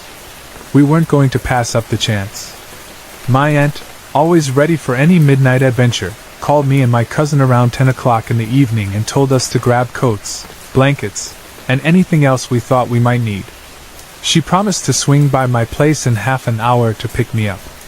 I tossed a flashlight, an old pair of binoculars, a thermos, some protein bars, and the thickest hoodie I owned into a canvas bag and waited in the driveway, hopping from foot to foot more out of impatience than cold. When the porch light finally caught her battered silver SUV rumbling down our street, I recognized the distinct chuck thump of the rear suspension before the headlights even washed over me. She pulled up alongside the curb with my cousin riding shotgun. "Life on Mars," spilling out of the half-cracked driver's window. My cousin leaned across to shove the door open. "Throw your stuff in the back," he said, grinning like he already knew we were about to collect a strange memory or two. I climbed in, shut the door against the chill, and we rolled out in a spray of loose gravel. Once we left town limits, the three of us settled into easy conversation, the kind that wanders from school gossip to our bizarre family genetics to whether there might be aliens monitoring our phones. It felt good just to ride, each sagging mile marker clicking past like the second hand on a grandfather clock. Traffic thinned until we had the two-lane highway almost to ourselves, and the glow of the nearest small town dropped away behind us. The further we drove, the more the world shrank to the narrow beam of our headlights and the glint of reflective highway posts rushing by. I closed my eyes for a moment, listening to gravel hiss under the tires and that old engine hum, feeling the calm that comes from being between places, not quite here or there. Southwestern Idaho meets northern Nevada in a stretch of wide-open emptiness, volcanic outcrops, sagebrush ocean, the occasional shiver of yellow grass bent sideways by stiff wind. It's a land of hardy things, pronghorn, coyotes, rabbits, and the tough men and women who ranch or prospect or haul freight across the basin. It takes a certain personality to love these spaces. My aunt does. She's the kind of woman who will stop to admire a cloud of dust hanging over a basalt ridge just because the afternoon sun turns it orange. Over the years she's dragged us off to camp in lava tubes, search for trilobite fossils, and watch meteor showers from the roof of her car. Tonight's mission, to chase colored sky ribbons, fit right into her catalog of missions. Our destination, if you can call it that, wasn't any place in particular. We were simply heading out to the darkest spot we could reach before the predicted peak of auroral activity. That meant south on US 95, down past the Oahe River, then west on a lesser highway that cuts through Bureau of Land Management territory. My aunt had a mental map of side roads, dry creek crossings, and cattle gate pullouts where you could park without blocking anyone's way. She planned to pick whichever one felt right when the time came. My cousin and I trusted her sense of direction implicitly, even though, half the time, directions were more like impulses. That lone juniper looks inviting, or that ridge might have a good vantage point. She's rarely steered us wrong. While we drove, my cousin slouched against the door and drifted in and out of restless cat naps, his head bobbing every time the SUV hit a frost heave. I watched for green or purple smears in the sky but saw nothing through the clouds rolling in from the west. I told myself real viewing wouldn't happen until after midnight anyway. To kill time, I scrolled playlists on my phone and tried to keep my aunt awake with questions about her first job tending bar or how she once fixed a busted alternator using a gum wrapper. She told me those stories, and the windshield slowly collected blown sand and insect smacks that the wipers kept brushing aside. When the dashboard clock crept toward 12:30 a.m., my aunt turned off the main highway onto an almost invisible service road. The SUV's headlights caught signs of heavy equipment ruts and scrawny rabbit brush. The road quickly narrowed into two tire tracks, one wheel's worth of gravel heaped higher than the other. It felt like we were edging along a cliff even though the ground fell away only into gentle basins on either side. Above us, the moon, just past half, was rising, casting enough glow to silver the scrub, yet it couldn't erase the darkness pooled in low spots. The distant mountains loomed like hulking silhouettes, their bands of exposed basalt giving away their volcanic birth. We drove maybe 10 miles down that track before the path dipped into a shallow cut, and the ground leveled into what looked like a small plateau. My aunt drove halfway around a patch of exposed bedrock, then brought the SUV to a rolling stop between two lumps of tumbleweed. She set the brake, killed the engine, and turned to us with that look that says, "So? Good enough?" My cousin, mostly awake by then, shrugged. I asked if there might be a better ridge farther on. She hesitated just long enough to tell me she was gauging the sky. "Clouds are thick toward the west," she said. "If we keep moving we might miss the break. We'll watch here." That was that. We both climbed out and stretched. The breeze at ground level wasn't strong, but a higher wind hissed through the sage branches. The air smelled faintly metallic, the way dry desert does late at night, and the temperature hovered somewhere around 40 degrees, cooling fast. We threw blankets over our shoulders and walked a few yards away from the SUV to let our eyes adjust. The engine ticked as it cooled, making a noise like pebbles dropping on sheet metal. Otherwise, the world had gone absolutely quiet. No livestock, no distant highway rumble, no jets overhead, nothing. My aunt breathed in deep and tugged her knitted cap down to her eyebrows. We faced north. The sky had parted in streaks, clouds splitting to reveal stars so bright they looked painted on. Then the faintest wisp of green shimmered low along the horizon, just a suggestion, like someone dimming a neon sign behind a curtain. We watched, hardly blinking. Slowly that green deepened into a band, then into vertical curtains that rippled and folded. A hint of magenta threaded between them, followed by a pulse of white light that raced from west to east and was gone. I felt small and lucky and hushed, like I'd stumbled into a cathedral made of empty space and distant charged particles. We spent maybe 20 minutes pointing and whispering, taking blurry phone photos that would never capture the scale. My cousin propped his elbows on the hood of the SUV to steady his arms and tried a long exposure shot. It's gonna suck," he muttered when he checked the screen. My aunt told him not to worry, that the picture in his memory would outlast any digital file. Typical aunt wisdom. She hugged us both, which she does when she's especially happy. Then the strange part started. We were still leaning against the car, watching the sky, when we heard the first sound. It was faint at first, more vibration than tone, just on the edge of hearing, Wayam, rising and falling like someone humming one note but breathing in and out at the same time. I tilted my head, hoping to isolate it. My cousin assumed his phone had kicked on some random ringtone and checked. Nothing. My aunt frowned but said nothing. We kept staring at the sky, though now the show had dulled. The colors were fading as clouds drifted back, thickening, swallowing the curtains. The hum faded too. For maybe 3 minutes, there was silence again. We gathered our blankets, intending to load up and drive a bit farther south, see if we could gain another vantage. My cousin opened the passenger door to retrieve his water bottle. That's when the hum returned, louder, more definite, undeniably human in shape and cadence, though still wordless. I thought it sounded like a man imitating a woman's alto range, somewhere between a lullaby and a mournful chant. But it also wavered, like whoever produced it couldn't hold the pitch steady. My aunt and I both turned, trying to identify the direction. The sound came from the driver's side, my cousin's side when he sat, and slightly toward the rear quarter. That would be the drop-off side of the plateau. Past the rocky edge the land rolled down into a shallow basin then rose into foothills maybe a mile away. We could see nothing beyond the first row of sage and the darkness beyond our headlights. The hum again, "Uawu triple woo," my aunt whispered. "Did you guys hear that?" She cut her eyes toward me. I answered by walking a step closer to the edge of the slope, blanket dragging behind like a cape. Another hum. My cousin, still holding his water bottle, glanced from me to our aunt. "Quit messing around," he said weakly. She shook her head. "That's not me." I thought maybe some other sky watchers had pulled off on a road below us and were trying to signal. They'd seen our headlights earlier. But the nearest highway spur was half a mile behind us, and we would have heard engines approaching. Also the hum traveled strangely. It wasn't bouncing like typical sound. It felt as if it originated inside my skull, yet I could perceive direction. My aunt decided we should pack up and relocate. She told my cousin to close his door so she could back the car around. Then the hum shifted. It grew louder, leapt an octave, elongated. The note became a warble, then a rising glide, and ended with a quaver that sounded like a giggle choked off halfway.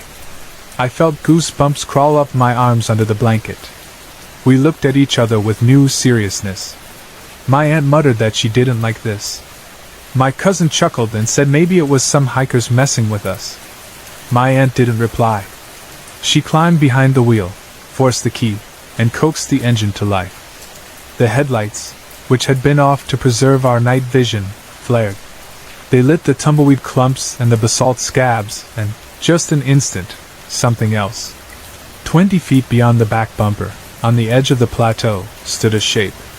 My eye caught it only because the headlight's side spill painted a tall, slender silhouette darker than the air around it. It looked approximately human, though something was off in the proportions. The shoulders seemed narrow and shrugged up. The arms hung too long, palms at knee level, fingers maybe longer than they should be. The head appeared small compared with the torso, and no facial features reflected. The figure stood motionless, half turned toward us, then bent slightly, tilting its head. That's when I realized it had no light reflecting from its eyes, no glassy glint at all. It was like a hole in the night shaped into a person. I gasped. My cousin jerked around, saw it, and uttered a curse. My aunt slammed the SUV into reverse, wheels spitting dust, but the slope behind us was too steep. She shifted to drive. The tires spun before catching. The SUV lurched forward. In those seconds, the figure didn't move. It only hummed, no longer low but high soprano, almost shrill. The note pierced my eardrums and reverberated in my sternum. We roared ahead, bumping over rock. I looked back. The silhouette seemed to glide nearer the edge, lean forward, and vanish. It simply was not there in the next headlight blink. No sign, no movement. My aunt gripped the wheel white-knuckled, pushing the SUV faster than the road deserved. Rocks pinged the undercarriage. In a mile, the two-track merged with an unpaved county road. 5 minutes later we reached the highway, cushioned by asphalt and the comfort that real lines of reflective paint bring. None of us spoke for at least another 15. I stared out the side window, expecting to see headlights behind us or maybe a shadow keeping pace in the sage. But the world remained empty. Finally my cousin cleared his throat and asked, "What the hell was that, Auntie?" She kept her eyes forward. "Don't know, but we're not going back to ask." At a tiny 24-hour gas station near the state line, we stopped for fuel and used the fluorescent-lit bathroom to splash water on our faces. My aunt called her boyfriend and spoke in low tones, describing only that we'd had a scare with possible trespassers. My cousin wanted to watch the sky a bit longer from the parking lot. She told him through clenched teeth to get in the car. We reached home after dawn. None of us talked to other family about that night for weeks. Eventually my cousin told a mutual friend he'd seen a skinwalker wandering near the Nevada border. The story spread among schoolmates, changing details with every retelling. People teased us about spooking ourselves in the desert.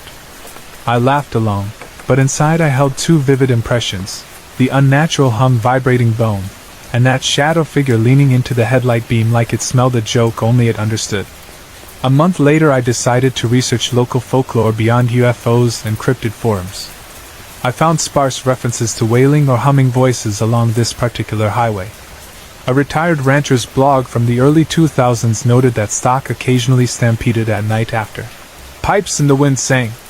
Another article mentioned Paiute oral traditions describing a desert spirit who lures wanderers with a song that sounds like both man and woman. That story ends with travelers found days later, disoriented or never found at all.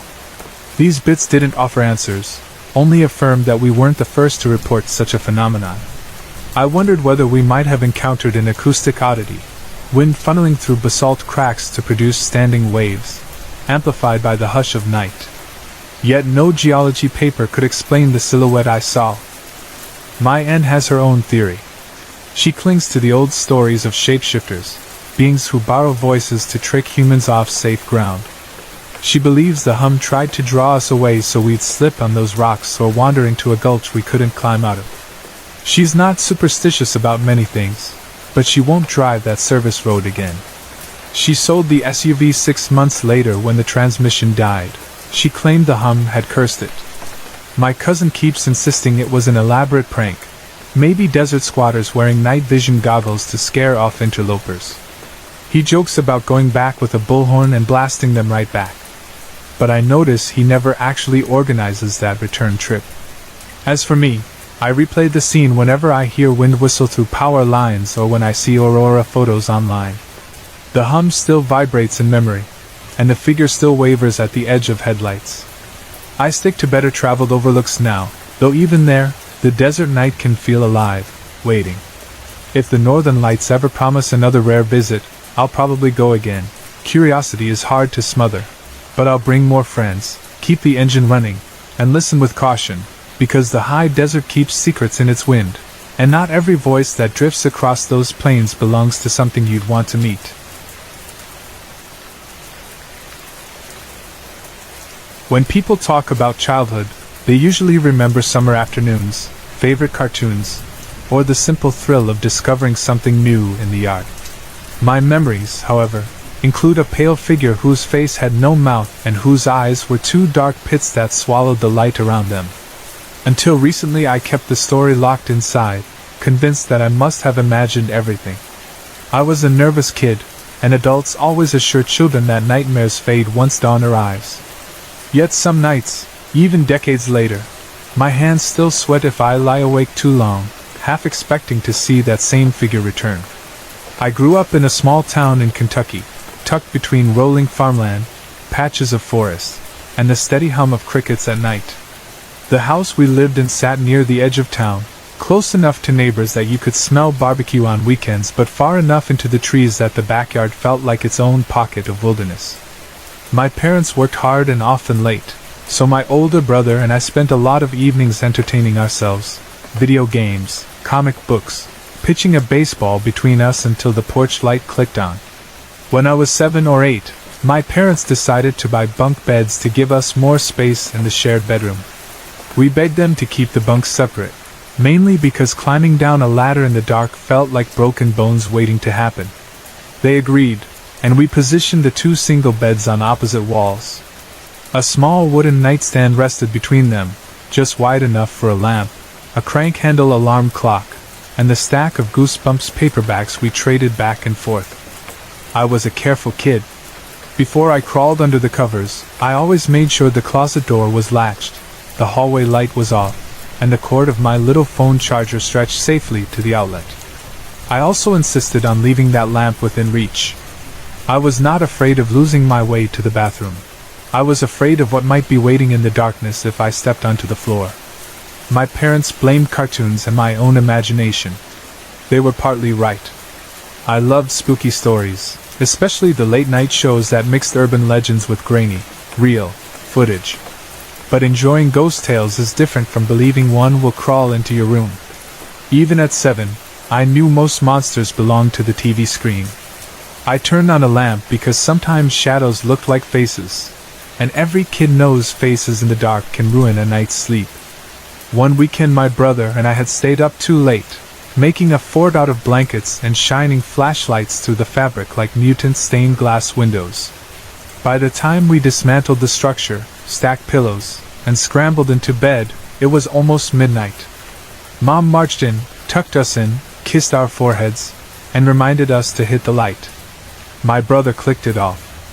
We exchanged sleepy, "love you" calls across the room. He drifted off quickly. I could tell by the steady rhythm of his breathing. I, on the other hand, had napped earlier that day while he watched football with Dad.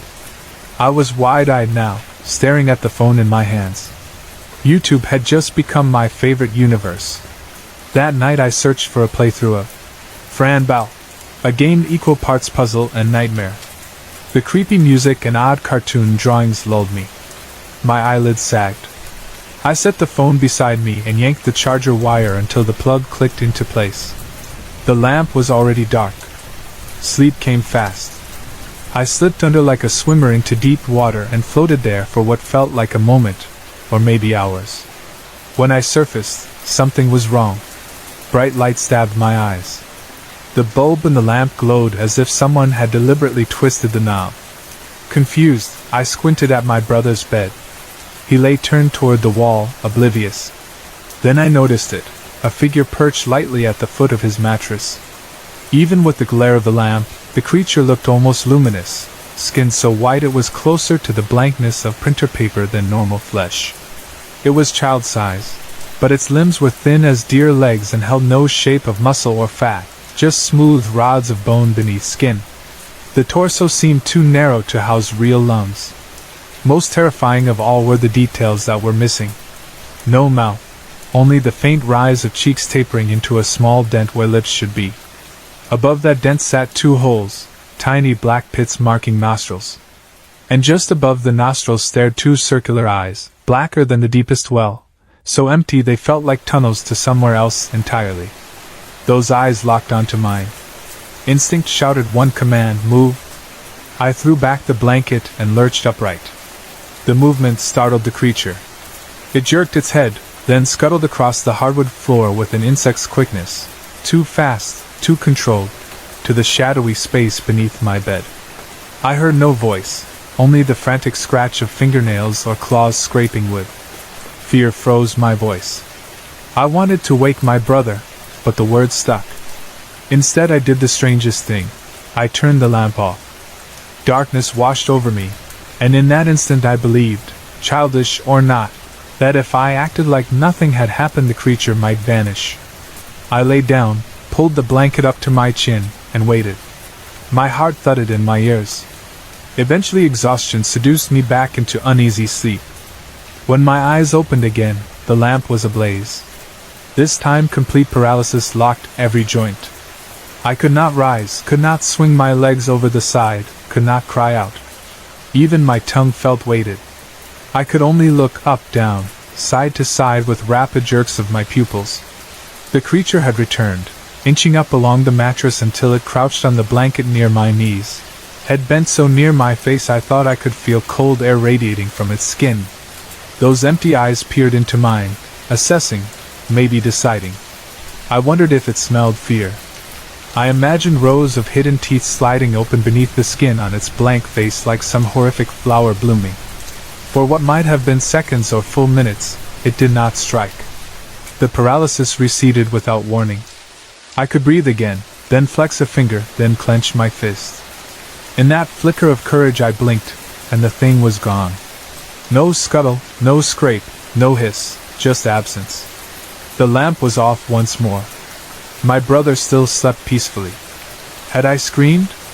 Had I moaned? Nothing disturbed him. I forced myself up, grabbed the flashlight we used for blanket forts, and swept the beam everywhere, under the beds, behind the dresser, in the closet, inside the hallway bathroom. I checked locks on windows. Nothing. The house sighed in its usual way but offered no clues. Eventually I crawled back beneath my covers and waited for dawn to creak through the blinds. Morning delivered embarrassment rather than relief. How could I explain turning the lamp on and off and imagining an eyeless goblin? My parents would blame too much internet and late-night snacks.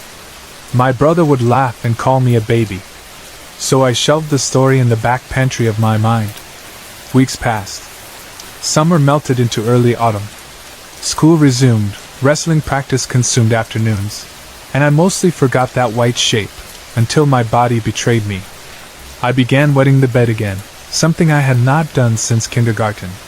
The incidents were random, maybe once every 2 weeks, but enough to shame me. Mom scolded, thinking I was skipping bathroom breaks before sleep. She never guessed terror might be soaking my sheets. Months later my parents surprised me by converting our spare room into a private bedroom for me. They cited my upcoming birthday and the fact that brothers share less peacefully as they get older. I secretly wondered if they wanted to protect that bottom bunk mattress. Either way, I rejoiced at the idea of 4 walls to myself. The new room was smaller, barely big enough for my twin bed, dresser, and a rickety TV stand holding a 13-inch tube television, another hand-me-down. My parents painted the walls a fresh blue. I arranged prized action figures along the windowsill and taped a wrestling poster to the closet door. Most important, I placed a new lamp on the night table, slightly taller than the last, with a darker shade to block direct glare. The first few nights were blissfully ordinary. Then the old routine returned. I settled under the blanket, watched a half hour of cartoons, clicked the TV off, clicked the lamp off, and drifted. Hours later something nudged me from the dream. My eyelids fluttered. Light sliced across my vision. The lamp shone bright. Paralysis swept me again, a heavy tide pinning arms and legs. I sensed presence before I saw it. The creature sat perched beside my pillow, bent close enough to brush my ear. Slits that might have been ears twitched.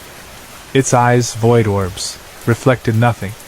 Still no sign of a mouth, yet inside my head a voice formed, a buzzing monotone, either male nor female, telling me something I cannot fully recall.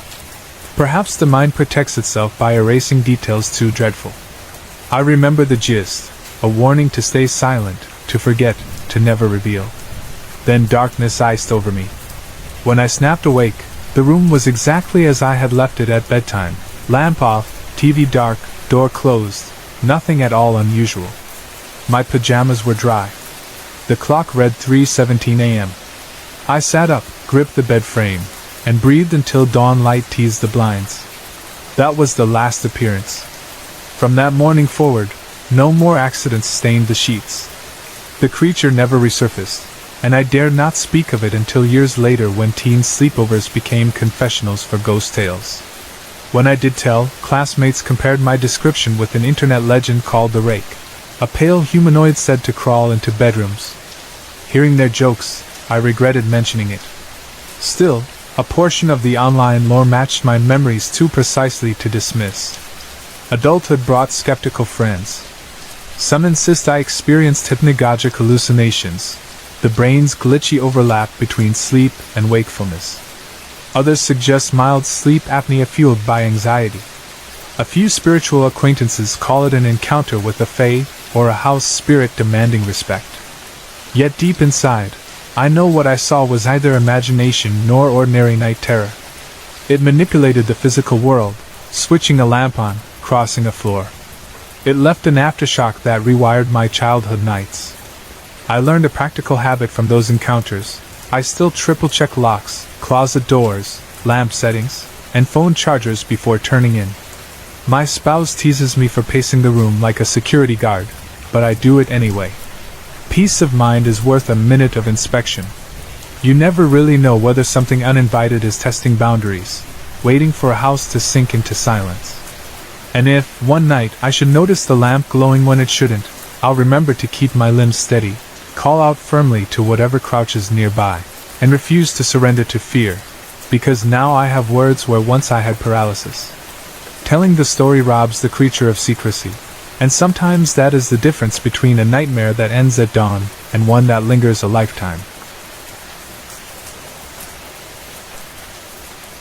I was 14 when the strangest and most frightening thing I have ever experienced unfolded in the woods behind my neighborhood.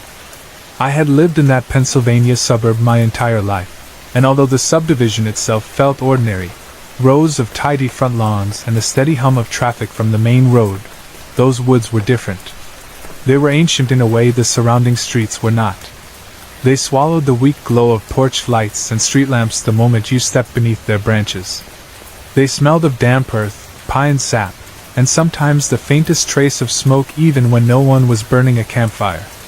Every family on our block had a story about those trees. Some claimed they had spotted a fox larger than any normal fox or heard a coyote call that sounded closer to a human scream. Others said they once glimpsed flickering lights too steady for fireflies but too erratic for flashlights.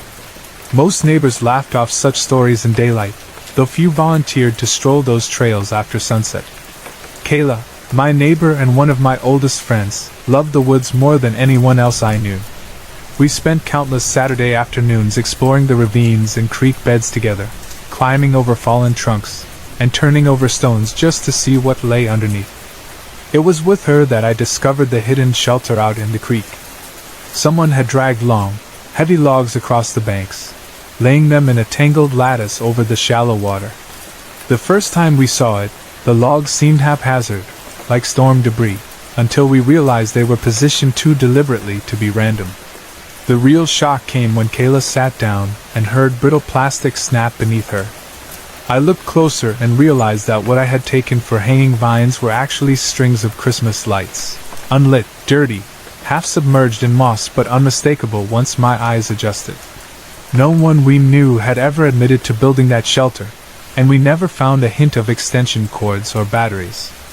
That place felt as though it had sprouted from the creek on its own or been abandoned by someone who did not care whether it was ever found. Kayla's birthday fell in late February, one of those seasons that wavers between winter and spring. Snowbanks still hunched along the roadsides, but every few days the sun thawed enough ground to reveal patches of brown grass. She planned a party for that Saturday evening, music in her living room, card games around the dining room table, and maybe, if the weather behaved, a short walk through the woods.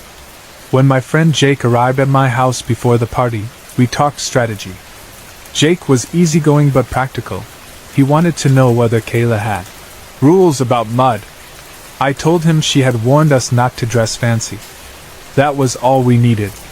I pulled on my camouflage hunting jacket, slipped into my scuffed waterproof boots, and set my dark green adventurer's hat, part cowboy brim, part fishing flap, squarely on my head. Jake chose an old hoodie and a pair of work gloves in case we ended up climbing over anything. Each of us grabbed the wrapped gifts we had bought for Kayla and started the 5-minute trek to her place. The quickest path took us along the sidewalk until the road dipped toward the tree line. From there we could cut through a narrow clearing that paralleled the woods. I remember a hush settling over us as we reached that point. Streetlight shadows stopped at the last mailbox, and the blackness between the trunks seemed alive. I told myself I only felt nervous because I was about to see Molly. I had been half in love with that girl since 7th grade, Molly with her auburn hair, her Irish lilt, her shy half-smile that made me forget how to speak. Whenever I imagined telling her how I felt, my brain stalled, my tongue tangled, and an awkward silence formed. I figured a birthday party on familiar territory might finally break that curse. Yet as Jake and I skirted the first few trees, it felt as if something watched from deeper in the grove. A prickle crawled along my neck, like the whisper of cold metal. I asked Jake if he sensed anything odd. He squinted toward the dark but shook his head. "Probably squirrels," he said. "Or you're psyching yourself out because Molly might be there." I laughed, partly to banish my own unease, and we trudged on. The instant we stepped into Kayla's foyer, the dread evaporated. Warm lamplight glowed across her hardwood floors, and laughter bounced off the walls. Dozens of balloons floated under the ceiling. Her parents had filled the kitchen island with snacks, chips, dips, cupcakes studded with rainbow sprinkles. A Bluetooth speaker hummed with pop music. When Kayla spotted us, she dashed over, threw her arms around my shoulders, and dragged me into the living room to drop the gift on a pile near the couch. She thanked Jake the same way and then guided us into a whirlwind of introductions. My heart nearly stopped when I realized Molly was indeed in the room, leaning against the back of a sofa, sipping soda from a paper cup. She looked up, caught my eye, and tucked a strand of hair behind her ear. I waved too quickly, my elbow colliding with a lamp, and nearly toppled it. Kayla steadied the lampshade, shot me a warning glare, then pulled me aside. "Kicker, I swear to God, do not do anything stupid tonight," she murmured. Her eyes flicked toward Molly. "Kayla, it's your birthday," I swore, raising 2 fingers like the scout O. "I would never." "You know what I mean," she hissed. "If you embarrass me or Molly, I will lock you out on the deck." I promised I'd behave, though inside I calculated every conversation starter I could muster. For an hour or so, the party flowed easily. We sang along to cheesy tracks from the radio, fired neon darts from plastic Nerf guns across the hallway, and argued about whether pineapple belonged on pizza. Yet Kayla and I both felt the pull of the woods. Eventually she climbed onto a stool and clapped for attention. "Okay, people," she announced. "Who wants to see the weirdest shelter ever built in our forest?" Her voice crackled with excitement. Heads turned. Someone asked if it was far. She said it was a quick hike, maybe 15 minutes if we took the right route. People exchanged glances between their sneakers and the fogged windows.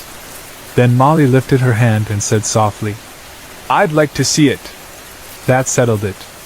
A chorus of cheers rose, and within 10 minutes 15 of us were zipping jackets, pocketing flashlights, and stepping into the chill. I could feel that earlier sensation of being stared at creeping back over my shoulders, but I refused to mention it. A hero doesn't wobble in front of his crush. Kayla trusted me to lead because I remembered every switchback. Jake had grabbed 2 extra flashlights in case ours failed. Everyone else formed a loose group, fanning across the backyard toward the gap in the bushes where the trail began. At the first turn, people chatted about teachers we loved to mock, which cafeteria meal was worst, and who might be dating whom in homeroom. We crunched over brittle leaves and patches of hard snow that cracked like frozen puddles. The half-moon cast a dim silver road between bare branches. My thoughts ping-ponged between keeping the kids on the right path and wondering whether Molly was close enough to notice I'd worn cologne.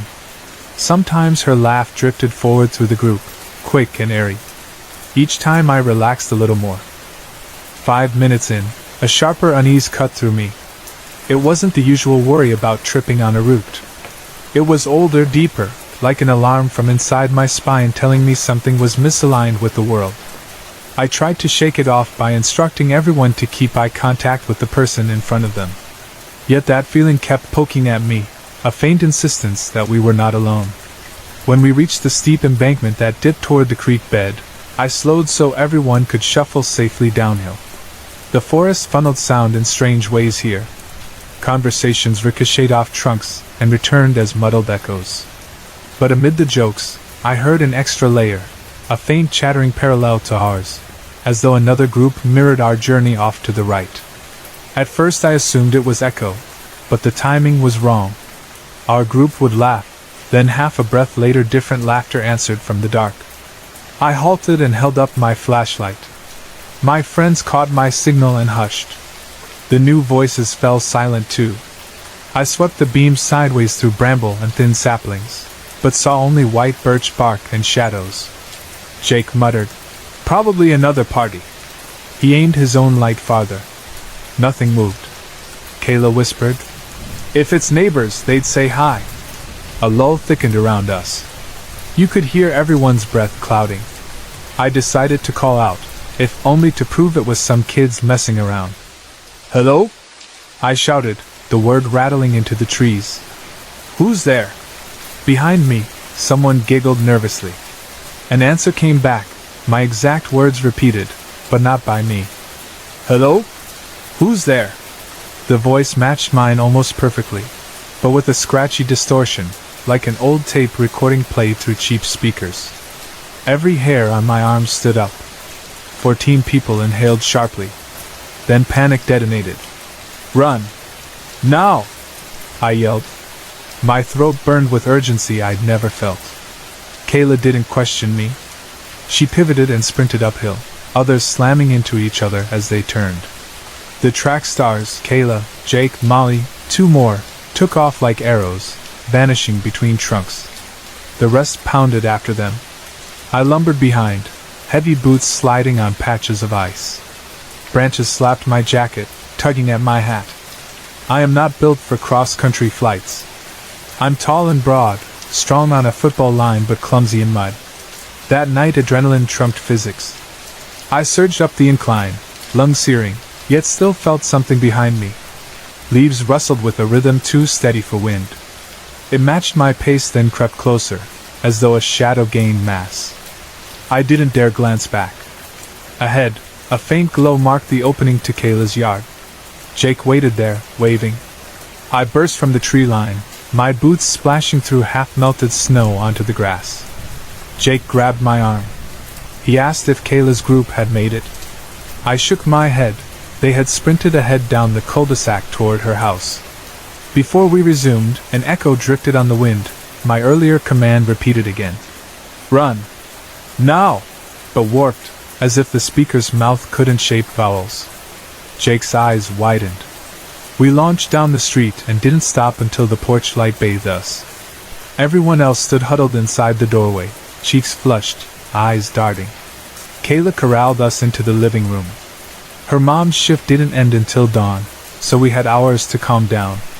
We pulled curtains closed, locked the sliding door even though it was unlikely anything would stroll through suburban backyards unnoticed. When Kayla saw blood on my lip, where a twig must have split skin, she ordered me to sit on a bar stool while she fetched ice. I obeyed, trembling more from adrenaline than pain. Only then did I notice my hat missing. The absence struck oddly hard. That hat was my lucky charm. I presumed it had fallen during the escape. An emergency meeting formed around the dining room table. Kayla demanded we recount everything. Most had heard the imitation voice. One girl insisted she glimpsed a tall figure, but she might have seen shadows. Another heard footfalls that didn't match any of us. We debated whether pranksters could mimic a voice so precisely. Jake argued maybe a walkie-talkie with a recorded loop. I countered that no recorded device could pick up my words and bounce them back so fast, with that creepy static rasp. Kayla worried we would sound ridiculous if we told adults. Eventually we agreed to drop the story publicly. The official version would be, we spooked ourselves, overreacted, and ran home. Typical teen drama. A few days later, I couldn't let it go. My hat mattered less than the nagging sense that something in those trees had used my voice like a lure. One March afternoon, I retraced our route in daylight. The forest looked normal again.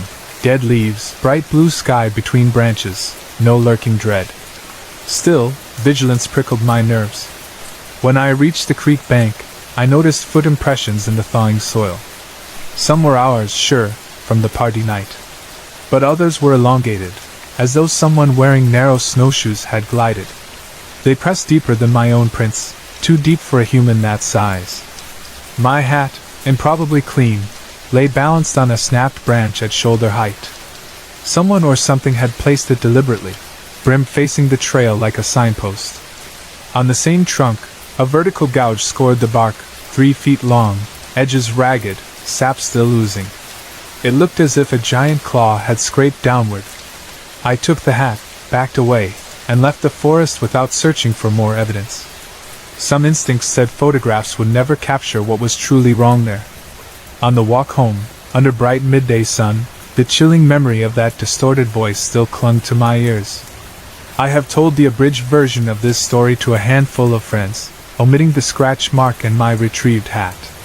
Opponents in skeptical debates call it an echo, a coyote, a prank. Maybe. But echoes don't mimic timbre so flawlessly, coyotes don't set traps with Christmas lights, and pranksters rarely slice trees with supernatural claws.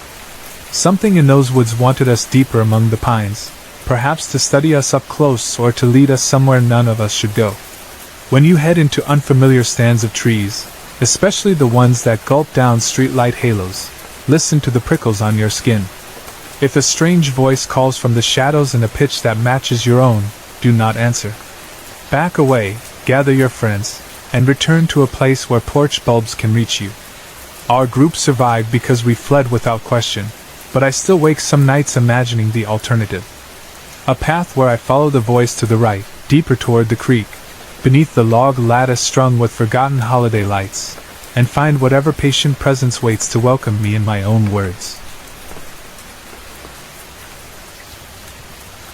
I grew up thinking that every strange noise in the night could be explained away by wind curling through barn slats or by old boards adjusting to sudden changes in temperature. Even after years of reading about cryptids, watching late-night documentaries, and swapping campfire tales with friends, I always convinced myself that the scariest thing on this planet was a hungry black bear or an angry bull, either of which is exactly supernatural. I believed that until the summer I spent on my family's farm in southern Minnesota. The summer when I learned there are things in the dark we cannot classify, and that, sometimes, they're far closer than anyone would like to imagine.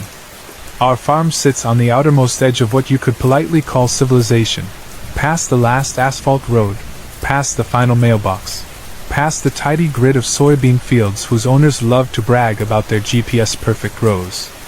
Beyond our place, the county gravel narrows into 2 rutted paths, and those tracks wander off into acres of wild woodland that hasn't been logged, plowed, or fenced in anyone's living memory. That forest feels absolutely ancient. It is a tangled quilt of bur oak, trembling aspen, red pine, and paper birch, stitched together by thickets of hazel underbrush and deadfall so thick you sometimes have to crawl on your belly to make progress. My cousins and I always treated that tree line as a boundary between worlds, the world of chores, school, and Sunday dinners, and the wild world of fox dens, coyote tracks, wolf howls, and whatever secrets old timber likes to keep. I only spend a few weeks each summer on the farm now, but my grandma, my aunt, my uncle, and my 2 cousins live there year-round. They raise a couple dozen head of beef cattle, a motley flock of free-range chickens, and a small band of wool sheep who graze in the orchard pasture. They also cultivate corn, soybeans, and oats on the tillable acreage my grandpa cleared back in the 50s. Though it's a modest operation, it keeps everyone busy from sunrise to sunset.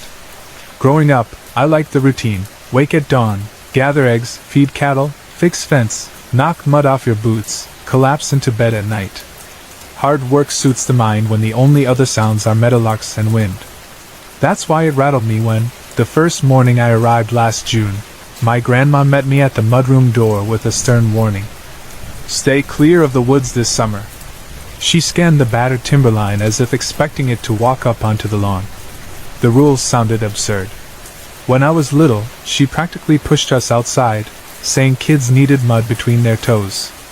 Now she was locking every latch by dusk and counting dogs at the back porch before bedtime. At supper that night, she also told me to keep the coop doors bolted, make sure every gate chain was snug, and never step past the fence line after sundown. She said all of this with an edge in her voice I hadn't heard since I was 6 and nearly stuck a fork into a live outlet. My uncle reinforced that tension. He has always been more easygoing than Grandma, quick with jokes about lazy heifers or tourists who pronounce oat like oat. But now he had 2 brand new rifles leaning upright inside the kitchen doorway, cartridges lined on the counter in neat rows. He said it was strictly precaution, but he wouldn't elaborate, just cleaned the guns, oiled them, set them within reach. My aunt didn't smile much either. She kept busy jar sealing strawberry jam and stirring feed in the barrel like she was beating back more than clumps. For the first week I tried to tell myself these were just jitters. After all, there are wolves in that vast timber tract, though their numbers have dwindled. I had seen them twice in my life. Silent shadows weaving across a hay meadow at dawn, and once standing motionless on the ridge by the cattle pond at dusk. They were skittish and never came close, mostly because we always kept 2 shaggy livestock dogs, part Cuvas, part Pyrenees, roaming the perimeter. Their deep-chested barks echoed each night, and that was usually enough to make a curious predator choose easier prey deeper in the forest. That's how it had been for years. But as July drifted toward August, unusual things started carving at the farm's sense of safety. I cherish sleep on the farm. Exhaustion is thicker than feathers. But about 5 nights in, something woke me around 2 in the morning. I heard a low, almost mournful groaning sound right outside my bedroom window, followed by the scuff of claw or hoof against the clapboard siding. My first thought was that one of our dogs was pacing. Yet the footfalls felt heavy and deliberate rather than restless and random. The boards creaked under each step, and whatever it was seemed to move in an odd pattern: 3 strides left, pause, 2 strides right, pause, as if it were searching for an exact vantage. I eased off my mattress, crossed the dark floor, and raised the curtain a sliver. The yard, bathed in faint moonlight, looked empty. No wagging tail, no curious calf, no broken fence rail. Still, the groan continued, low and resonant, like distant thunder bled through a giant pair of lungs. I thought about tapping the window and shouting, but I realized I didn't want the thing to notice me. After 15 minutes of pacing, the sound faded into the line of trees. I lay awake till dawn, ears sharp for squeals, wingspans, cries. Nothing. A few days later, my uncle and I were repairing the north pasture when we spotted tracks pressed into soft soil along the sheep fence. They were unmistakably canine, but larger than any we'd measured near the homestead. Wolves, my uncle said. He glanced at the open slope toward the woods, and his jaw tightened. He knelt, counting prints, tracing stride length with the tape he kept in his back pocket. He muttered numbers under his breath. 4 sets, maybe 5. They're ranging too close, he said. Might be hungry or bold. He hammered another post, and shouldered his rifle whenever shadows shifted. Our livestock guardian dogs changed too. Instead of loping wide circles at dusk, they stuck close to the barnyard, ears cocked toward tree trunks. They whined at sunset, pawing the porch boards, and refused to follow us for nighttime checks in the back 40. You can force a dog to heel, but you can't force courage when its instincts scream retreat. Watching those two brutes draw back sent a chill through me deeper than any howl. One humid night in August, humidity so thick the window screens dripped, I found sleep impossible again. I gave up around midnight, padded downstairs barefoot, poured water, and stood by the sink hoping crickets would lull me. That's when chaos erupted. An explosive crash hammered from beyond the kitchen wall, wooden planks splintering, metal mesh warping. The chicken shrieked in terror, wings smacking boards. At once, the guardian dogs howled and charged across the gravel, barking with a pitch I'd never heard, a desperate, frantic alarm. The commotion snapped the household awake. My uncle burst from his bedroom pulling on boots while loading his rifle bolt. I grabbed a heavy flashlight. My cousin Tyler caught up in sneakers, eyes wide. We rushed outside. The yard light revealed carnage across the chicken yard. The small picket fence that protected the coop lay flattened outward, as if something inside had hurled itself through from the coop's side. Feathers swirled everywhere, white, brown, black speckled, caught in weeds like tufts of snow. The coop's latch door hung crooked, ripped hinges yawning. Inside the coop, the survivors huddled in a quivering pile beneath the roost beam, gurgling with fear. We counted bodies, 2 hens missing, 1 limping, spur sliced off. No sign of blood suggested a quiet snatch rather than a drawn-out fight. The dogs still barked at the dark timber, hackles up, but they wouldn't cross the churned fence line. My uncle searched for tracks, but the churned dirt was too chaotic. He cursed softly, hammered boards back into place, set screws where nails used to be. The rest of us shoveled broken slats aside. It took an hour to reassure the flock. The following days dragged by, each evening tinged with expectancy, everyone glancing at the tree line whenever the air rustled. The wolves howled more often now, but their calls were different, higher, strained, almost mournful. Grandma muttered that they sounded wrong. My aunt started leaving the barn floodlight on all night, even though it wasted electricity. My uncle checked slugs in his pocket like a rosary. Then, on a late August Saturday, one of those nights when the sky is velvet and stars are crisp, terror finally stepped through the fence without disguise. It was near 11. Tyler, my uncle, and I were camped in the living room, Uncle in his recliner cleaning rifle parts again, Tyler lounging across the couch, me perched on the coffee table. We'd been trading jokes about which of us would win a fantasy football draft. Laughter felt good, a reminder that life wasn't only vigilance. The dogs erupted first, snarling at the darkness beyond the east pasture. Their voices rolled through the screen door, barks layered with deep bass, warning barks, the kind they use when coyotes wander too close. My uncle dropped the rag, rammed the bolt into place, and motioned us silent. We heard a new sound then, a thud, a panicked bleat from the orchard where the sheep bedded. He jerked the door open, weapon raised, and sprinted. Tyler and I followed, adrenaline punching our legs. Past the apple trees, we saw the flock scattering across dew-slick grass. Search beams from our flashlights sliced through, catching frantic eyes. One ewe lay on her side, legs thrashing. A massive shadow crouched over her, shoulders rising and falling with each wrenching bite to her throat. At first I thought it was a wolf, maybe the alpha, huge and insane with hunger.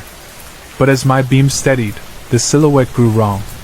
The creature possessed the slim waist of a human athlete yet the barrel chest of a predator.